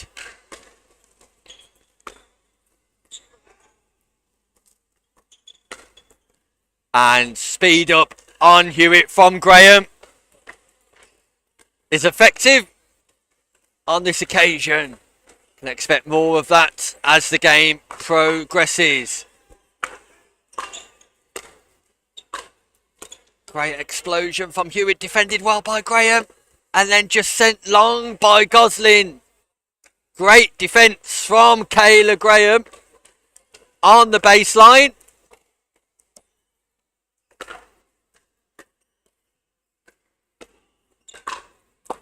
And again, another smash that just goes long off the paddle of Hewitt. And Locke and Graham race into a 5-1 lead. Locke steps across to take the third. Hewitt plays behind her. Great strategy there from Jennifer Hewitt.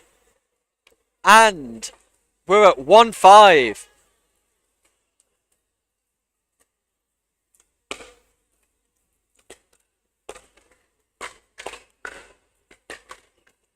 Yeah, great speed up from Gosling against Graham. Graham not ready for it.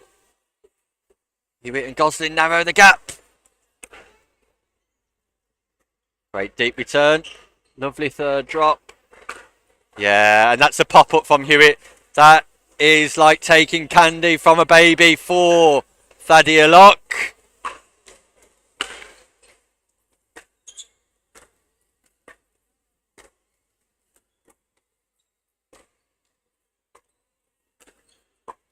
Great control on the smash from Graham. Not looking to hit it too hard on that occasion. Just looking to pierce the partnership of Hewitt and Gosling.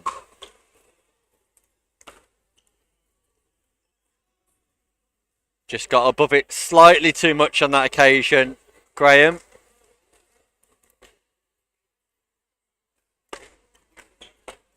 Great deep serve. Mid-court return. And that's punished by Thaddeus Locke. And they race along to 6 for a change of ends. And for Hewitt and Gosling here, I would advise them to try and get their serves a little bit deeper. Their returns a little bit deeper. Get their thirds bouncing in that kitchen. Slightly wide from Hewitt, but playing with a smile on her face. And what a lovely smile it is too.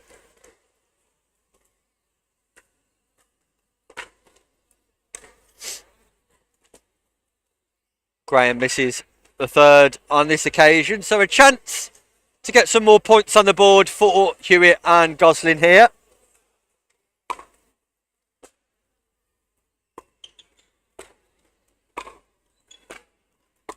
Great depth, great defence by Hewitt. And Graham fails to put the overhead away. Well played, Jennifer Hewitt.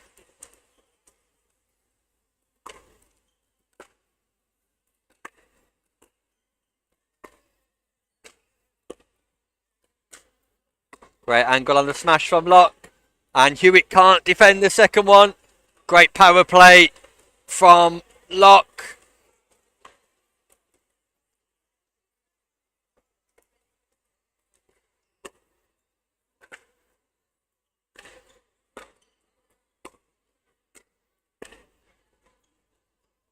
And on this occasion, Graham misses the ball, just mistimes it slightly. So another point there for Gosling and Hewitt.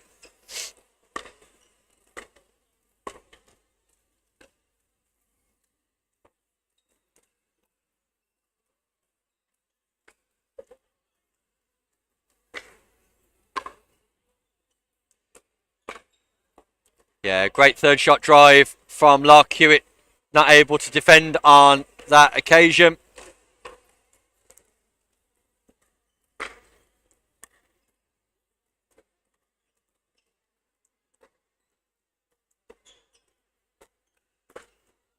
And Hewitt fails to address the pop-up, sending the ball into the base of the net.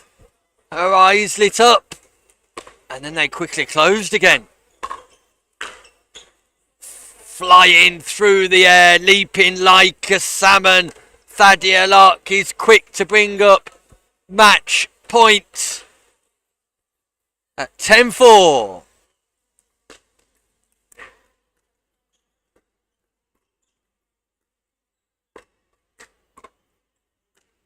And that will seal the deal for Locke and Graham, who quickly amassed their third victory of the day here on the live stream. Congratulations to them.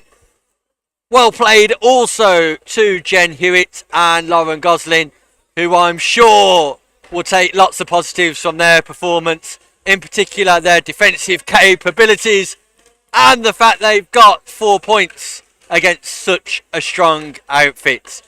We'll be back for an intriguing clash here next, live in Southampton, where we have our men's 4.5 semi final.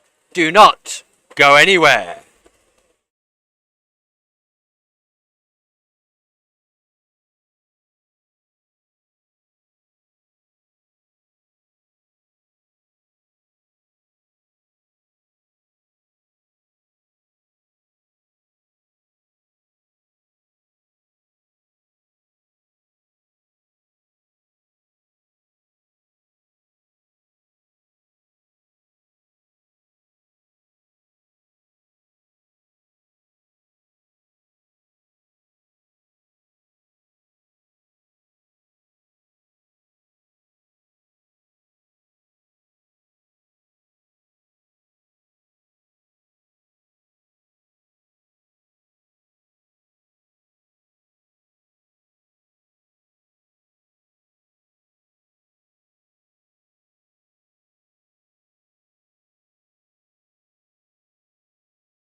Welcome back to David Lloyd here in Southampton on the South Coast for Pickleball events. PickleB.co.uk for all of your competitive action in 2025 and beyond. Mouth-watering clash coming here live for you from David Lloyd, where we have the partnership of Sam Basford and Emerson Gregory taking on James Chowdhury and Darren Gregory. That's right, it's the battle of father and son. Darren Gregory, the father of Emerson Gregory. On the near side of your screen, we have Sam Basford playing in the white trainers with the Franklin FS Tour paddle. And on the right hand side will be Emerson Gregory playing with the Fox paddle. The top of your screen have Darren all in black and James wearing orange. So 1 game, 2-11, win by 1, semi-final action underway here live in Southampton.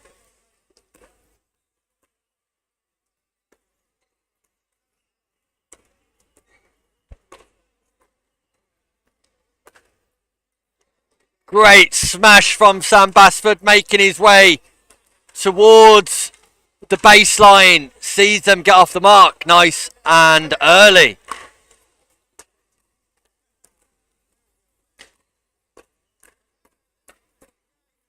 Great defence of the speed up by Gregory and Chowdhury. Emerson Gregory not able to execute the volley on that occasion.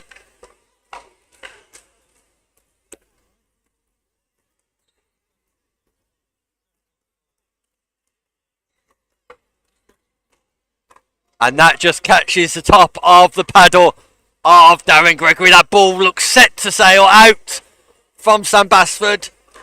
Gregory defended it with his paddle.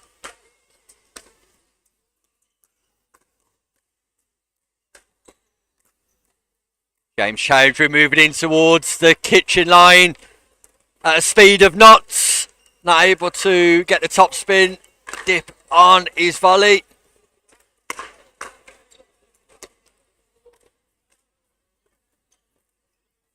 Lob goes in from Emerson Gregory, defended by Darren. Speed up from Basford. And that just goes long again from Chowdhury, working his way to the kitchen line, looking to execute the forehand drive. Early spoils go to Basford and Emerson Gregory. ATP attempt from Emerson. Hit it slightly too early, catches the outside of the net on this occasion.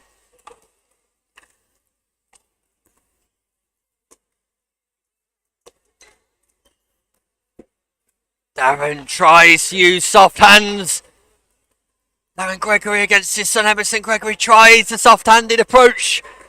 Doesn't work on this occasion. Firmer parenting required.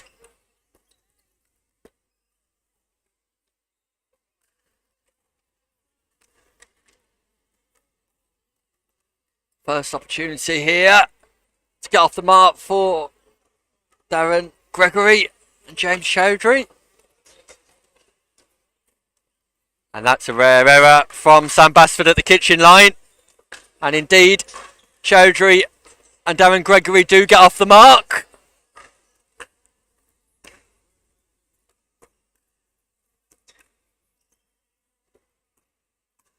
Yeah, great play, Emerson Gregory. The inter-out forehand gives Chowdhury the eyes and works the ball behind the backhand of Chowdhury.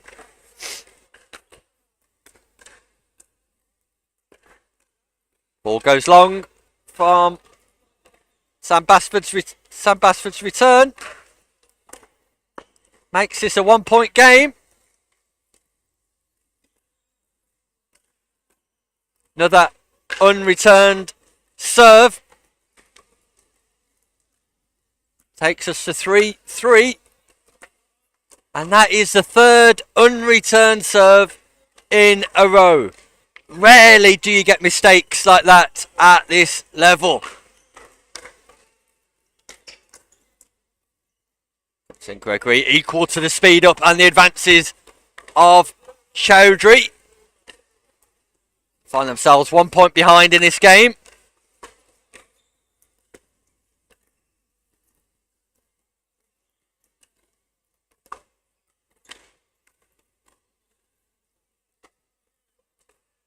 Just not able to execute the dink on that occasion. Whispers to his partner that was so bad. He's disappointed with himself. Got to park it, move on. Sam Basford misses the third shot on this occasion. Ball sprayed away by Emerson Gregory, making Darren work for it. A little bit of disrespect shown by Emerson towards his father. Early bedtime tonight for you, my boy. Great put away by Sam Basford, piercing the partnership of Darren Gregory and James Chowdhury.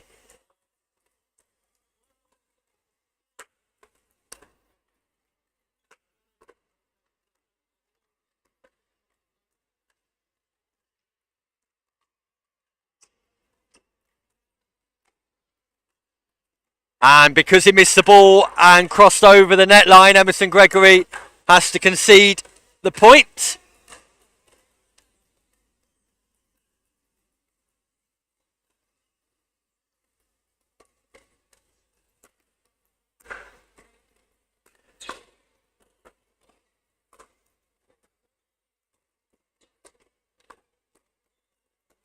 Great play, great defence from Emerson.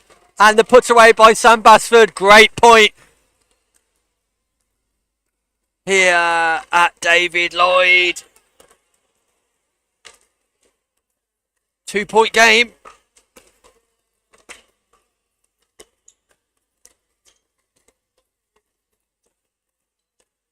A rare error there from James Chowdhury. Crab-like across the kitchen line. Just not able to execute the dink. Strategy discussion here between Basford and Emerson Gregory.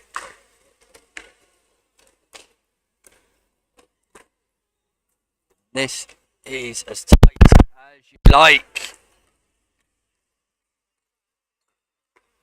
ATP just goes short, just lands short from Chowdhury.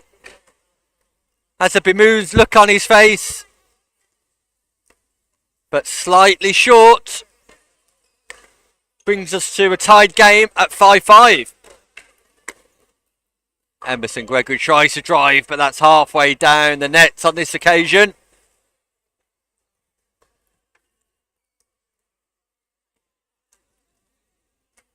Emerson Gregory and Basford working the stack, as we've seen all day long.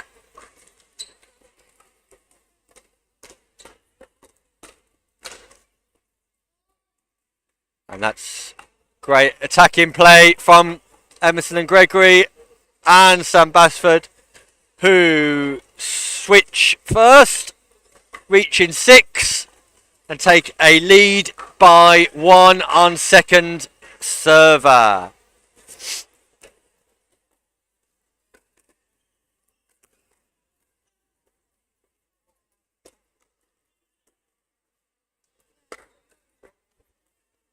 Great top spin from Chowdhury. Opportunity knocks here in the semi-final at our PickleB.co.uk event. Who will get the place in the final? Chance for the gold medal match. Well left by Sam Basford on that occasion. Chowdhury just going out wide.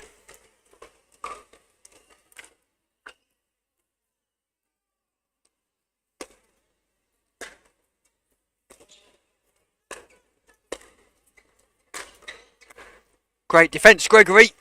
Work their way to the kitchen line. Darren Gregory, well played on the baseline. Managed to get to the kitchen line. Chowdhury with the put-away volley. Equals this game at 6 points all.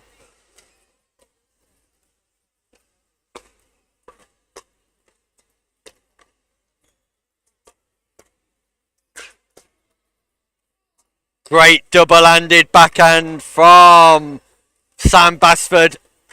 And we're tied at 6 points all. Semi-final action. David Lloyd, Southampton, and that goes long off the forehand side of Emerson Gregory.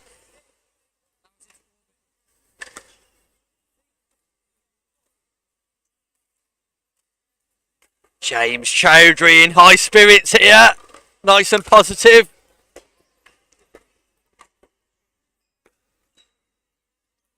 Great backhand. And it's a non-scoring side out.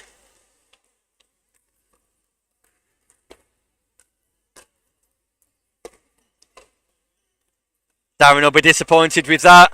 His standard's been a lot higher today, Darren Gregory.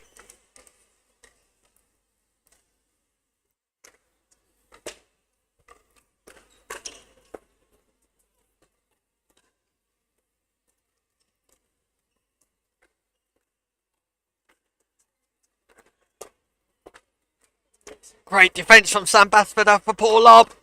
Great defence, Darren Gregory. And the second one just catches him on the leg. Again, another non-scoring side out in this tight competitive semi-final. The men's 4.5, but that's an error. Cannot afford those errors. An unreturned serve.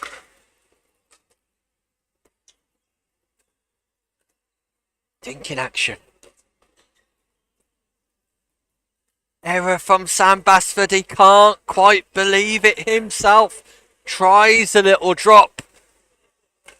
Straight dink. To no avail. 1 point game. Second server. Semi-final.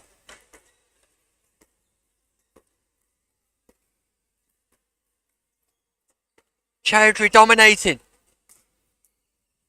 And there's the put away. Darren Gregory simply a bystander watching.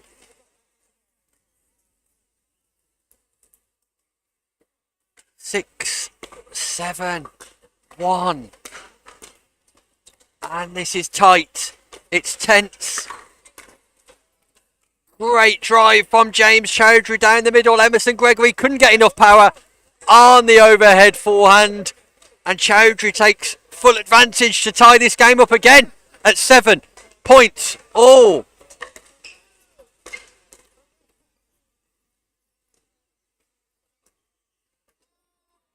Great play from Sam Basford. That's a special shot. Darren Gregory not expecting that. Into out. Forehand speed up. Unreturned serve. It's an unreturned serve, which is crucial at this stage of proceedings. Sends Chowdhury and Gregory into a 1-point lead. Semi-final action. Chowdhury can't get there. Darren Gregory keeps it in play. Great top spin forehand dink from Sam Basford. Perfectly executed. Well played. 7, 8, 1. Live here, David Lloyd, Southampton, semi-final action. Balls called in by Sam Basford. And that's tight.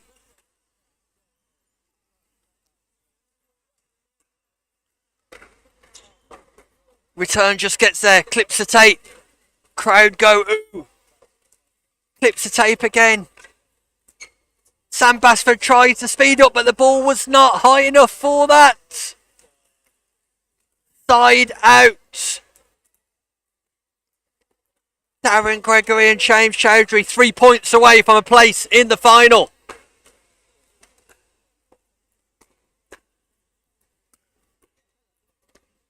Forehand drives are plenty from Chowdhury. Great control. Father to son dinking battle. Speed up from Darren Gregory is perfect. Sam Basford can't defend against that. Takes them to within 2 points of the final.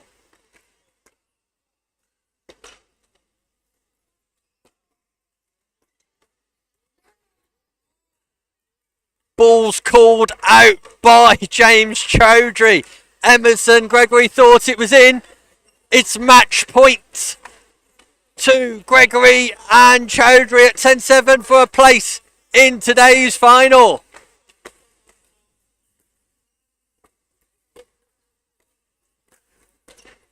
Great smash from Sam Basford. One more match point here for Chowdhury. All eyes on the return. All eyes on the third. Third goes in. Gregory gets the kitchen line beautifully, but what a cross-court dink from Sam Basford. Yet again, this game is still alive at 7:10 here live in Southampton. PickleB.co.uk, Pickleball events, Steve Beale for all your competition needs.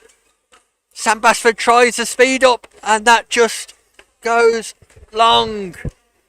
Right into the commentary booth. Rescued by Chowdhury. Second opportunity for Basford and Gregory to close the gap. Unreturned serve, James Chowdhury. Can you believe it? Things that you do not see very often at all. 8-10 big third shot. Chowdhury aggressive again. Emerson Gregory just pops it up too much. And there we see a side out. It's the third match point for Gregory and Chowdhury. Here, live in our semi-final, men's 4.5 plus. Place in the final awaits. Will it be now? Not quite yet. Darren Gregory fails to keep the ball in play. Fourth match point. Chowdhury serving. Basford receiving.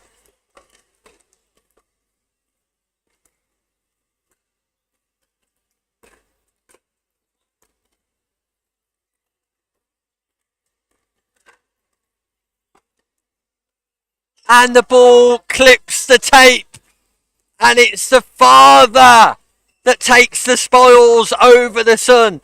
The partnership of Chowdhury and Darren Gregory defeats Sam Basford and Emerson Gregory, who would have been favourites for this tournament beforehand. What a great win for Darren Gregory and James Chowdhury. They go marching on to the final. Commiserations to the partnership of Sam Basford and Emerson Gregory. But ultimately, what Daddy says goes. We'll be right back.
Welcome back to David Lloyd, Southampton. We're underway here in our women's 4.5 match. All of our women are playing each other twice in the group stages today. At the top of your screen, we've got Kenna and Dawson. At the bottom of your screen, we have Locke and Graham.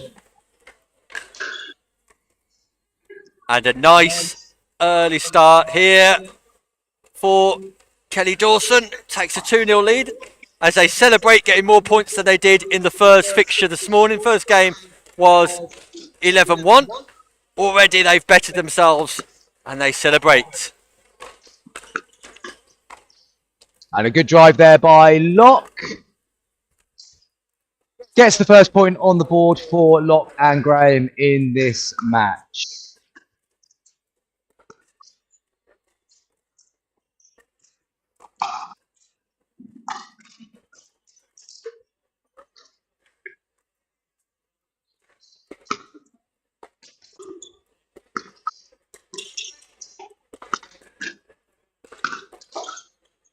Good drive again there from Locke.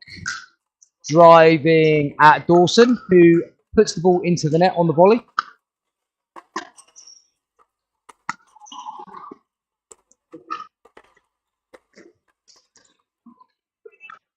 And a good flick there. Targeting Locke a little bit there to the top right shoulder. And that's an unforced error off the paddle of Kelly Dawson. Already pleased that she's doubled her lead, but will want to do better than that for the duration of this game.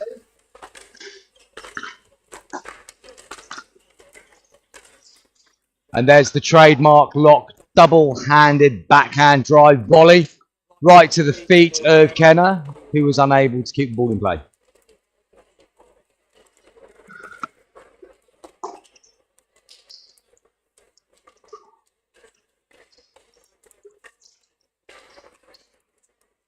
Another unforced error off the paddle of Dawson. Gives Locke and Graham the lead in this 4.5 encounter. Nice stinking exchange here. Well played. And Graham coming off second best there. Kenna keeping the pressure on and forcing the error from Graham.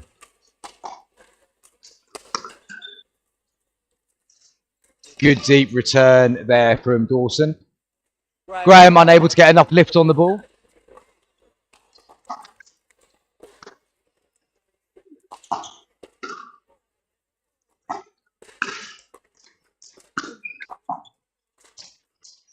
Great top spin forehand rolls from Locke, repeated over and over again. Dawson defending for a life at the baseline, but Locke ultimately coming out on top.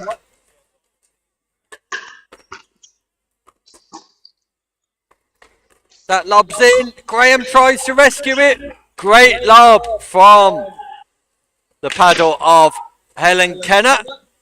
Sees them level this game up at 3-all. And a good drive there from Dawson. Graham just not getting underneath the ball enough there, and her volley hitting the top of the net. A small advantage here for Kenna and Dawson.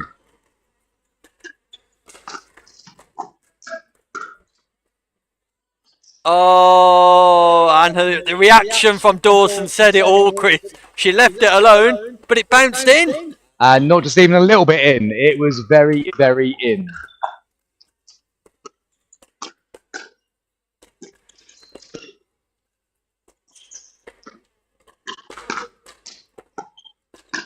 Great defence from Graham initially, but Helen Kenna stands nice and tall at the kitchen line. Yeah, good work again there in defence from Graham, but Kenna eventually getting the upper hand.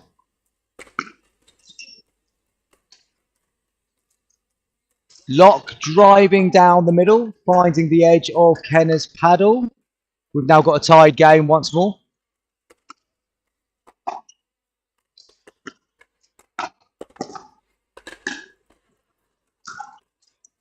And if Kenna could have that one back again, I'm sure she would like it. Just sends the volley long, which gives Locke and Graham the lead for the first time in this game. Good counter there from Thaddeus Locke. Just driving the forehand volley at the body of Dawson. And they take a 2-point advantage into the turnaround. Nick, something that's really impressed me so far watching this game has been the defensive work of Graham, doing a lot of very good resetting from the back of the court and keeping them in many, many points there. Is that something you've noticed has been a theme of her game over the course of the morning and early afternoon? Yeah, she manages to establish a nice base, a good foundation, especially in that transition zone. Keeps the paddle nice and low to the floor, Chris, which gives her the best opportunity to be able to defend against the onslaught. And more often than not, it's a successful defence.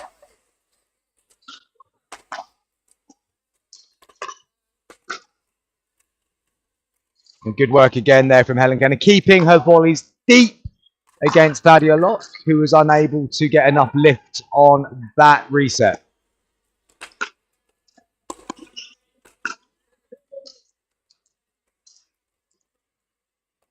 Graham just rolling that volley into the net.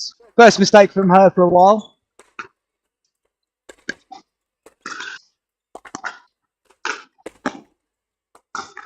Great defence from Kelly Dawson. Squares this game up at 6-6. Significant improvements from the first encounter earlier on this morning.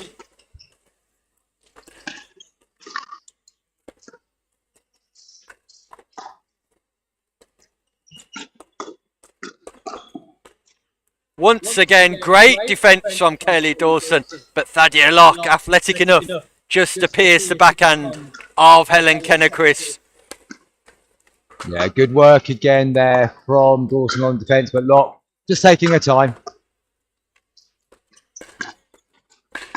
Oh, great footwork from Kenner. Made her way to the kitchen line. Sets the ball for the pop-up, but unfortunately couldn't execute the final part of the jigsaw puzzle. We've all been there many, many times. Not a good 30 seconds or so there for Kenner and Dawson. Two unfortunate errors, and that great bit of momentum they got back probably just swung back in the favour of Graham and Locke now.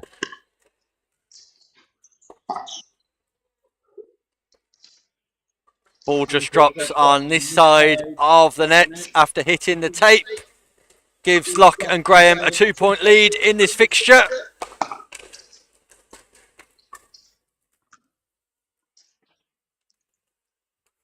Graham just not connecting the way that she wanted there with that third shot.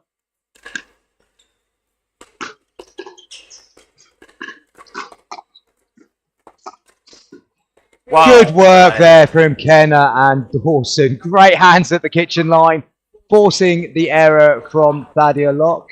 And they've got the ball back in hand now. 2-point difference, which becomes 1. Kenner and Dawson are in this game, Chris.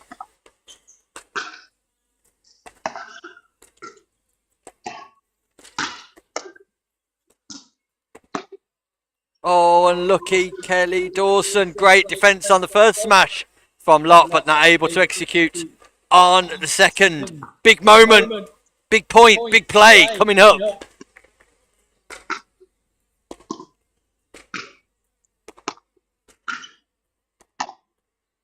Oh, I like that work there from Graham. Just kept asking the question of Kelly Dawson, forcing a little bit wider on that last one, forcing the error.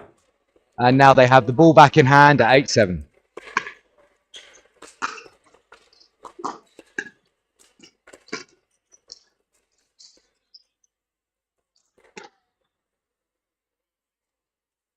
Good work once again there by Graham.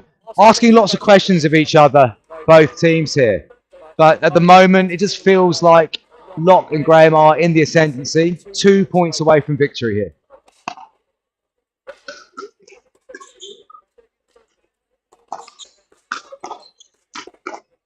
Thaddeus Locke exploding over to the side of Kayla Graham, bringing up match points.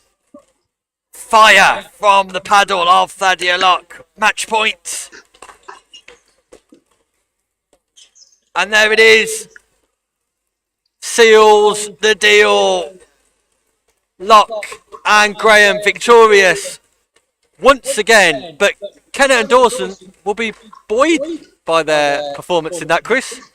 Well, there's a 5-point upswing there for Kenner and Dawson from their first game. Or was it a 6-point upswing? 6 point, yeah, 6 You know, point. my maths is never the greatest this time of day, but they were very much in that game. And just at the end, it was only right at the end there with the momentum swung back in the favour of Locke and Graham.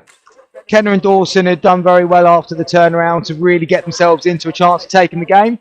But the experience of Thadia Locke guiding Kayla Graham through there for a very pleasing victory. The favourites march on, and we'll be right back with some more action here from Southampton after this short break.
Right, okay, so we'll have to bin that one for now.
Welcome back to David Lloyd here in Southampton on the South Coast.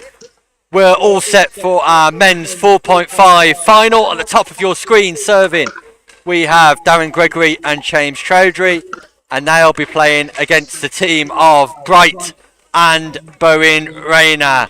Bright wearing the blue shorts on the right hand side of your screen, and for the final we are best of 3 games.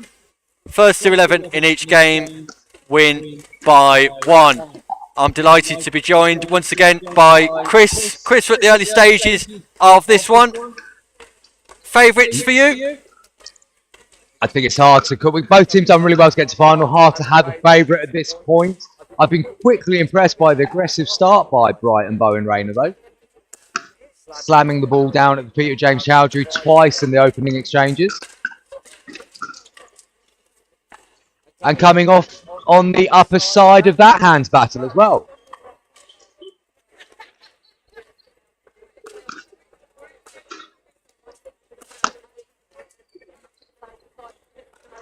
Nick, I think we've got a game on our hands here. I think so. I've had the pleasure of playing against Josh Bright before, and he's got an explosive forehand coming from a tennis background, playing down in Halton in Hertfordshire.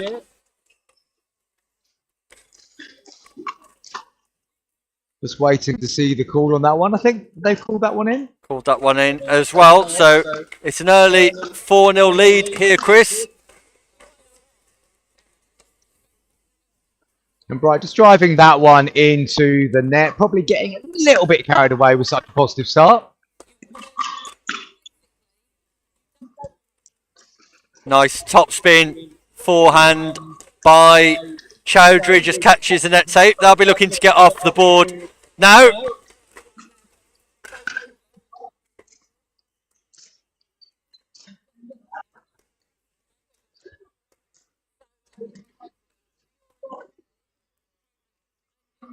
And that one just seems to take a bit of a funny bounce there on Bright. Keeping very low, unable then to lift his dink back over the net. And Chowdhury and Gregory are now on the board in this best of 3 final.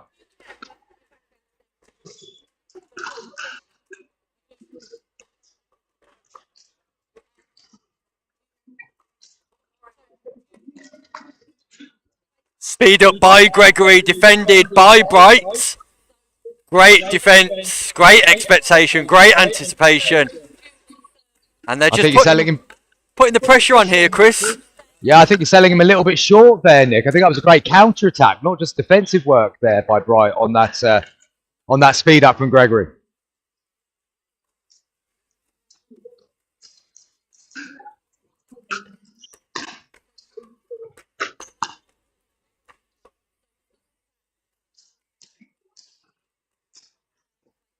It feels like the early luck of the rub of the green, I should say, going the way of Bright and Bowen Rayner with the net cord there.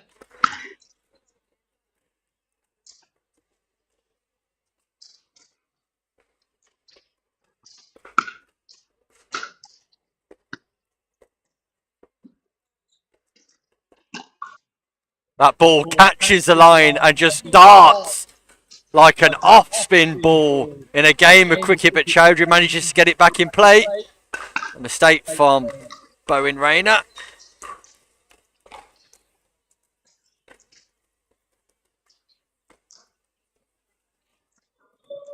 Gregory not able to keep that dinking exchange going. Bright applying a lot of backspin to his dinks. Generously calling that one in there, I think, Bright. It looks very close on camera here, and that takes it just to a single point between the two teams now. Through the legs, banana shot, hot dog shot, whatever you want to call it. James Chowdhury giving us a highlights reel here, live in Southampton.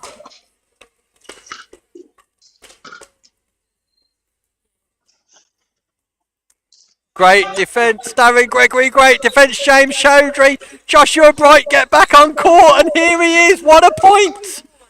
Oh! Great in our 4.5 men's final, James Chowdhury. Unbelievable defence off the Ernie. And Bright's done several laps of the court there, got back on court, was set, and then was unable to execute.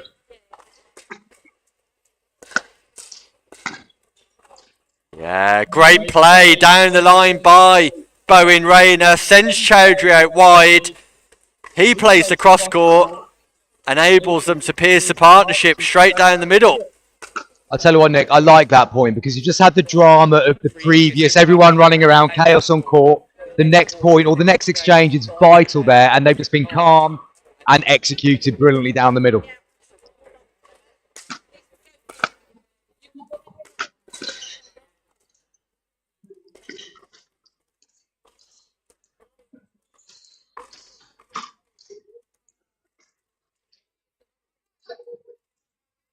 Patient exchange there from the two teams. Chowdhury and Gregory coming out on top there. Moves them to 4 points.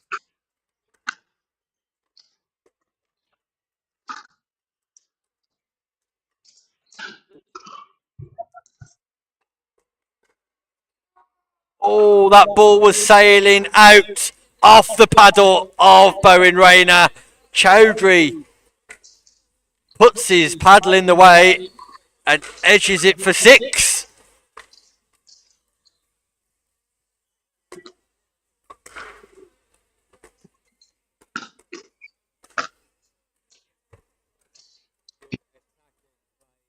There from Bright. Picking on Gregory, keeping the ball down at his ankles.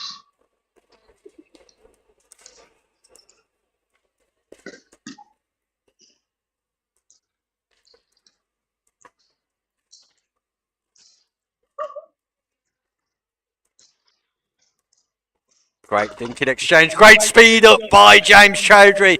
And Joshua Bright's not equal for it. If he could have got himself out of the way, Chris, that ball's going out. Yeah, quite possibly, but they're very close to each other at the kitchen line there, and that ball's travelling straight at his midriff. Difficult to get out of the way.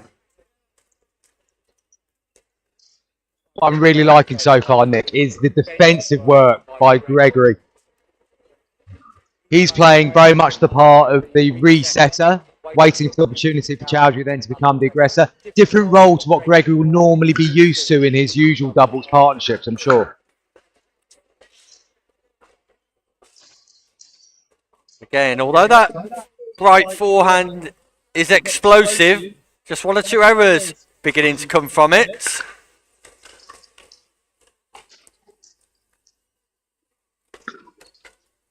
And this time the speed up from Bright works on Darren Gregory, not able to thwart the attack of Bright. 2-point game on second server.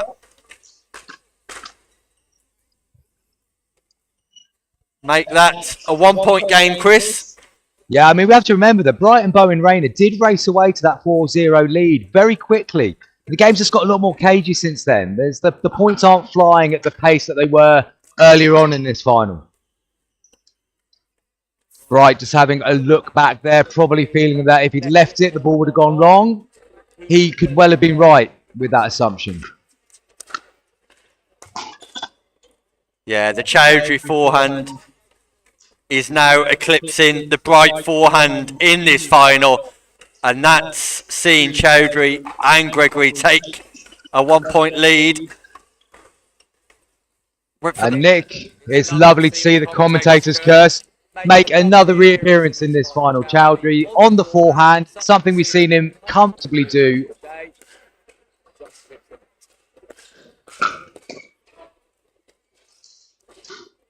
So quick around the court, James Chowdhury, Chris. Yeah, the guy's an elite athlete at the end of the day. He's got great, it's not just his athleticism to get around, it's his balance as he moves around as well. Lots of people can run around. He moves around with great balance and poise. Oh, the lob from Darren Gregory just goes long. Sees us tied at 7-all.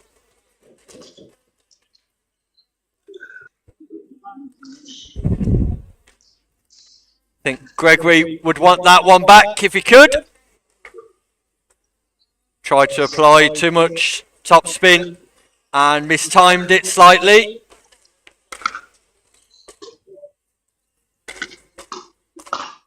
Good deep serve there from Bright, setting that entire point up for him. Eventually getting the pop up where he's then able to aggressively drive that volley down the middle.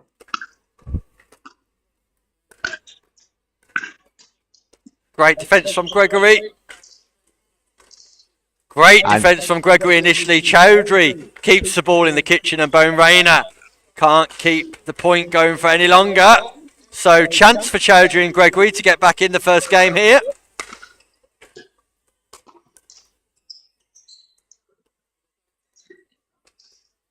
Great hustle from Chowdhury, great speed up from Bright, and the double-handed backhand. What a point from Joshua Bright. Double-handed backhand. Point of the final so far, I think. That was a great time for Bright to pull that out of the bag. And then following up again with a great forehand roll down the middle to get the serve back. 2 points away from taking the first game of this final.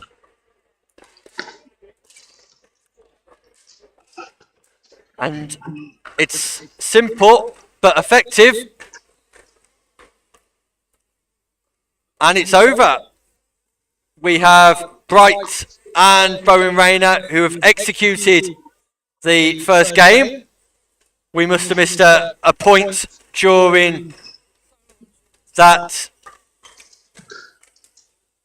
first game there, Chris. So Bright and Bowen Rayner on top and lead 1-0. They do, but what a very close exchange in that first game.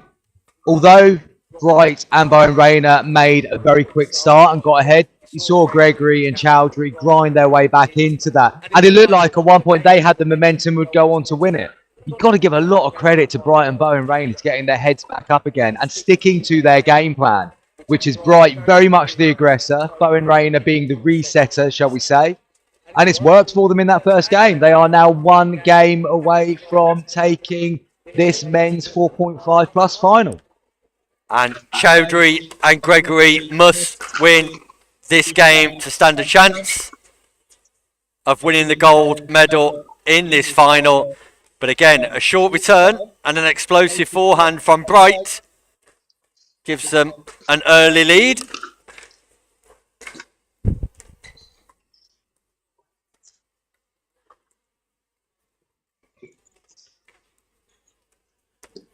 ATP is just short from Darren Gregory. Didn't hit it hard enough. Or did he? No, they called it out. Great effort by Gregory, but yeah, just falling fractionally short of the line there. Not a lot of space to work with.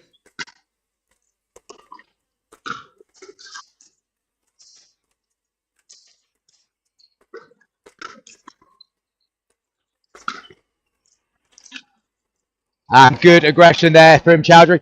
Sending a hand of apology over to Bright, but deep down we know that he's just pleased that they've got out of that exchange with the points.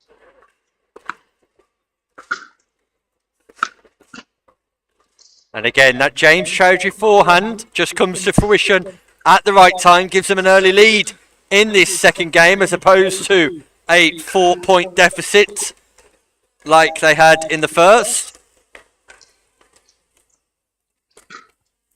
Yeah, if you speed up from there, Bright, that's going to go long all day long. The only purpose of a speed up there, Chris, is to tag your opponent. I could well have been aiming at the body of Darren Gregory there, but probably the first poor decision Bright has made in this final. Followed by the second in a row. Interesting couple of moments now mentally for Bright. There's 2 fundamental areas of choice that he's made there. How he's going to react in this next exchange.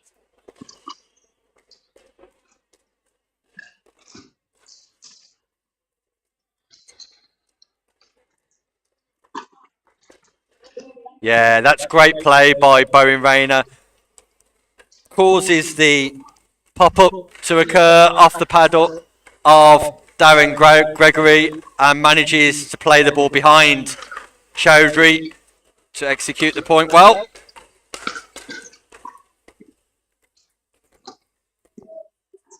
That's just out wide as well. Yep. Yeah, correct call there from Gregory. Ball was out. And good defensive work again from Gregory in that position.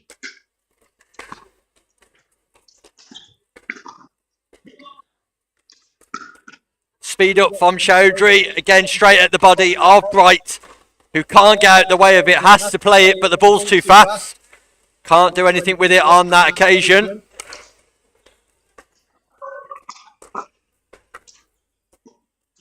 Chowdhury has to reach for it.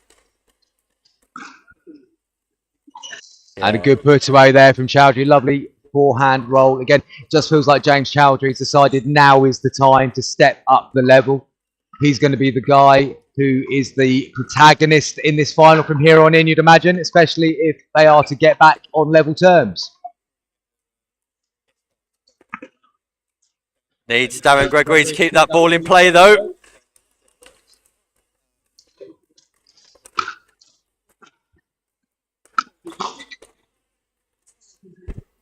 Forehand just goes wide from Chowdhury on this occasion. But I feel like they've got a commanding lead here, Chris, and look solid at the minute. Yeah, it's one of those leads which isn't just on the scoreboard. It feels like in the momentum of the game as well, there's a difference, there's a lead. So they'll be very pleased with how they've started. We're seeing that Bright's now making a few more unforced errors, which just feels like the pressure's starting to build on them.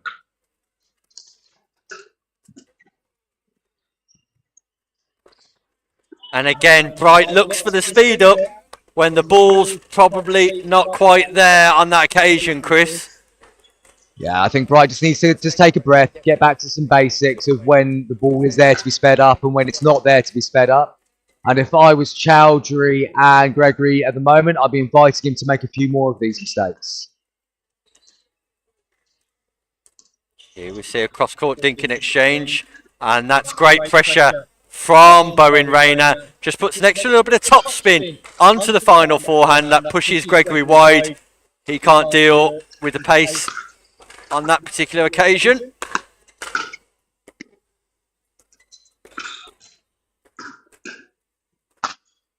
Great footwork from Chowdhury to avoid the kitchen, but lots of luck in using the tape of the net to execute the point there, Chris. Yeah, good work again by Chowdhury. Got himself across court beautifully. All right, it's hit the net and it's sort of dribbled for the point, but the footwork to get there in the first place was amazing. Powerful play there from Bright. Getting the forehand smash down to the feet of Gregory once again. So, opportunity here for Bowen and Rayner in our final to get themselves back into this second game. Remember, they won the first game.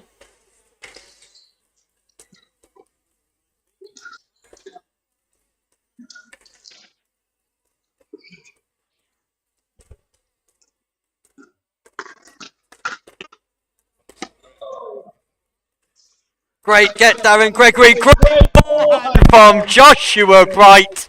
The get from Gregory was immense. Back of the court, played a great lob, but Joshua Bright, what a drive, Chris. That was an amazing shot.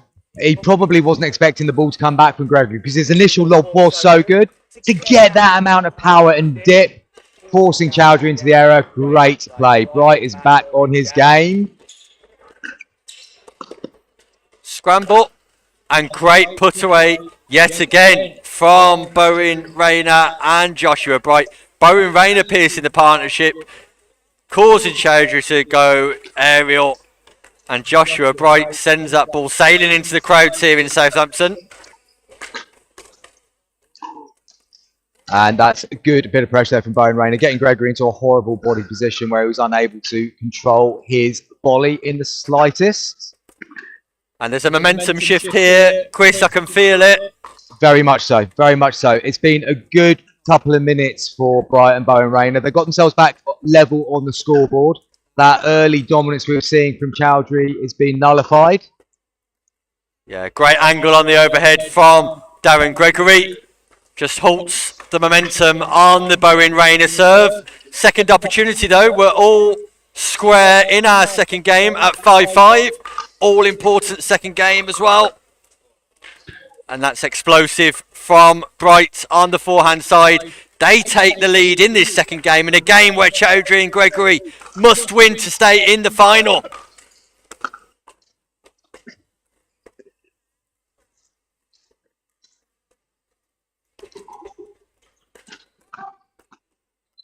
Ball was going out the first time. It was definitely out the second time. So an opportunity here for Chowdhury and Gregory to again tie the game and see if they can win this second. Great defence from Bowen and Rayner. Great defence from Gregory. But ultimately, it's Bowen Rayner who comes out on top. Great hands there, great hands. Top defence from both teams. It was just going to be see who could get on the counter quickest. And Bowen Rayner there piercing the pair of Chowdhury and Gregory beautifully. Unfortunate there from Gregory as well that third has then gone into the net.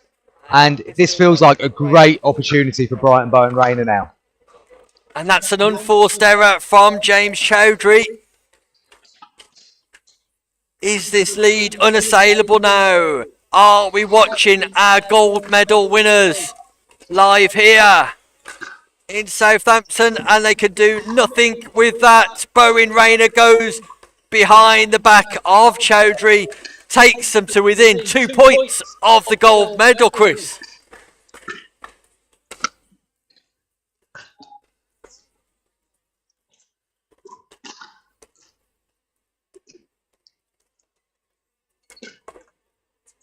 Good play there from Bowen Rayner. Took his time, waited for a good time to speed up, and then targeted the forehand side of Darren Gregory. Moves them into a very, very good position now. 2 points to go.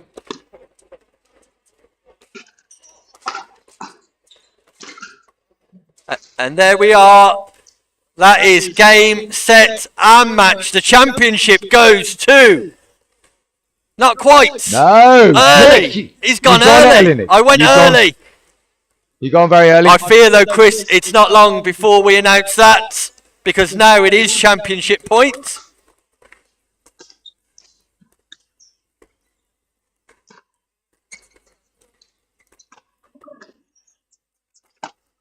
And there we go. Not early this time. Championship goes to Joshua Bright and Bowen Rayner. They take home the gold medals in our 4.5 plus men's category. Congratulations to them. Commiserations to James Chowdhury and Darren Gregory. But a highly enthralling encounter, Chris. Really good game. Really enjoyed watching that one, Nick. What really impressed me most then was in that second game, how Joshua Bright got his head back in the game after 2 or 3 strange decisions in a row where a lot of players' heads could have dropped. He's got himself back into it and then pushed on brilliantly to turn around a good Chowdhury-Gregory lead in that second game, and they've then gone on a run to win it 11-5. Fantastic performance from the young pair. They will be so pleased with how they've done today, I'm sure. Yeah, they'll be over the moon with that, and we'll be back for more action here live from David Lloyd, Southampton, shortly with one of our women's semi-finals. Do not go anywhere.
Welcome back to Southampton here in the UK.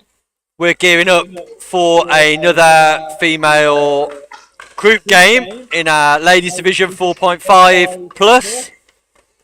Locke and Graham, the familiar pairing who have been on quite a few times already today, taking on Jones and Gert. Again, just to remind viewers at home that these teams will face off twice against each other in the group stages, and this is the second of those occasions. Locke and Graham coming out 11-1 winners last time. So Locke and Graham at the top of your screen, Jones and Gert at the base, and Jones and Gert will be looking to improve on their score of 1 from last time, Chris. Oh, most certainly. They'll be looking to get any more than that will obviously be a bonus for them. But of course, they'll be coming to this fresh, hoping that they can actually go all the way and get the victory as well. It's not just about getting the better score, and I'm sure they'll have some kind of game plan based off the first game, which will give them the best chance of doing so. In fact, they've got the first point on the board, so away they go. Choosing to deploy the stack, Gert and Jones here. Slightly wayward from Gert on that occasion, and Thaddeus Locke punishes the advances of Gert.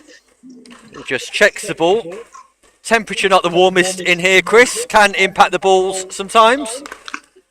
Most certainly, the temperature is dropping literally, though we would hope it will be hotting up the deeper we go into this women's 4.5 tournament. And there you see the celebrations and the enthusiasm of Georgie Gert, who places a nice into-out forehand past Thaddeus Locke. Got to love that enthusiasm.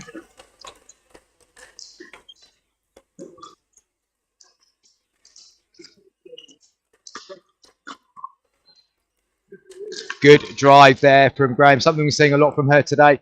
Just being able to get the forehand roll again down to the feet of Jones and side out, so the ball is back in Graham's hand on serve.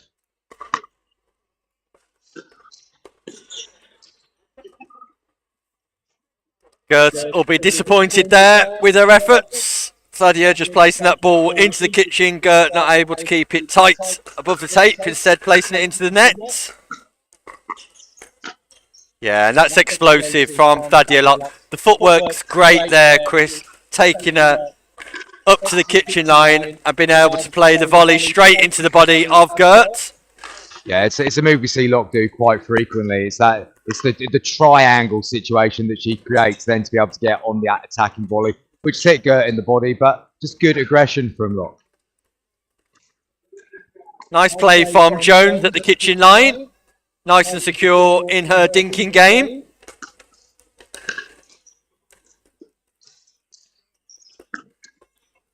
And again, explosive footwork from Locke, but on this occasion sends the ball slightly long. So opportunity for Jones and Gert to take the lead in this fixture.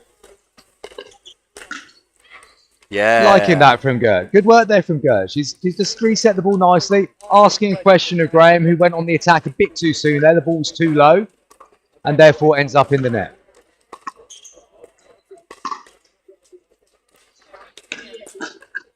Great defence from Graham. And then Locke. And they quickly turn defence into attack and win the point. Well played, Locke and Graham. Yeah, really, really good defensive work there. And again, it just shows that if you can just keep getting that ball back, anything can happen in the next hit.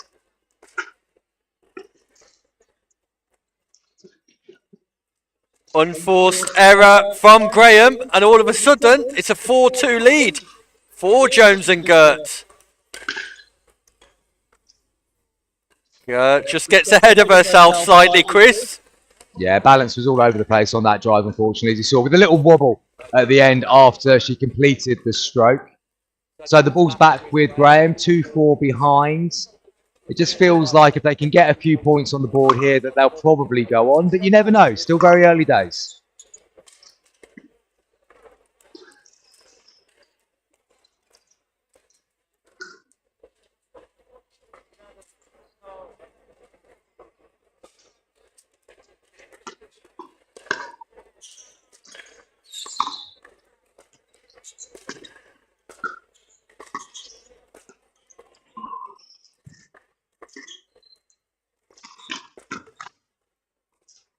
There we see Locke just patiently waiting for the first opportunity to get on the attack.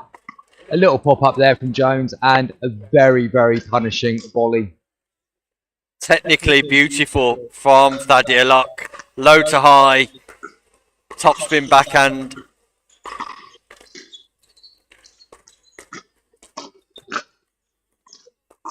Good Great reactions from reactions. Gertz. Yeah, well played, Georgie Gert and Jones. Great reactions off the net court. Thaddeus Locke smiles to herself.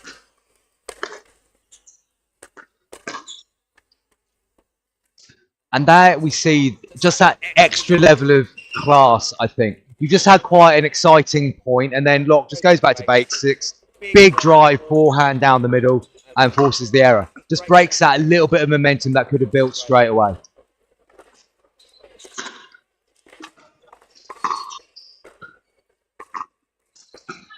And that just goes long from Jones. Graham and Locke doing a great job of defending the baseline, not faceline, the baseline. Chris, and ultimately they're in the lead again at the change of ends. Definitely. And you just, as I said a couple of points ago, it felt like if Locke and Graham could just get a couple of points going now, then we would see the momentum shift, and that has certainly been the case. They have a 2-point lead at the turnaround, and we'll be looking to get the first couple of points in these next couple of exchanges, and then I think the lead would be too big for Gert and Jones to overcome.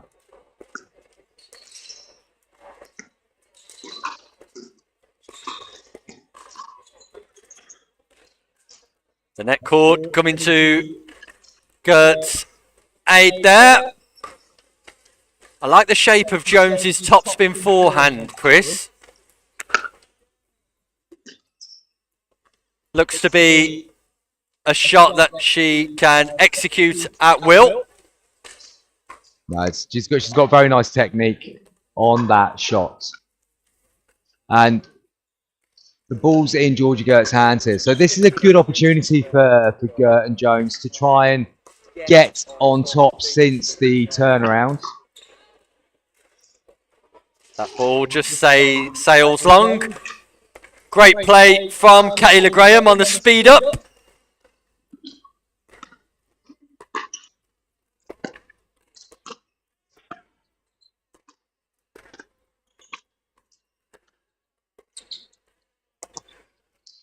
Yeah, nice and controlled from Gert. Not trying to do too much with the ball on that occasion, but place it into areas that makes it difficult for the ball to keep coming back. Yeah, good patience, good concentration on her face there. Very, very determined to keep it going, and then just comes off the wrong side of hitting the net tape on that occasion. So although it's felt like Jones and Gert have been doing relatively well over the last few points, actually it's now up to a 3-point gap. The next few exchanges will dictate where this game goes for sure. Locke raises her hand in apology from clipping the tape of the net. And an unreturned serve from Gert sees the momentum completely with the team of Locke and Graham. 2 points away from victory. Great lob. Yes, very good play by Locke. Started it with a really good lob, which gave them the ability to get to the kitchen line, and then a very good drive to the feet of Jones, just to finish that point off and to give them match points. Match point here live in Southampton. And Gert puts it in the foot of the net, and once again, Locke and Graham secure victory here live in Southampton and remain undefeated in our women's 4.5 plus division. Commiserations to Jones and Gert, who got 3 more points than last time, Chris. They'll walk away feeling that was a game of opportunity for them, I feel. There were moments where, with a bit more control, they could have taken that game deeper, and then who knows what could happen. But as you say, it's progress from the first game. Locke and Graham looked relatively comfortable throughout. But Jones and Gert will walk away feeling that there's a couple of moments there that they could have done differently, and it could have affected the outcome. in that group game. Yep, congratulations to Locke and Graham, who go marching on in our women's tournament here live in Southampton. We'll be back with our final group game shortly. Do not go anywhere.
Welcome back to David Lloyd here in Southampton on the South Coast in England. We are looking forward to our final group game in our women's 4.5 division.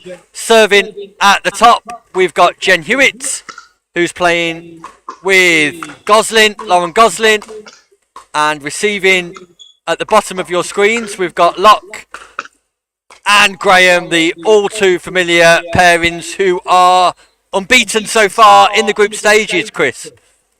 Yeah, very much so. Hewitt and Gosling will need to play their absolute A game, I think, to get something from this one, and hope that the standards of Locke and Graham drop slightly. But who knows? Pickleball, as we know, Nick, and as we've seen today, is a funny old game, and anything could happen. Will that be the case in this one? We will find out over the next 10 minutes or so. Both sets of players looking to secure a spot in the semi-final here live in Southampton.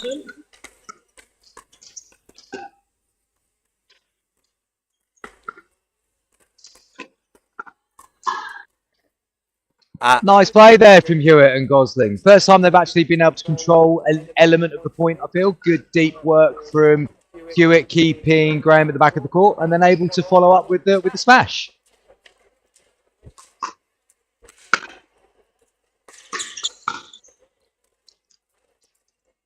Great forehand drive from Goslin. Graham not able to defend on that occasion. And an unreturned serve as well. Sees Goslin and Hewitt take an early lead here in our final group game.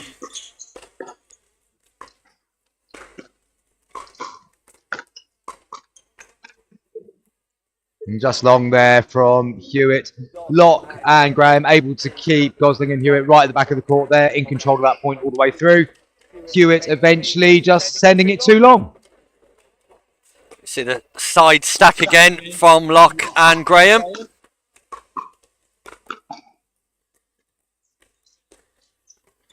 With the intention of keeping Locke on the backhand side and Graham on the forehand side, as they've done all day so far today.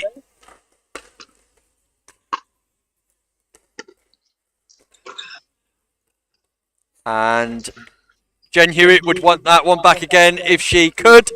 Like to repeat that all over again, but still on her toes, still smiling.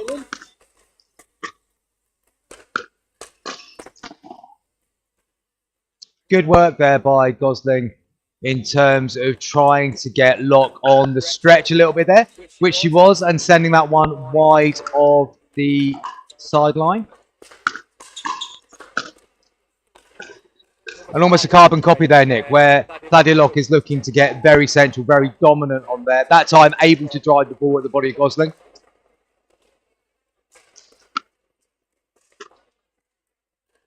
Yeah, I think Locke is reading the fact that Goslin and Hewitt are struggling with the drive, so she's getting herself to the kitchen line ready to punish with a volley, as she does there yet again.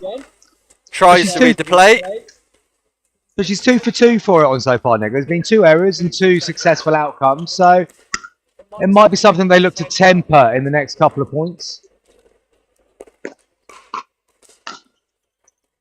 Good shot there from Graham.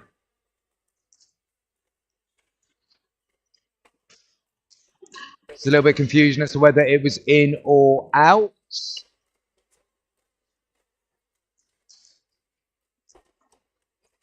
Balls. And I'll be honest. Not too sure in the end, Chris, what No. the outcome was there. No, I was going to ask you, Nick, but I think you're about as wise on that one as I am.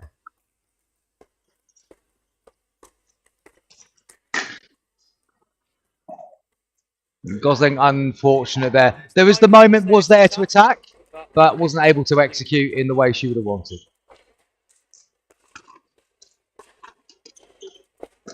Good deep return there from... Oh, okay, called out. Called out.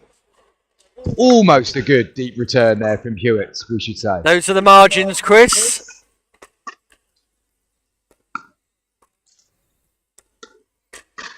Yeah, great play from Hewitt. Sends Graham out wide. Graham can't keep the ball in the kitchen tight enough. And Gosling punishes straight down the middle. Well played, Gosling and Hewitt. A good couple of moments there for Gosling and Hewitt. Hewitt then also able to reset with a bit of depth, forcing a mistake from Graham. Can they keep the good work up on their own serve?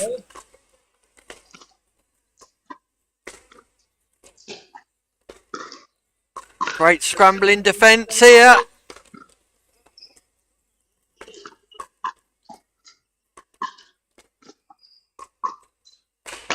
Until that point where the pop-up comes. Great scramble in defence left and right. Locke and Graham staying patient, but ultimately Locke punishes the pop-up from Hewitt with the overhead volley.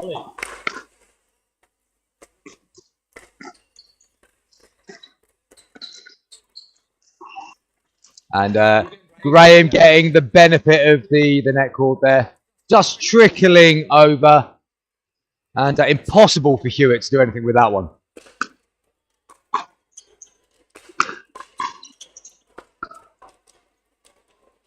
And would you believe it, Nick? Like a London bus. You wait all day for one just to trickle over the net, and then you get two absolute replicas back to back. And that gives Locke and Graham a 4-point advantage in the changeover. What can Gosling and Hewitt do at this point, Nick? Ultimately, they need to be a little bit tighter with their third shots, Chris, and when they're defending the speed up of Locke, consider playing that ball behind her, consider staying nice and tall for the block volley. Just like that from Hewitt. Nice and tall, speed up from Locke, but because she was in a prepared, solid position, able just to fend that ball off. You'd love to think that because they're now down the commentary end of the arena, they heard your advice there, Nick, and took the coaching on board. You can charge the fee later. I think that'd come in fairly cheap, Chris. Wouldn't want the likes of me coaching players of this standard.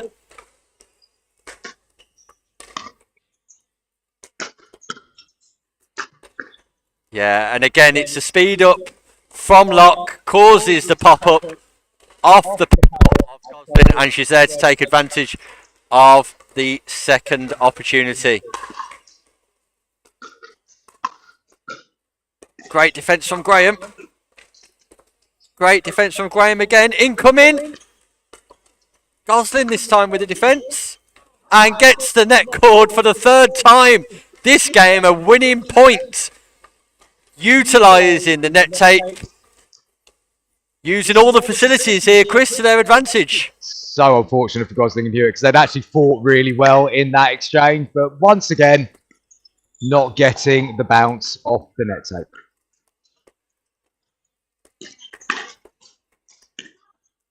Ball looked to be going out, but Gosling's played it. Great speed up from Hewitt. Great defence from Graham. And Gosling with the forehand put away. Well deserved in the end. Nice control. Nice technique. Great execution. Well played, Gosling. Yeah, good work then from Lauren Gosling. Made the mistake when the ball was flying out, but kept her composure and came back to win the point anyway.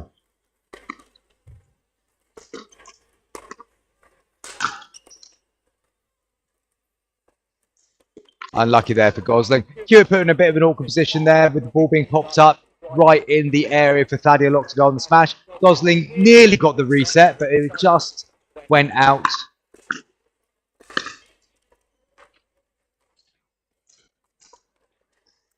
And the ball back on serve with Locke, being handed over to Locke there. It feels like this will probably be the two exchanges that see the game come to an end. Explosive yet again from Locke, looking to dominate the point, plays to the backhand of Hewitt, smashes the next volley, and then finishes the third one straight down the middle. Match point! Locke and Graham, who are going to end the group stages undefeated. But Hewitt just holding them up slightly. That was a good drive to the feet. And we're on the second serve now. Still match points.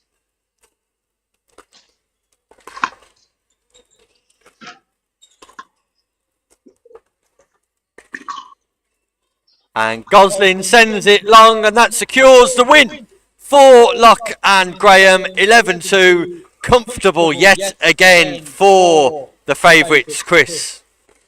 Yeah, they were very much in control of that game throughout. Thaddeus Locke in particular looking to get on the aggressive drive, mainly going at the side of Lauren Gosling. And look, the power that Graham and Locke have in their armory there was always likely to be too much for Gosling and Hewitt. Not the unexpected results, but a lot that Gosling and Hewitt can take away from that game, because there were moments where they defended well, they got up to the kitchen, and they came out on top in some good exchanges. But as expected, Locke and Graham will now progress through to the semi-finals and remain favourites for this women's 4.5, Nick. Yeah, I've been impressed with Gosling and Hewitt today. They'll be disappointed with the scoreline, but they should not be disappointed with their performance. Very impressive, and we look forward to seeing more of them in 2025. But we'll be back shortly with the first of our women's semi-final 4.5 games here live in Southampton. Do not go anywhere.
Good evening and welcome back to David Lloyd here on the South Coast in Southampton. We're pleased to be able to bring you the semi-final clash of our women's 4.5 plus between Locke and Graham and Gert and Jones. Just like all of our group games today, this will be 1 game to 11, win by 1. Gert and Jones occupying the bottom of your screen, Locke and Graham at the top. And Chris, something to look forward to here, where Gert and Jones will be trying to improve upon their scores from their group games. Well, they've been heading in the right direction, Nick, over the course of the 2 group games played already against Graham and Locke. So yeah, if they can continue that progress, we could be in for quite a tight semi-final.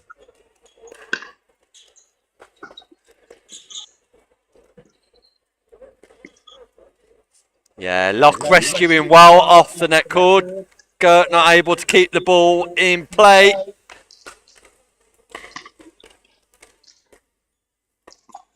And it's a great start by Graham and Locke, who take an early 3-0 lead.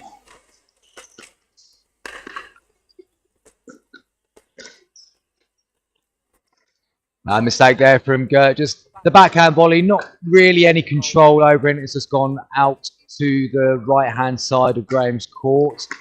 An early 4-0 lead now here. You feel like the next couple of exchanges are going to be crucial for Gert and Jones if they've got any hope of doing something in semi-final. And they've now got the ball in hand for their serve. So now is a good time for them to get going. Gert just geeing herself up. See if they can get themselves on the scoreboard here. Great play from Jones. Make their way to the kitchen line. Great work through the transition zone by Jones and Gert. Get their first point on the board, and this semi-final is alive.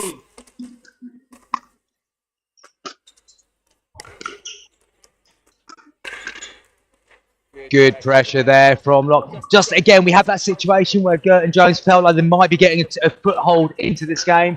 Locke just keeps it incredibly simple. Good drive down the middle, forces them onto their second serve.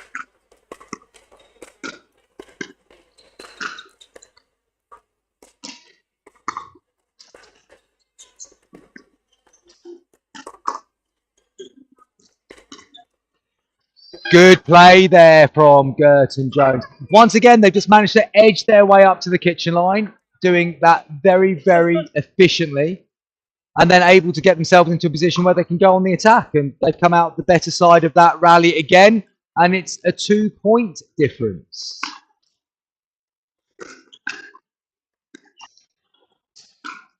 Oh, that's a nice shot there from Graham.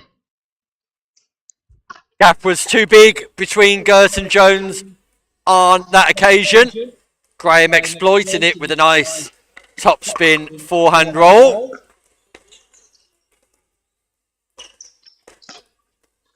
Yeah. And a lovely change of direction there from Claudia Locke. It looked like she was going to continue going down the middle, as you've seen a few times already in this game, but she just opened the paddle face and sliced it more to Gert's backhand, forcing the error. Great return from Gert on this occasion, keeping it nice and deep. Graham not able to execute the third shot.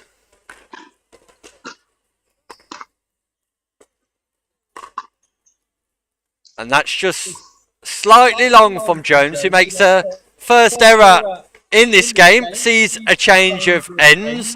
And whilst it's 6-2 to Locke and Graham, I've seen some positive signs from Jones. Chris? Yeah, most certainly. They're not out of this game.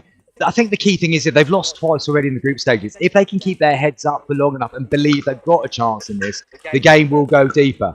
If we see that the heads start to drop, that's just going to encourage Graham and Locke to really push on and take victory. And again, that in-to-out speed up from Locke just proves fruitful and too good for Gert on this occasion. Drop shot overhead, pierces the partnership through the middle, and nice accurate play from Gert. Her best moment of the match so far. That was a lovely, delicate touch. And then she was able to follow up by forcing Locke into an error. Again, the into out from Locke is just brilliant. Probably encourage Gert to get closer to the kitchen a little bit quicker, but even still, that into out forehand from Locke is exquisite.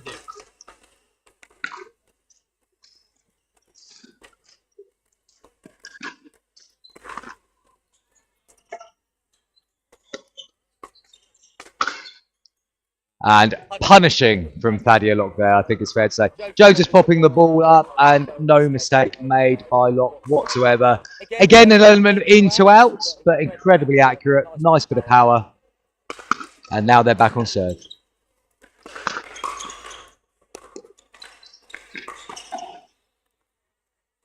Not sure if we're going to class that one as an attempted ATP, Nick, or just a drive that's hit the pole of the net. Yeah, Jones, I think she got stuck in two minds, waiting for the ATP, but it was never there. And there we see Locke executing her own shake and bake, driving at Jones. Jones on the pop-up, and Locke puts the volley away. Gert stuck on the baseline. Good pressure again from Locke. She's taking so much of the court in that situation and able to pick exactly where she wants to put the pressure on to Gert. And Match it now point. has, match point situation. Chance to get into the final right now. And there we have it. That ball goes wide. Gert and Jones go into the third, fourth place playoff game, the bronze medal match, so to speak. And Locke and Graham continue their march, their rise to the top in our 4.5 women's division. They'll be back shortly playing for the gold medal match, Chris. Most certainly. Just casting my eye over to the right of the arena to see if we can get any idea of what's going on in the game between Gosling and Hewitt and Kenner and Matthews. Unfortunately, not able to really get too much of an idea, but it's still going on, Nick. It's still going on. So we might have a little bit of a wait before we see the final on the show court. We'll be back soon, live here in Southampton with that final. Do not go anywhere.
Welcome back to Southampton here on the South Coast. You join us for our first mixed doubles game of the day, where we have on the bottom of your screen Andrew Unwin and Joe Moore. They'll be playing against Alan Parfit and Vanessa Waits.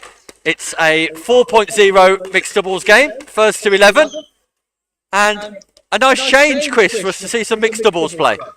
Definitely. So looking forward to this one because, as you say, Nick, it's the first bit of mixed doubles that we've seen so far today, and genuinely have no idea what to expect. But it'll be a good standard at 4.0. So looking forward to the outcome. And that's a great hands battle between Moore and Waite. Joe Moore coming out on top on this occasion, representing Swindon Pickleball. Both teams have won 3 and lost 4 in their group so far. So both teams will be looking to get through to the latter stages of their respective competitions.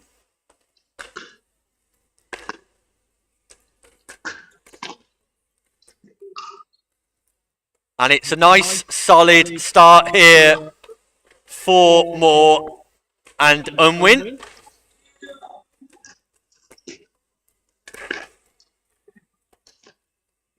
Parfit there, just a little bit eager to get in on the drive and hitting it into the net. So we're back on serve with Moore and Unwin.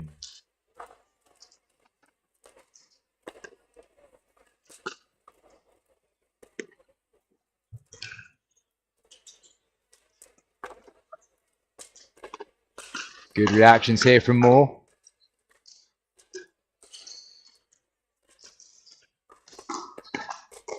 Very good reactions from Moore, but ultimately Parfit comes out on top in that exchange, but impressive reactions from the paddle of Joe Moore, and a great rally here live in Southampton.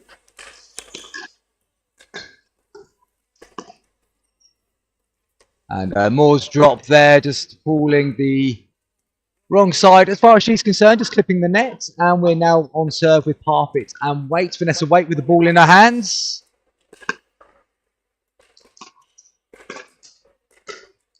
And good play there from Andrew Unwin. Taking the middle of the court, driving the ball to the feet of Waite.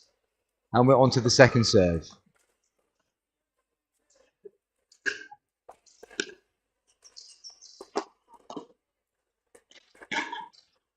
Joe Moore tries the scorpion there, Chris. Great speed up from Alan Parfit, wearing the camouflage top.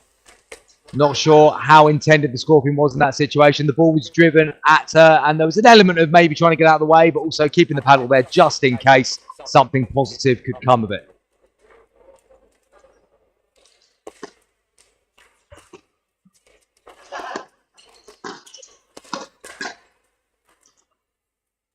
More on the move there, forcing Parfit into driving the ball into the net.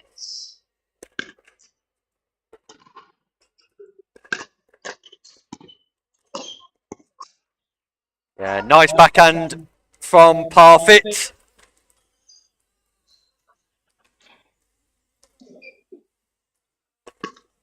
So the drop serve from Unwin. Moore tries to pounce and just clips the top of the tape. That's side out. It's an opportunity for Parfit and Waite to get themselves back into this important encounter.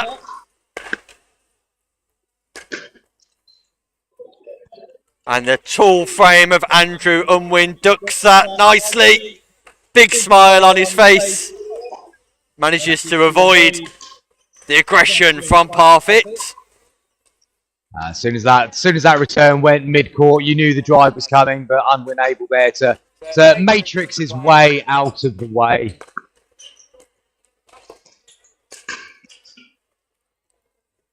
Great acceleration from Parfit on this occasion, catching Unwin off guards.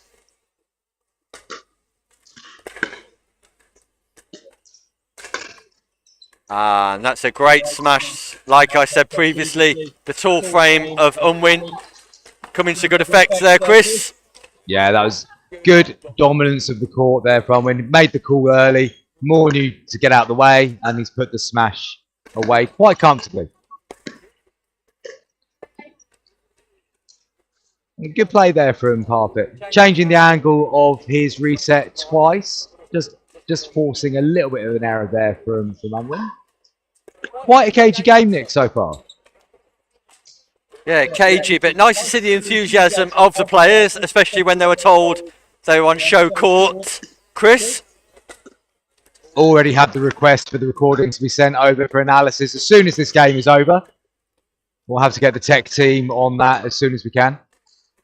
Whilst it might not be the highest standard viewers will watch today, it's great to watch the enthusiasm and the competitiveness of all players.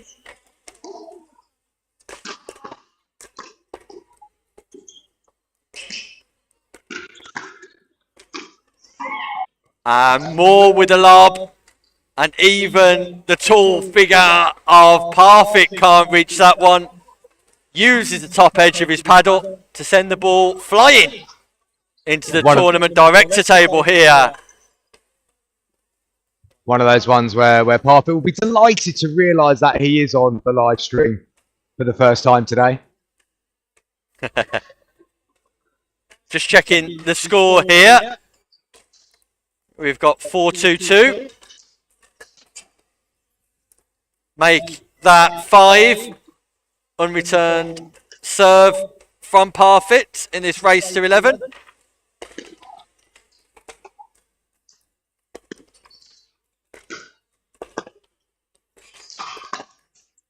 Andrew Unwin with a great footwork, but just not able to execute. Anticipated that play well, Chris. Just not able to execute. The brain saw what the body was not able to do, unfortunately. He did everything right until it came to the final execution.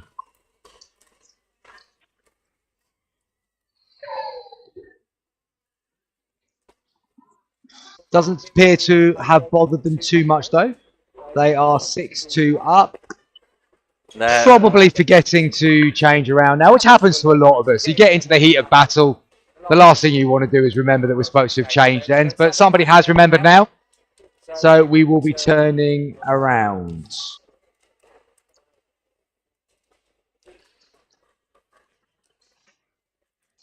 So, Parfitt and Waite just need to get themselves back into this game. Chris, what would you advise? Just a little bit more patience, I think. There's been a few occasions where they've tried to force things, I think, and just a little bit more patience. Try and force the error from the other team, and they could find themselves getting back into this game quite quickly. Great defence by Waite. And there we go, Nick. Exactly what we've just said. Bit of patience there, not trying to do too much other than just reset the ball, forcing the error eventually just by staying in the point, and sometimes that's all you've got to do. Yeah, brilliant defence by Waite. Well played. And that sails long off the paddle of Moore as well. So Parfitt and Waite just working their way back into this group stage. Andrew looks at the floor, sees a dodgy bounce. Still got a smile on his face. And that's what we love about pickleball players. Smiling because they love the sports.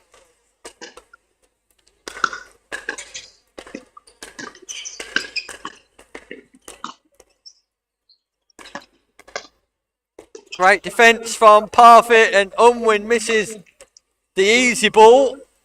That ball was higher than the net. The height of the net, Chris, and just flakes on it somewhat.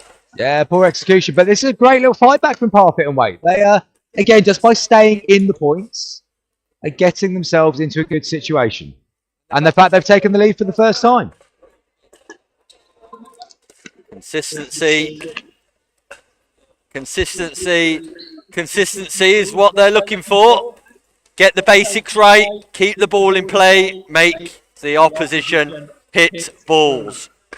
But how often have we seen that, Nick? Just that mistake there from Parfit. They've done all the hard work to get back into it, and then that's the first time they've snatched a little bit and snatched again. Just as they edged ahead, it's almost like there's a mental switch that goes, oh, we're ahead now. We'll go back to what we were doing that wasn't working too well before. Parfit just feeling his hamstring there. Temperature is dipping gear on the south coast.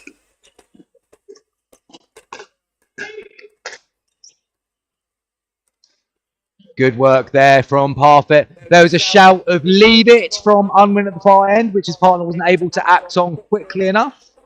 And Parfit comes out on the upper hand of that exchange.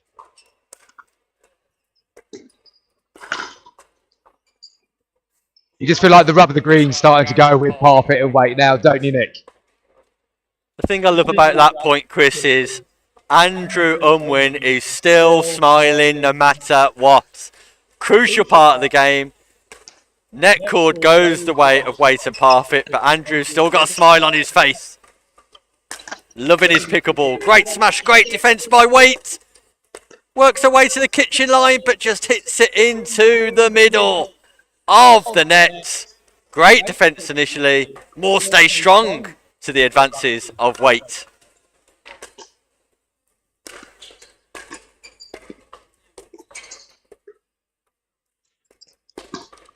Nice speed up there from Andrew Unwin. There wasn't a lot of margin for error there, but he's played it perfectly and forced the error from Parfit. And they're back on serve, and we have a tied game. A close tied game, if there could be anything else, of course. Great angle from Waite. Great put away. Great footwork and hand-eye coordination. Lovely smash.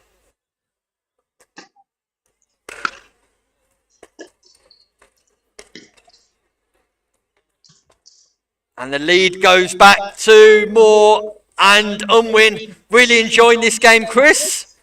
It's actually a very entertaining spectacle. Still could go either way, I think we will agree. Momentum shifts all over the place. That's a great drop from Moore, then follows it up with a nice volley into the left shoulder of Waite. Andrew checks she's okay. Andrew Unwin just checking she's okay, being the gentleman that he is. And 2-point game, 9-7, ascendancy with Moore and Unwin. And Parfit will want that one back again at such a crucial stage of this match that brings about match point, Chris. Yeah, and again, just an example of them going back to what they were doing earlier in the game rather than doing what they were doing to get back into the game.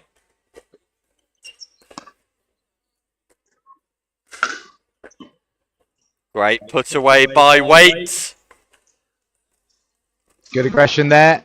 Had to take that opportunity and has done. And we have the side out. So it's now or never for Parfit and Waite.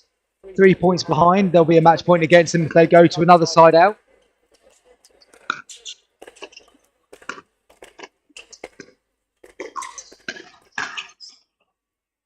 Parfit just going to aerial in his transition there from the baseline.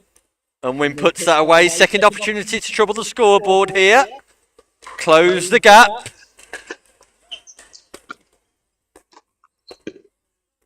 Moore leaps into the air. And Andrew misses the backhand volley. Not an easy shot, Chris. Still smiling, Nick? Is he still smiling? He's still smiling. He's still smiling. You Fair cannot play. stop the man from smiling. I think Parfit will be grinning quite happily at just being able to get that ball back and forcing the error just by simply getting the ball back in play. And that goes Is it long. shifting again? Is it shifting again? Momentum changer. 9-10. It's an epic here on court 1 in Southampton. I'm not too sure who hit it, Chris, but it was effective. I think they'll take joint credit for that one. Side out. And we are back into a match point situation. Second match point for Moore and Unwin. Can they end this enjoyable encounter here on court 1? And that's And the it. ball goes long. A very good game there, Nick. Thoroughly enjoyed that one, I have to say. Nice bit of mixed doubles on the show court, and they gave us plenty of value for money there. Yeah, the over 50s 4.0 mixed players have come up trumps in providing us with a great bit of entertainment. Well done to all 4 players in a highly entertaining encounter. We hope you enjoyed that as much as us. Next up, we'll be right back with the women's 4.5 final.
Good evening and welcome back to our final game here live at the David Lloyd Sports Centre, Southampton, England, where we're pleased to be able to broadcast to you the final of our women's 4.5 division. We've got Locke and Graham at the top of your screens playing against Kenna and Dawson, and Chris, we're set for a good affair here. Looking forward to this one. The showpiece occasion of today's action in the women's. Let's see what happens. Best of 3, don't forget, folks. Best of 3, first to 11, win each game by 1.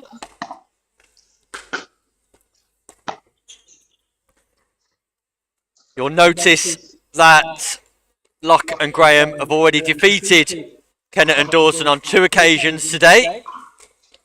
But not all matches have gone to form in the latter stages of this competition.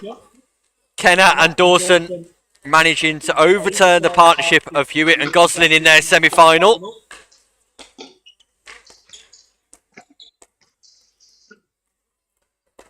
And that goes against the form lines of the group stages, where Gosling and Hewitt came on top against Kenna and Dawson. So I'll be looking to do the same in the final here, Chris.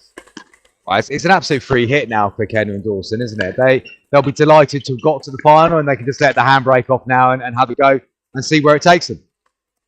There we see that explosive forehand from Graham. It's a particular strength of hers that we've seen throughout the day. Bends her knees, gets nice and tall through the shots. Oh, that's a lovely, lovely drop there from Kelly Dawson. Lovely angle, first of all, but also just dipping so much that absolutely nothing that Graham could do with it.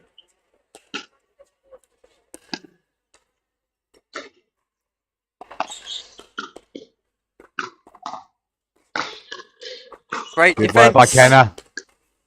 Oh, just one shot too many in the end for Kenna and Dawson.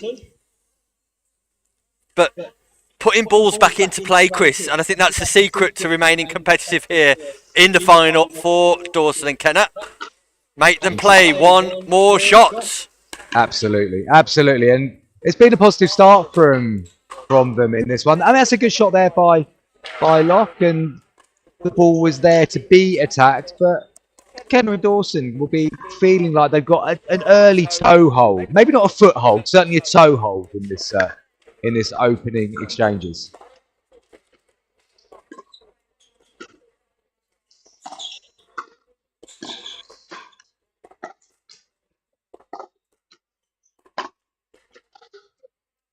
Great defence from Graham, and we're waiting for the call on that one.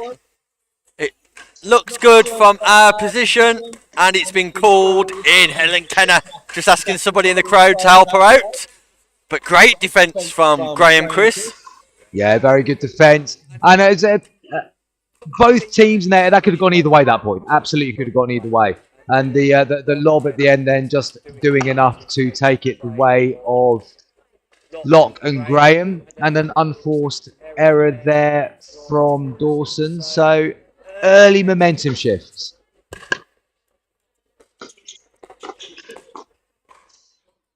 But nice work by Dawson there. Just keeping the ball low at the ankles of Graham, making it very difficult to reset. And we're on the second serve with Thadia Locke. Oh, that's exquisite. That is absolutely fantastic from Thadia Locke. What a lob, Chris. Yeah, very nice indeed. Absolute touch of class there from one of Europe's leading players. One of the icons of our game, Thadia Locke, playing here in the final of our 4.5 competition. And cruising, as it currently stands, to the first game. Quickly amassed a 4-point lead. There we go, Nick. It's been a little bit of time since we've had the curse of your commentary.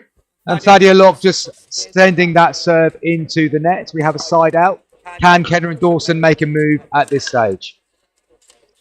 Not with that one, unfortunately for Helen Kenner. That is going high and wide. And we're on to the second serve.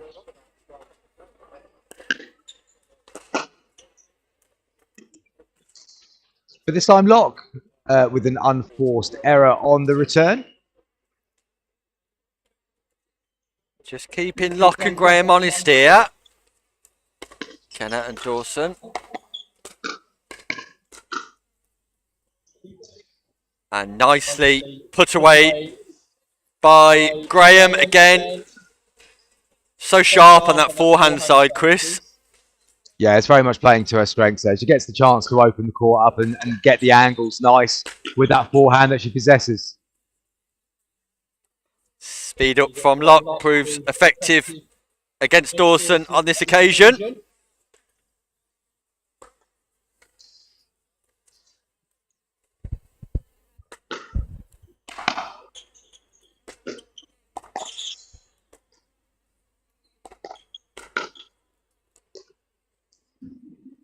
Potential freebie there, I would say, for Kelly Dawson. It wasn't the greatest attack that she put on there, and then Graham just making an, I'll call that an unforced error into the net. Yeah, that just goes long as well from Locke.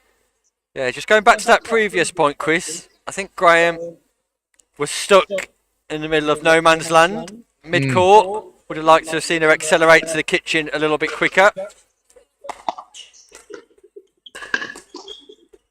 Great footwork by Kenner. Great defence initially from Graham, but not able to respond with a cross-court dink. So Kenner and Dawson again, just niggling away. And a good example there, Nick, of accelerating through the transition zone from Kenner. Able to really get on the front foot there. I think that's the big difference, though, Chris, that consistency of being able to keep the ball in play.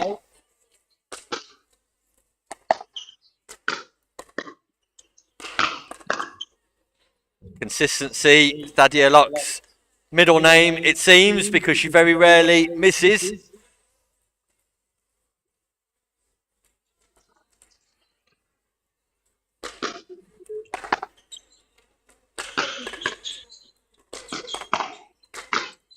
Yeah, Drive, top work again from Thadia Locke there. Smash.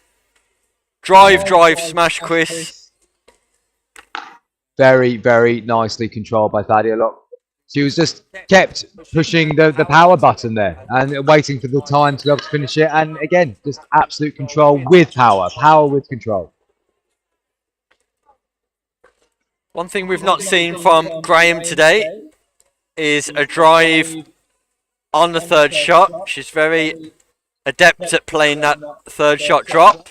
Be nice to see her get a drive in occasionally, just to mix her game up.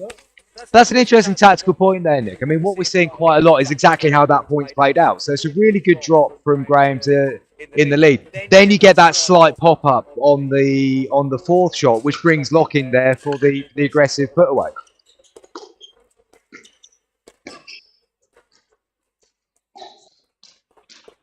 Ooh, nice work from Dawson. Very quickly on the double-handed counter-attack there. Driving low to Thadia Locke, who's unable to deal with that one. Chance here for Dawson and Kenner to get back into this first game of our final. The net court helping out Locke on this occasion, causing Dawson to mistime the defence. So second opportunity just to close the gap again. Let's see if they can take advantage.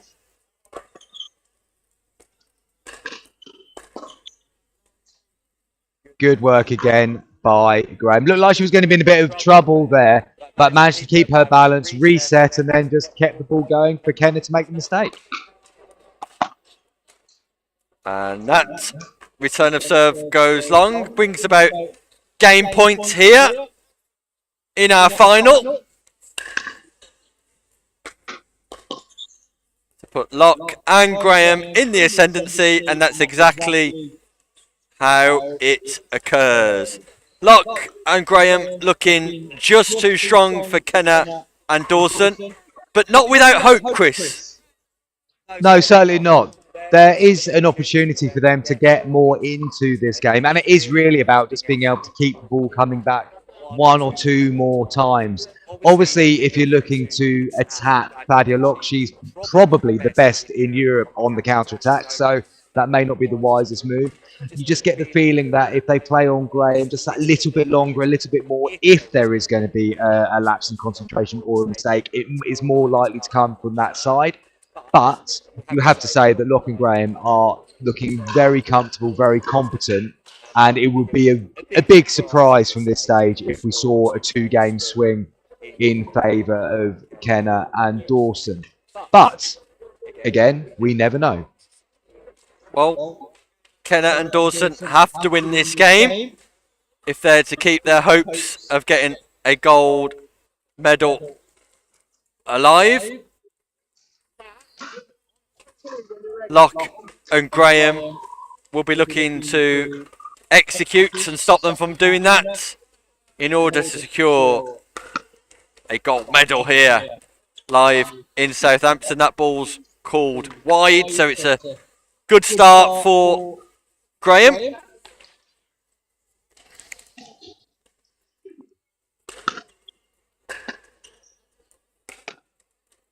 And Chris, I think Kenner and Dawson can expect the speed up from Locke. Locke is going to drive, particularly on her forehand side. They can prepare themselves slightly earlier for the block. They'll be in a better position to defend against that. No, it's about recognising patterns of play, isn't it, Nick? I mean, you start to get some visual cues and some ideas of what's coming next, so you can then be prepared just that fraction earlier. We know that Graham is going to play the more reset defensive position. Very unfortunate there with the net cord going against her. And it's going to be Locke who's then the one who pushes it on and is more aggressive in many situations. Oh, a low bounce on the serve, but Locke's reactions are great and just manages to get back in the points and win it. Just checking the ball over now, because it was a very low bounce there, Chris. It was an incredibly low bounce there. I mean, Fadia Locke did incredibly well just to get it back in the first instance and then turn it into an attacking situation. But the ball seems to be fine. Maybe there is just a funny spot on this show court.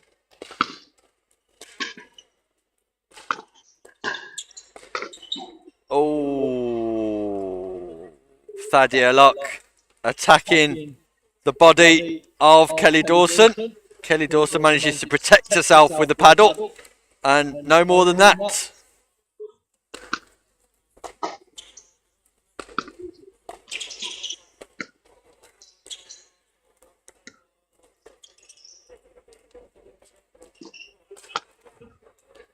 And an interesting choice, shall we say, there from Helen Kenner.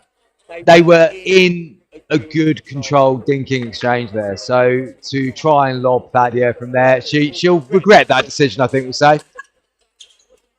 Great return there. Great hustle from Locke.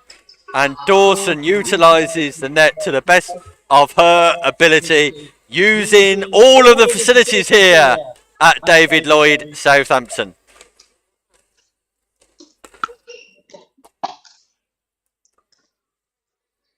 And that one from Dawson. Then just going a little bit longer.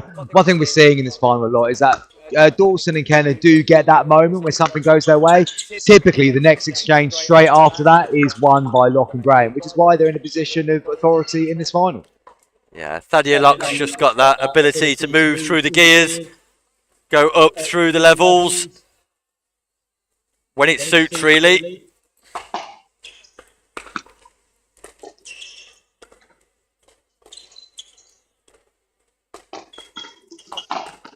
Great defence. Good work.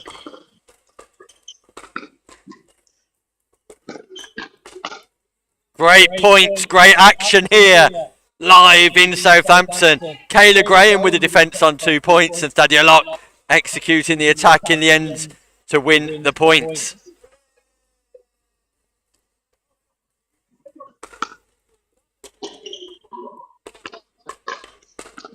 Great footwork from Locke, Chris. No, absolutely. Complete court dominance there. But bearing in mind, I believe this is one of the first times in a tournament that Locke and Graham will have played together. The understanding of each other's role is so clear to see, which shows some great communication that's gone on throughout this day here. Great speed up from Helen Kenner on that occasion. And somewhat surprising Thadia by playing to her backhand side.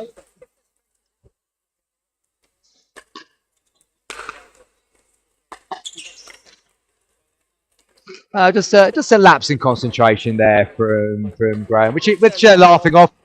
Comfortable to laugh it off when you're one game up and 7-2 up in the final. You can relax just that little bit more. But can Kenner and Dawson make any kind of inroad here? Just looking at the fine details here, Chris, the extra 1%, you'll notice that Thadia Locke, even when she's off court in that short stack position, she's ready, poised, waiting in a ready position. And Kenner just being forced into another, well, I was going to say unforced, or forced into an unforced error. I don't think that can actually exist. If you're forced into an unforced error, logically we're talking about a forced error, I would say, Nick. That's a great shot. I think the very notion of the game circumstances means she's trying to force as much as she can.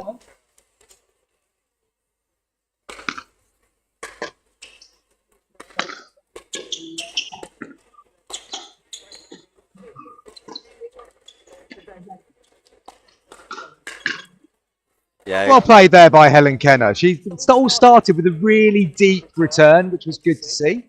And then they've had the control at that point, and that's a really good finish to it.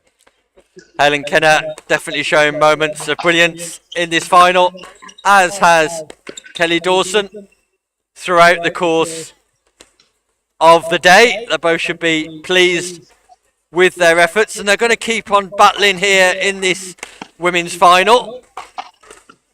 The odds slightly stacked against them. But if they're going to make a move, now is the time, obviously. It's a 5-point deficit, but they've just picked up the last point.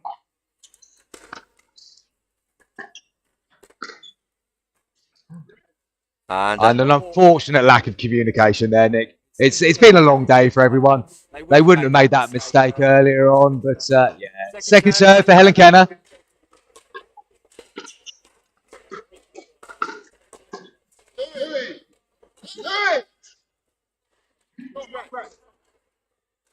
Good pressure there from Locke and Graham once again. Back on serve. 3 points away from taking gold medal here today.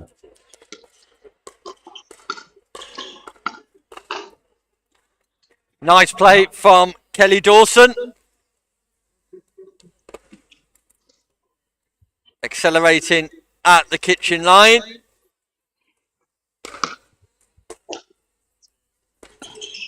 And another dud bounce.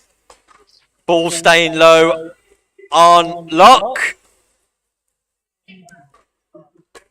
Which means Kenner and Dawson have another opportunity to try and claw their way back into this ladies' final. Well, they are clawing, Nick. I mean, they've won the last 2 points. And little by little, you never know what could happen. But they need to make the most of these opportunities on their serve. 4-point difference now.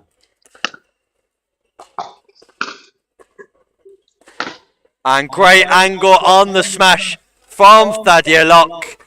Bread and butter to a player of her calibre. Opportunity knocks to seal the deal here in the final for Graham and Locke.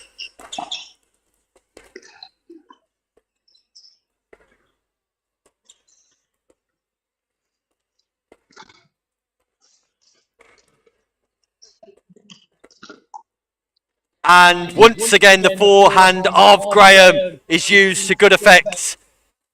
Top spin roll. Great shot from Kayla Graham. 2 points away from the gold medal. Here live in Southampton. Serve just goes long, Chris. I doubt they'll be too worried about that at this moment in time. They've got a couple of an opportunity still to get this closed out on this serve. Great hustle from Thadia Locke. Not only does she hustle to get the ball back, she gets it back into a difficult position for Kenna to play an attacking shot from. Championship point. Here we go. And great. Kelly Dawson, take a round of applause from the crowds watching here live in Southampton. Gives them one last opportunity to get back into this final at 4:10. I tell you what, like if they do go on and somehow turn this around, that will be the moment that we remember as being the turning point. Unfortunately, the next shot that Dawson played there went straight into the net, but we won't hang around on that one for too long.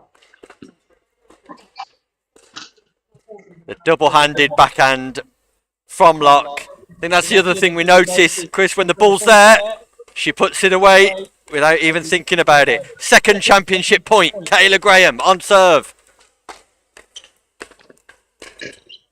And that is it.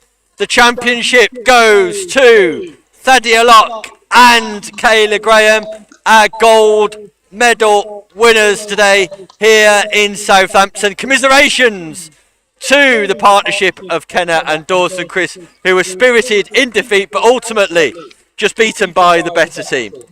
No, absolutely. Complete fair assessment there, Nick.